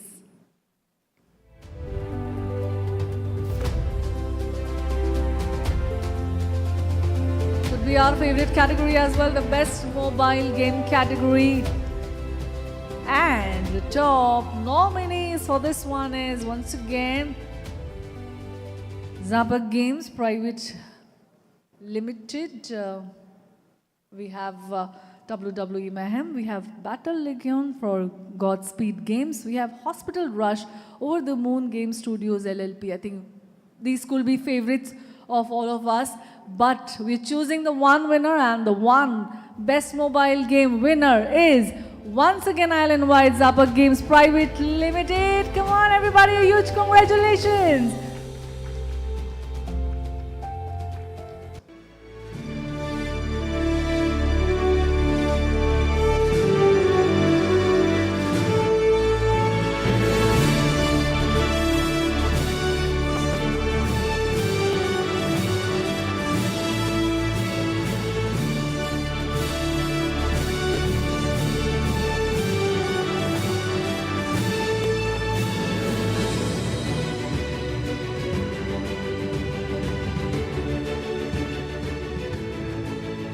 Well, hold yourself, as this category, the next coming up category, is also a very crucial one. Can we have that displayed on the screens, please?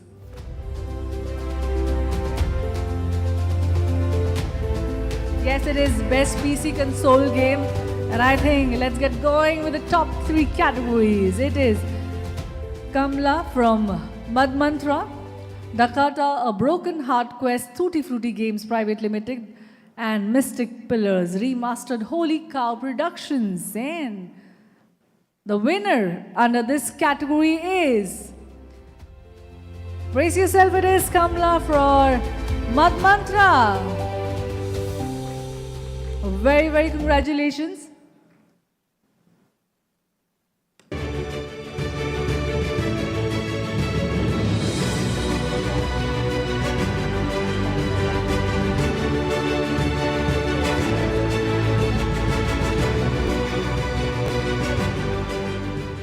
Well, let's move to the next category. Best Visual Art 2D, 3D. Can we have that maybe on the screen? I think it's one of the most spectacular category, or a splendid one. We have nominees for this one, and we have the nominees on the screens as well. Seven Seas Entertainment, Alex Danger, Jump Shoot, and Dakota Broken Hearts Quest 2D Fruity Interactive. And Best Visual Art 2D 3D goes to Dakota A Broken Heart Quest Tutti Frutti Interactive. Oh, very, very congratulations.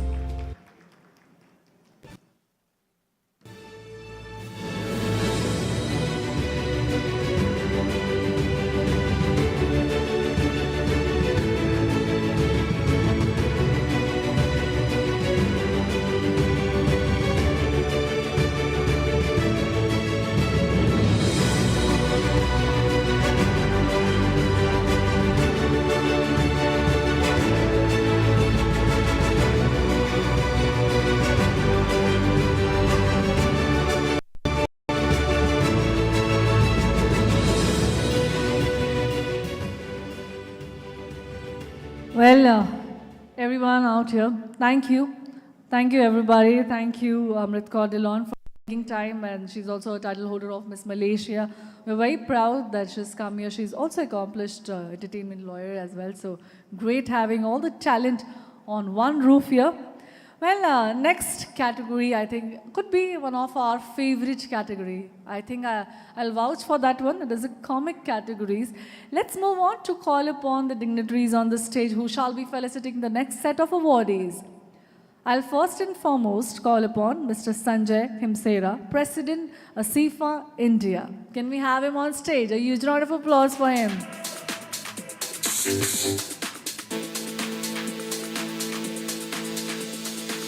I'd also like to welcome Ninad Chaya from Reliance Game. Can we have you on stage, please? Well, all the leaders, thank you first of all for joining us today. Calling upon Tanish Shivani, CEO, Bharat Carbon. Can we have you all on the stage as well? And last but not the least, Arul Murthy, founder, Parini Media College. Can we have you on the stage, please? Arul Murthy, founder, Parini Media College. Once again, a very, very warm welcome. I'll request you to please join us on the...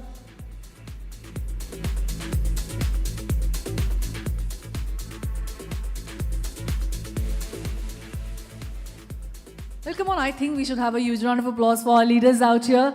Now let's move on to the comics, a category that brings stories to life with rich illustrations and compelling narratives.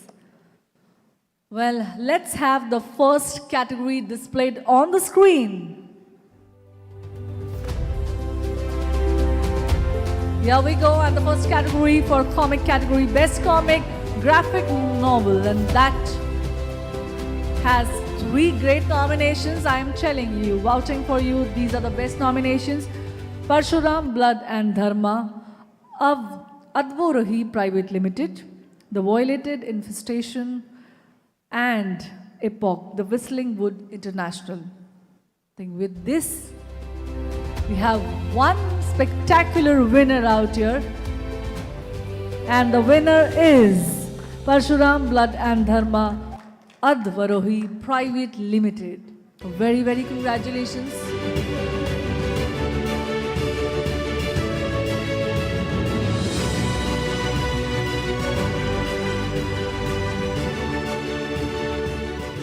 Well, very congratulations and good luck to them. Let's move to the next category. Let's display the next category on the screens, please.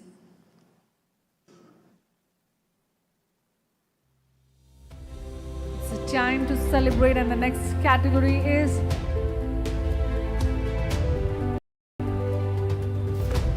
Best Comics Colorist. Once again, a very crucial category.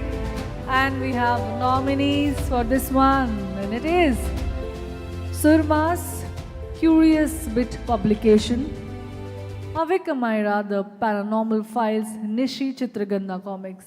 So I think with this too, we head for the announcement of the winner. The Best Comic Colorist winner goes to Surma's Curious Bit Publication. Oh, very, very congratulations for a very splendid work out here.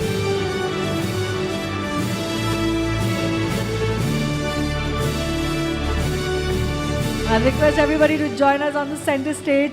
Yes, because this is your moment of glory. The winner, very, very congratulations. Best Comic Colorist, it goes to Curious Bit Publications, Surmas. तालियां बजाने में हिचकिचाइए मत. I think this is the roof that we are celebrating, the resilience, the innovation. and the brilliance that you all bring to the media and entertainment industry.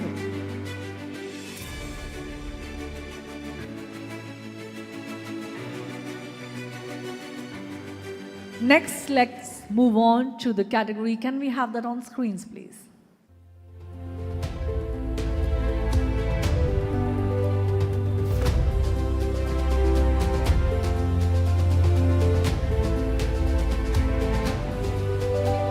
Best Comics Writer and top 3 nominees are The War Cook, Alpha Comics, Nemo, City, Sahil, S. Sharma, and Codename Alpha 97 from Yali Drink Creations. Okay, we are heading for the Best Comic Writer and the winner is The War Cook Alpha Comics. Very, very congratulations.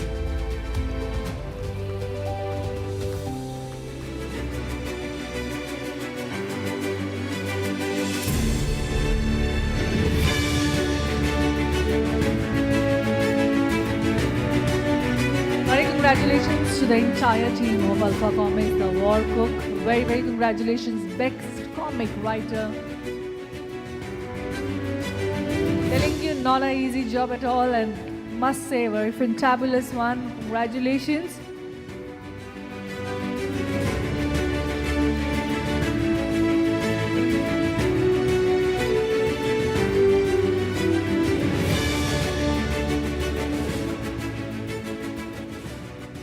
Let's move on to the next category on the screens, please.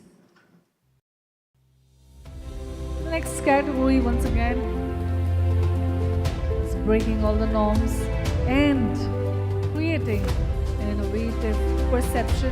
Best Comics Graphic Novel Cover. And the top 3 nominees are Avik Amira, The Paranormal Files from Nishi Chitragatha Comics. Udayan Aramban for Nihodo Media Private Limited. Next is Chandrakanta Atiksh Entertainment Private Limited. And brace yourself as we declare the winner for the Best Comics Graphic Novel Cover. That goes to Avik Amira, The Paranormal Files in Nishi Chitragatha Comics. Very congratulations. Once again, Nishi Chitragatha Comics.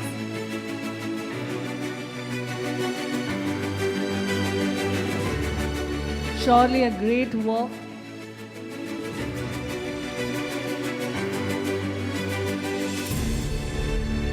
And as you see, this category definitely creates a new benchmark in creativity, engagement, and of course, the brilliance.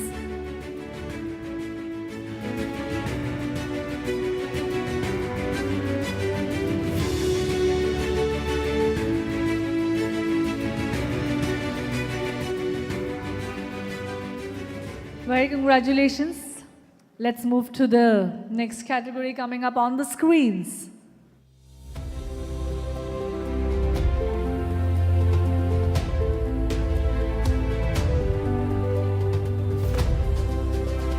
And it is Best Comics Artist. And here we have the winner is, ladies and gentlemen, it is Surma's Curious Bit publication for the phenomenal work that they have done. Very, very congratulations. Here we have Curious Bit publications. Surma's, the best comic artist. Hearty congratulations. The entire team, in fact. It's such a great work.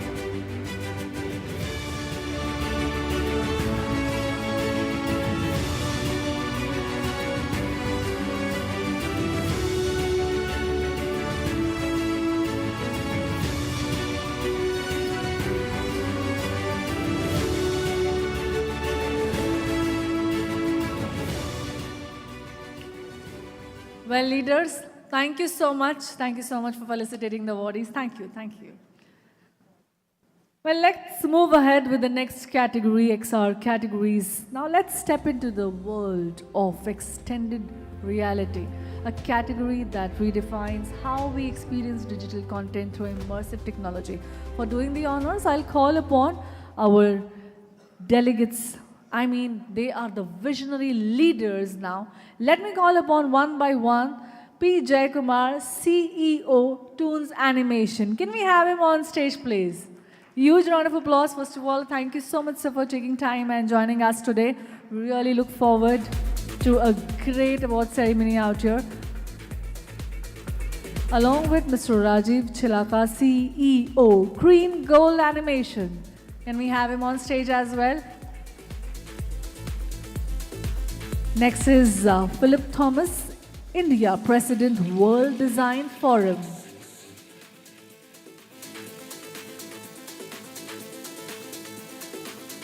Joining us is Mr. Ravi Shankar from Punyakoti.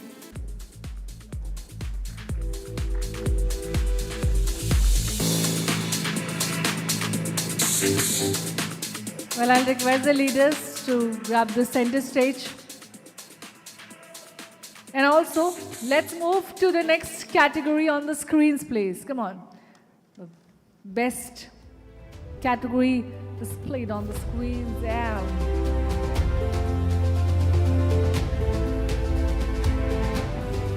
It is best use of XR in education, professional category. And we have top-notch nominees out here. Math East, Zoing Technologies, along with virtual reality training solution, Tilt Labs. Well, now it's a time to announce the winner. The best use of XR in education professional category goes to Zoing Technology Math East.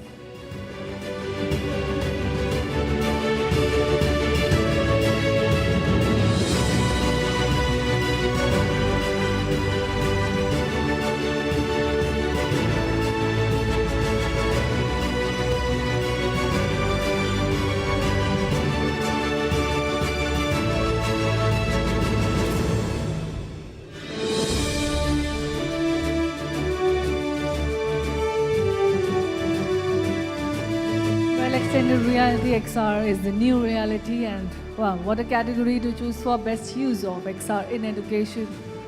Very congratulations to the entire team.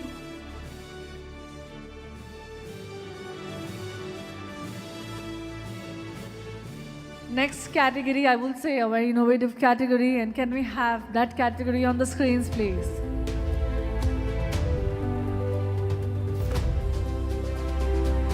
Best use of XR in museum professional category. And hold your breath as we have winner for this category, and that is Glasscape, transforming public spaces with immersive holography, poetic research and innovation studio LLP. Huge congratulations.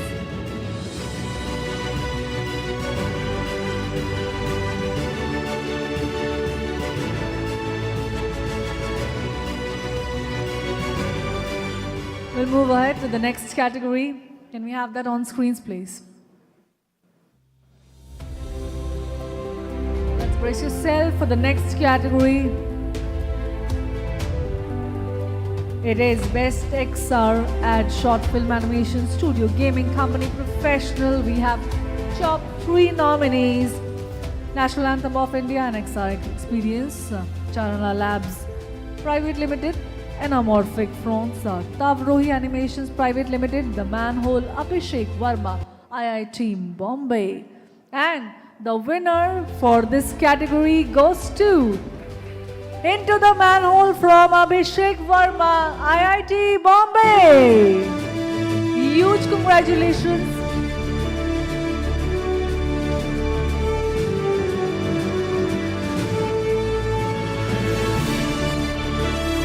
My leaders, I'll request you to join us on center stage.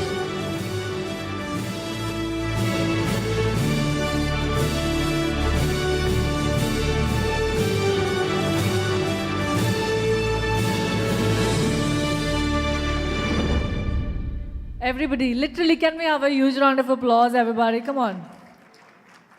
Commendable work.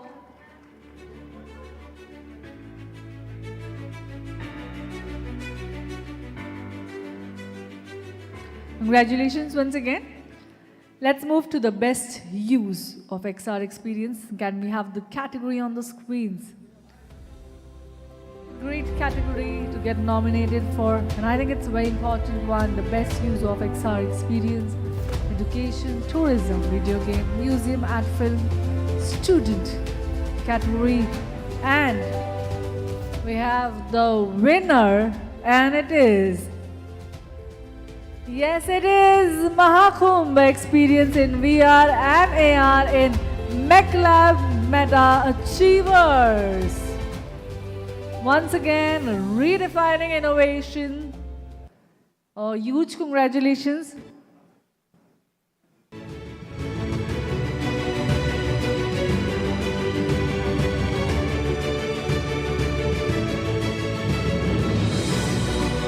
Well, thank you, leaders. Thank you for being on board. Thank you so much. Well, let's move ahead with the next category, which is VFX category. And for doing the honors of felicitating our awardees, I'll one by one call upon Praful Gare, COO and MD at Company 3. Can we have him on stage, please? A huge round of applause for him. Along with Tilak Shetty, CEO, Graffiti Studios. Joining them on stage is a versatile actress, a very talented model. She's also an influencer, well, donning so many hats. She is really talented. She is Kashish Rajput. Can we have him on stage, please?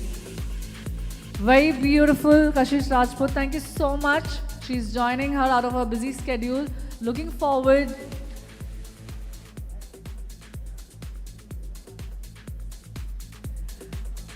Well, all three of you, I'll request you to kindly join us on the center stage. Well, next is the VFX categories, and can we have the category displayed on the screen?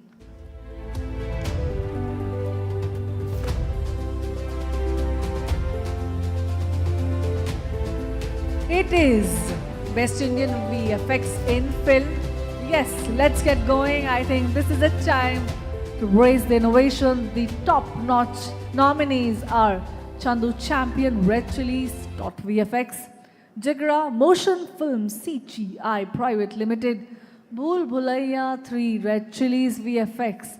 Now, it is a time to declare BAF Awards 2025 Best Indian VFX in Film, and that goes to Chandu Champion Red Chillies .VFX.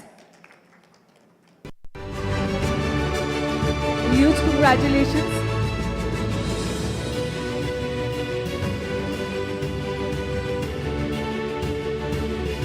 I'll request Ms. Kashish Rajput along with Praful Gare and Tilak Shetty to join us on the stage, please. The time for the glory, the category that truly blends reality with imagination through cutting-edge visual effects. A great category to be in, and I think really well deserved. Can we have a huge round of applause, everybody? Red Chillies .VFX, Chandu Champion.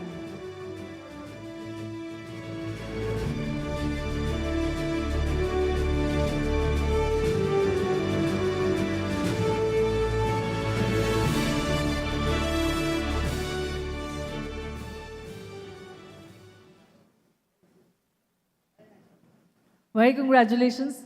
Let's move to the next category coming up on the screens. Can we have that, AV, please?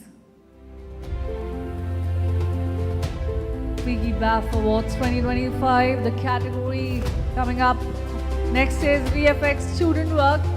Top 3 nominees coming on the way is Reborn from Whistling Woods International, VFX Work from Vivek, Vijaya, Babu and Vinci Media College, along with Scene of a Metro Train, Durga Prasad Joshi, Arena Animation, Kalyan Nagar. Well, let's get going. VFX Student Work, and that goes to Reborn Whistling Wood International. A huge round of applause and congratulations.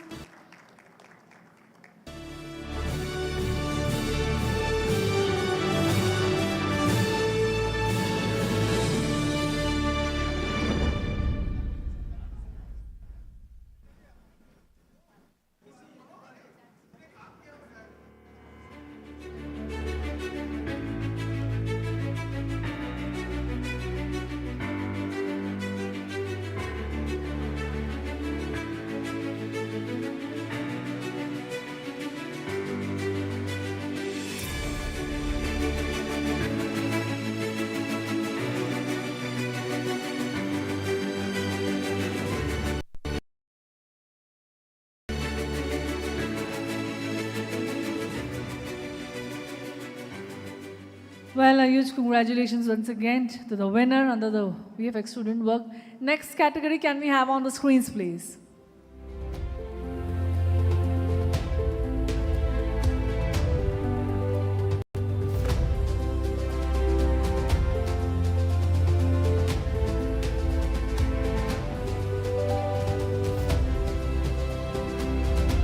It is VFX in TV and OTT web series. Hold your breath as we have top 3 nominations. Watan Mere Watan, Future Work Studios, Hira Mandi, the Diamond Bazaar, from Future Work Studios once again. And next nominee is IC814 Ford Phantom Digital Effects. And ladies and gentlemen, VFX in TV OTT web series, BAF Awards 2025, the winner is Watan Mere Watan, Future Work Studios.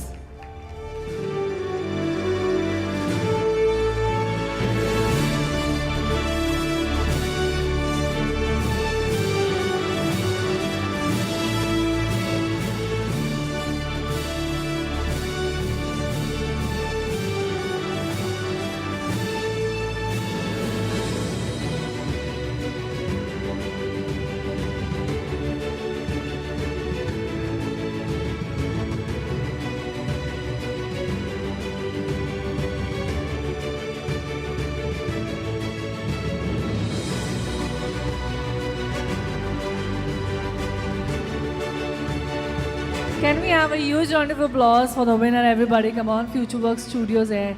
Watan Mere Watan. Very congratulations for the winning title VFX in TV, OTT and web series.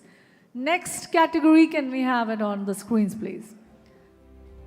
Well, it is the most significant category, I will say. Creatively inclined, an amalgamation of brilliance and excellence. It is Best VFX Shot of the Year film.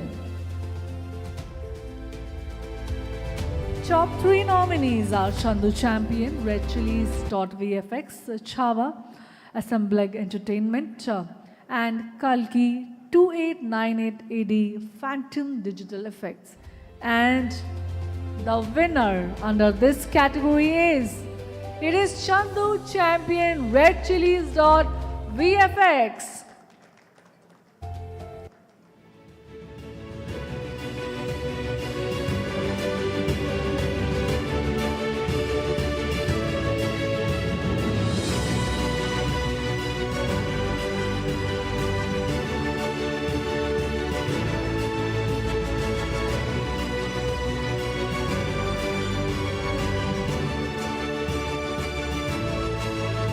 Very, very congratulations to the entire team, Red Chilies VFX.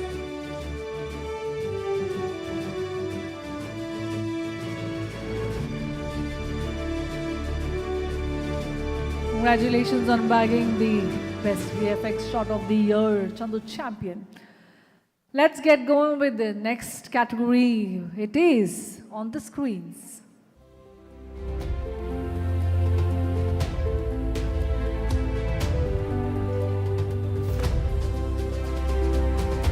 International VFX in Film. And ladies and gentlemen, it clearly goes to Cinevisual Effects for Hawaii Myro. Can we have them on stage? Huge round of applause for the winners. Commendable work to the entire team, in fact.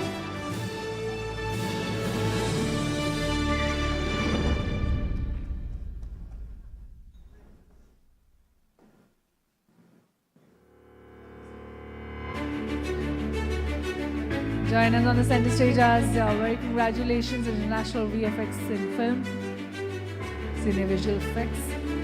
Very, very congratulations for the great and a phenomenal work.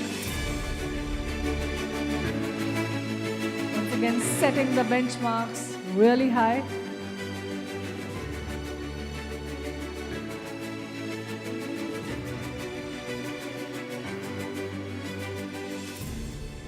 Let's get going, and the next category is VFX non-feature.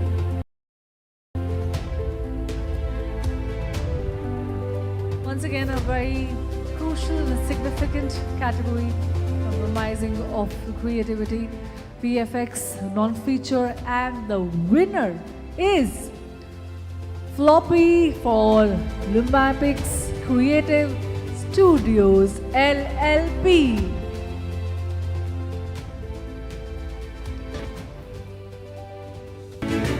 Very congratulations to Lumapix Creative Studios LLP for Floppy.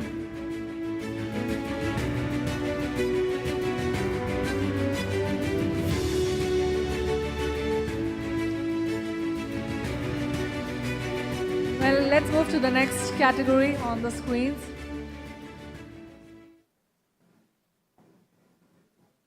Gear it up for the next category. And it is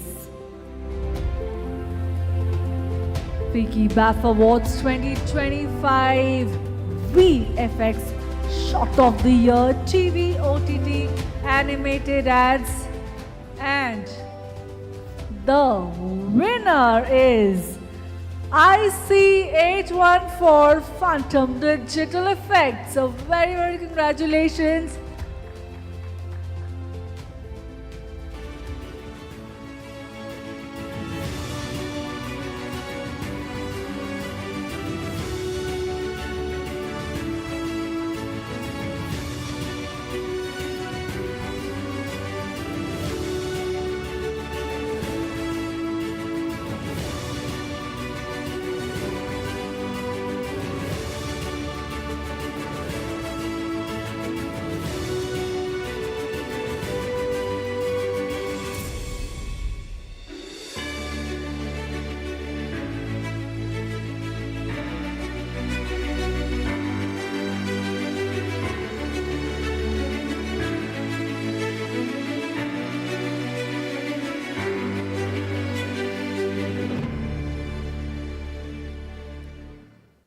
Very congratulations.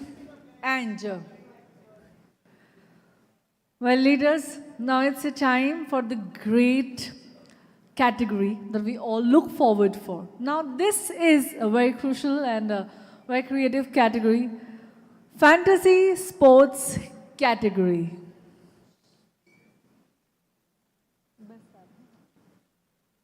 And it is the best app.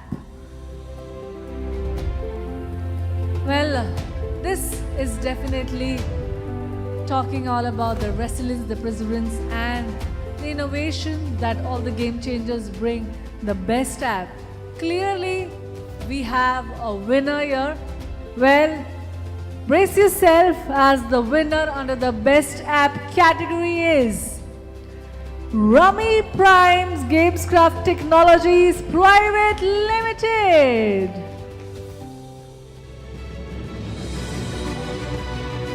Huge congratulations for the phenomenal category that is Best App, and the winner for this is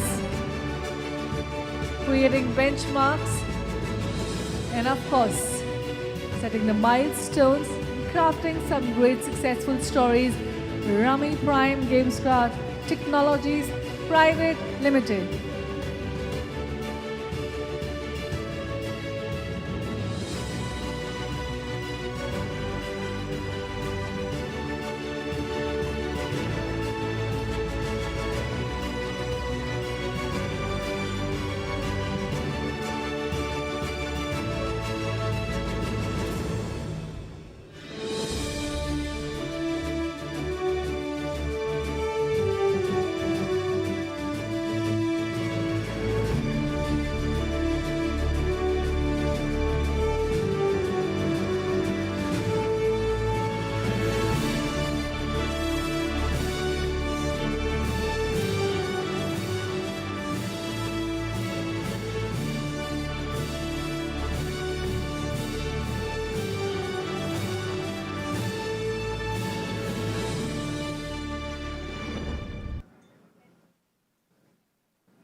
Well, we really want you to be here.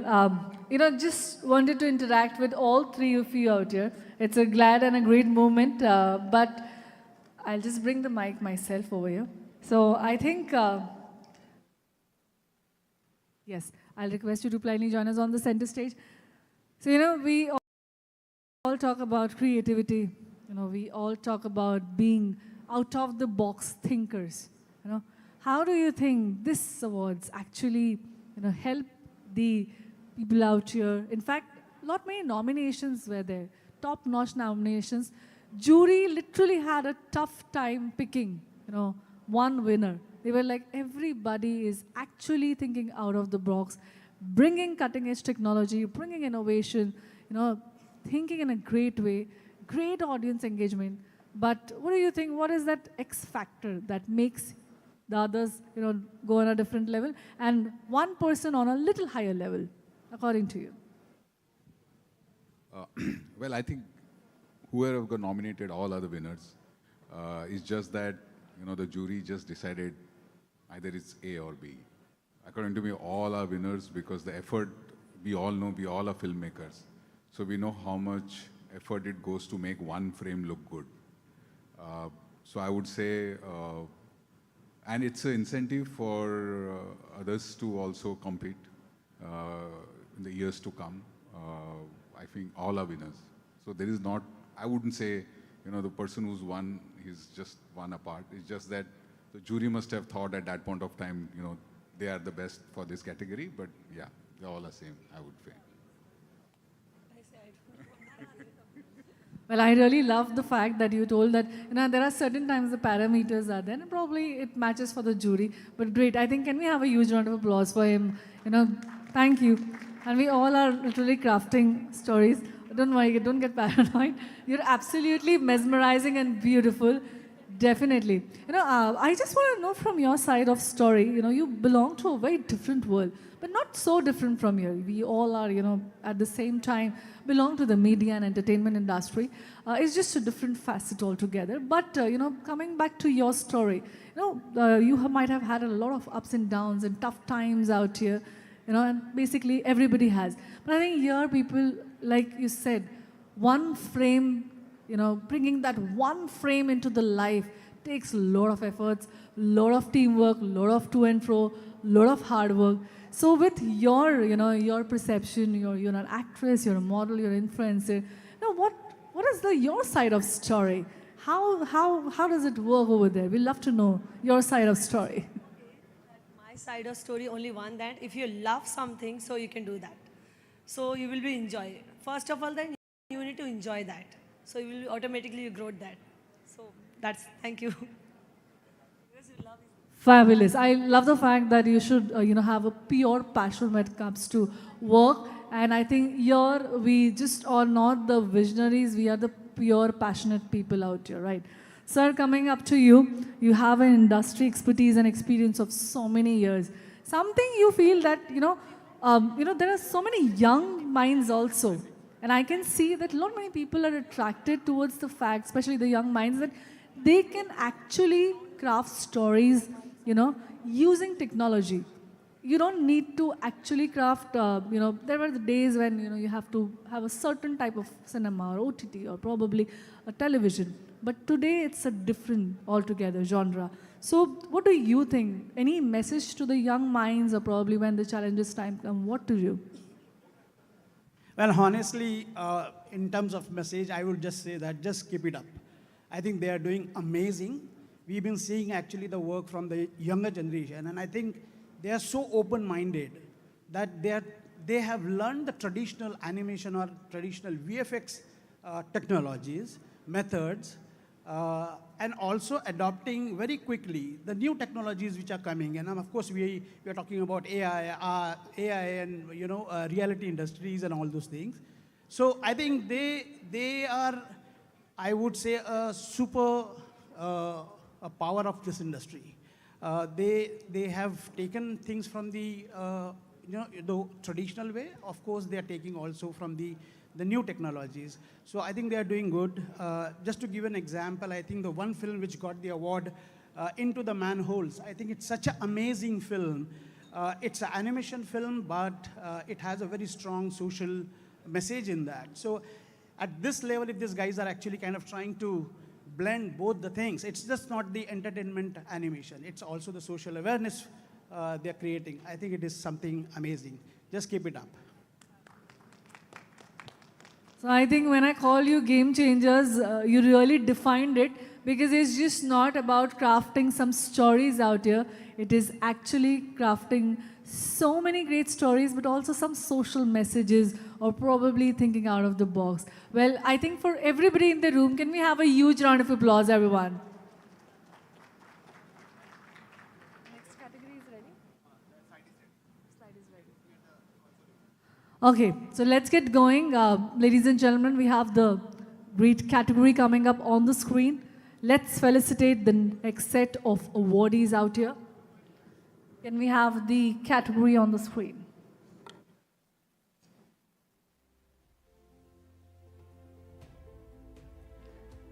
And BAF Awards 2025. Ladies and gentlemen, hold your breath. It is International TV OTT Web Series Best 2D Animation Series. And that clearly goes to Federation International Simon Super Rabbit Stop Snoring. And I'll call upon Karen Apoit to come us and join on stage. A very, very congratulations. Once again, a great and a brilliant work. Simon Super Rabbit Stop Snoring backs the award.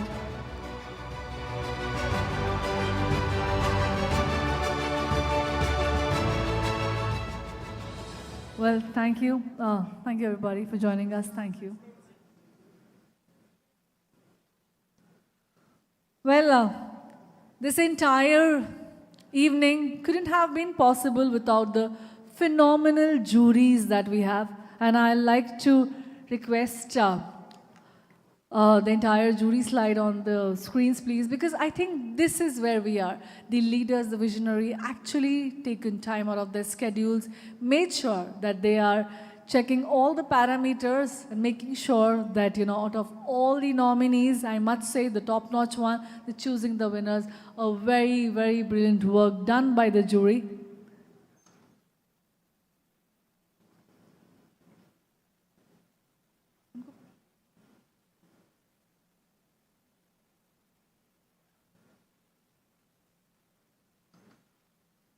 I'll special mention to Mr. Praful Gare from Company 3. I'll request if he can join us on stage. Along with Ms. Palak Jain, who is also on behalf of Achal Bhatt from 706 Pictures.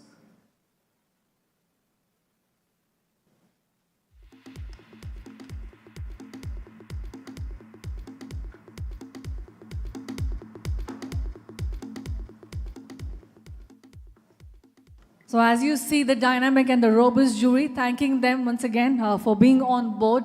Like, what an incredible night it has been. We have witnessed groundbreaking work, celebrated the best in animation, VFX, gaming, XR, and comics. The most importantly, shared the stage with the brightest mind of the industry. Before we conclude, I'll now like to invite the Secretary General of FICCI once again for coming up on stage and giving the closing remarks. Can we have Mr. Ashish Kulkarni, Chair, FICCI AVGC Forum on the stage? Is there?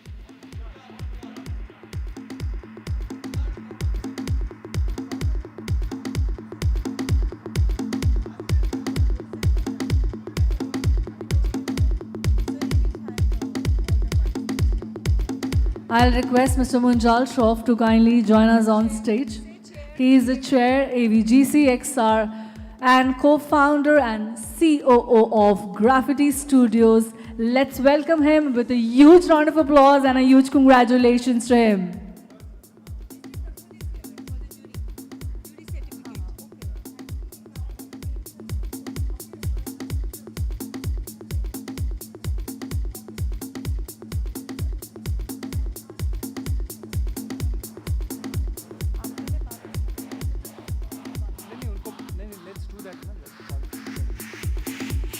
Praful, can we have you on stage, please? Sorry. We have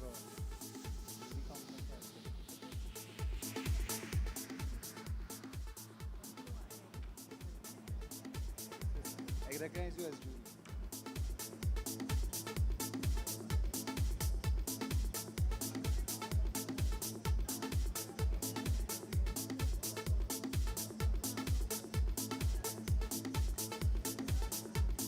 Well, out of all the juries, we have Mr. Praful Gade present from Company 3.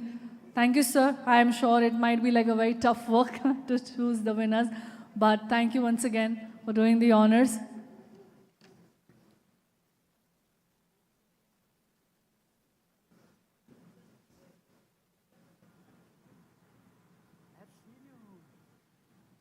I'll request Mr. Munjal Shroff, Chair AVGC and XR co-founder CEO of Graffiti Studios, to kindly felicitate our jury member. Thank you so much for joining in.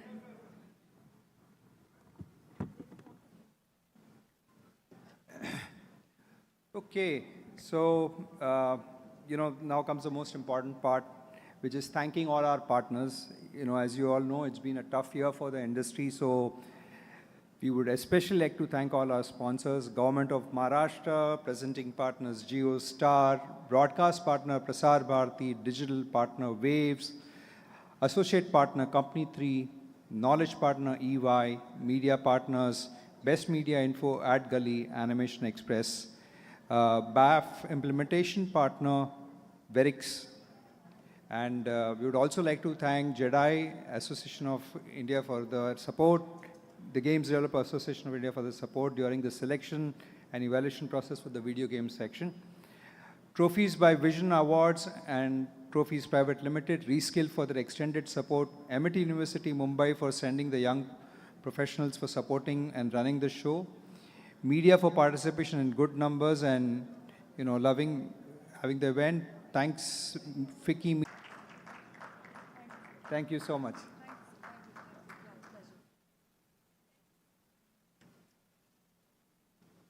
Well, as we come to the close of yet another remarkable edition of FICCI Frames BAF Awards 2025, let's have a huge round of applause for each one of you out here.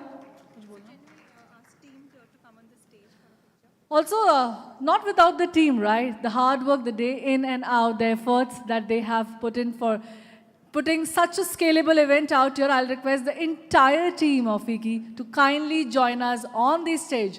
Now, it's your moment for the glory. Come on, everyone out here. I'm really sorry, it was so written yesterday when I wrote that. And actually, flow में मत कर रहे थे ना, तो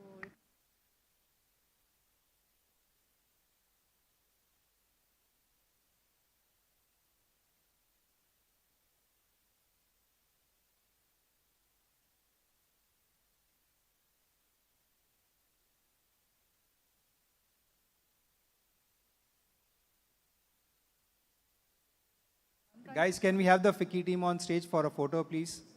Pankaj, Sujit, Shivani, Pratima, please, all of us, all the FICCI team. Leena is not here. No, she's not keeping well, I think.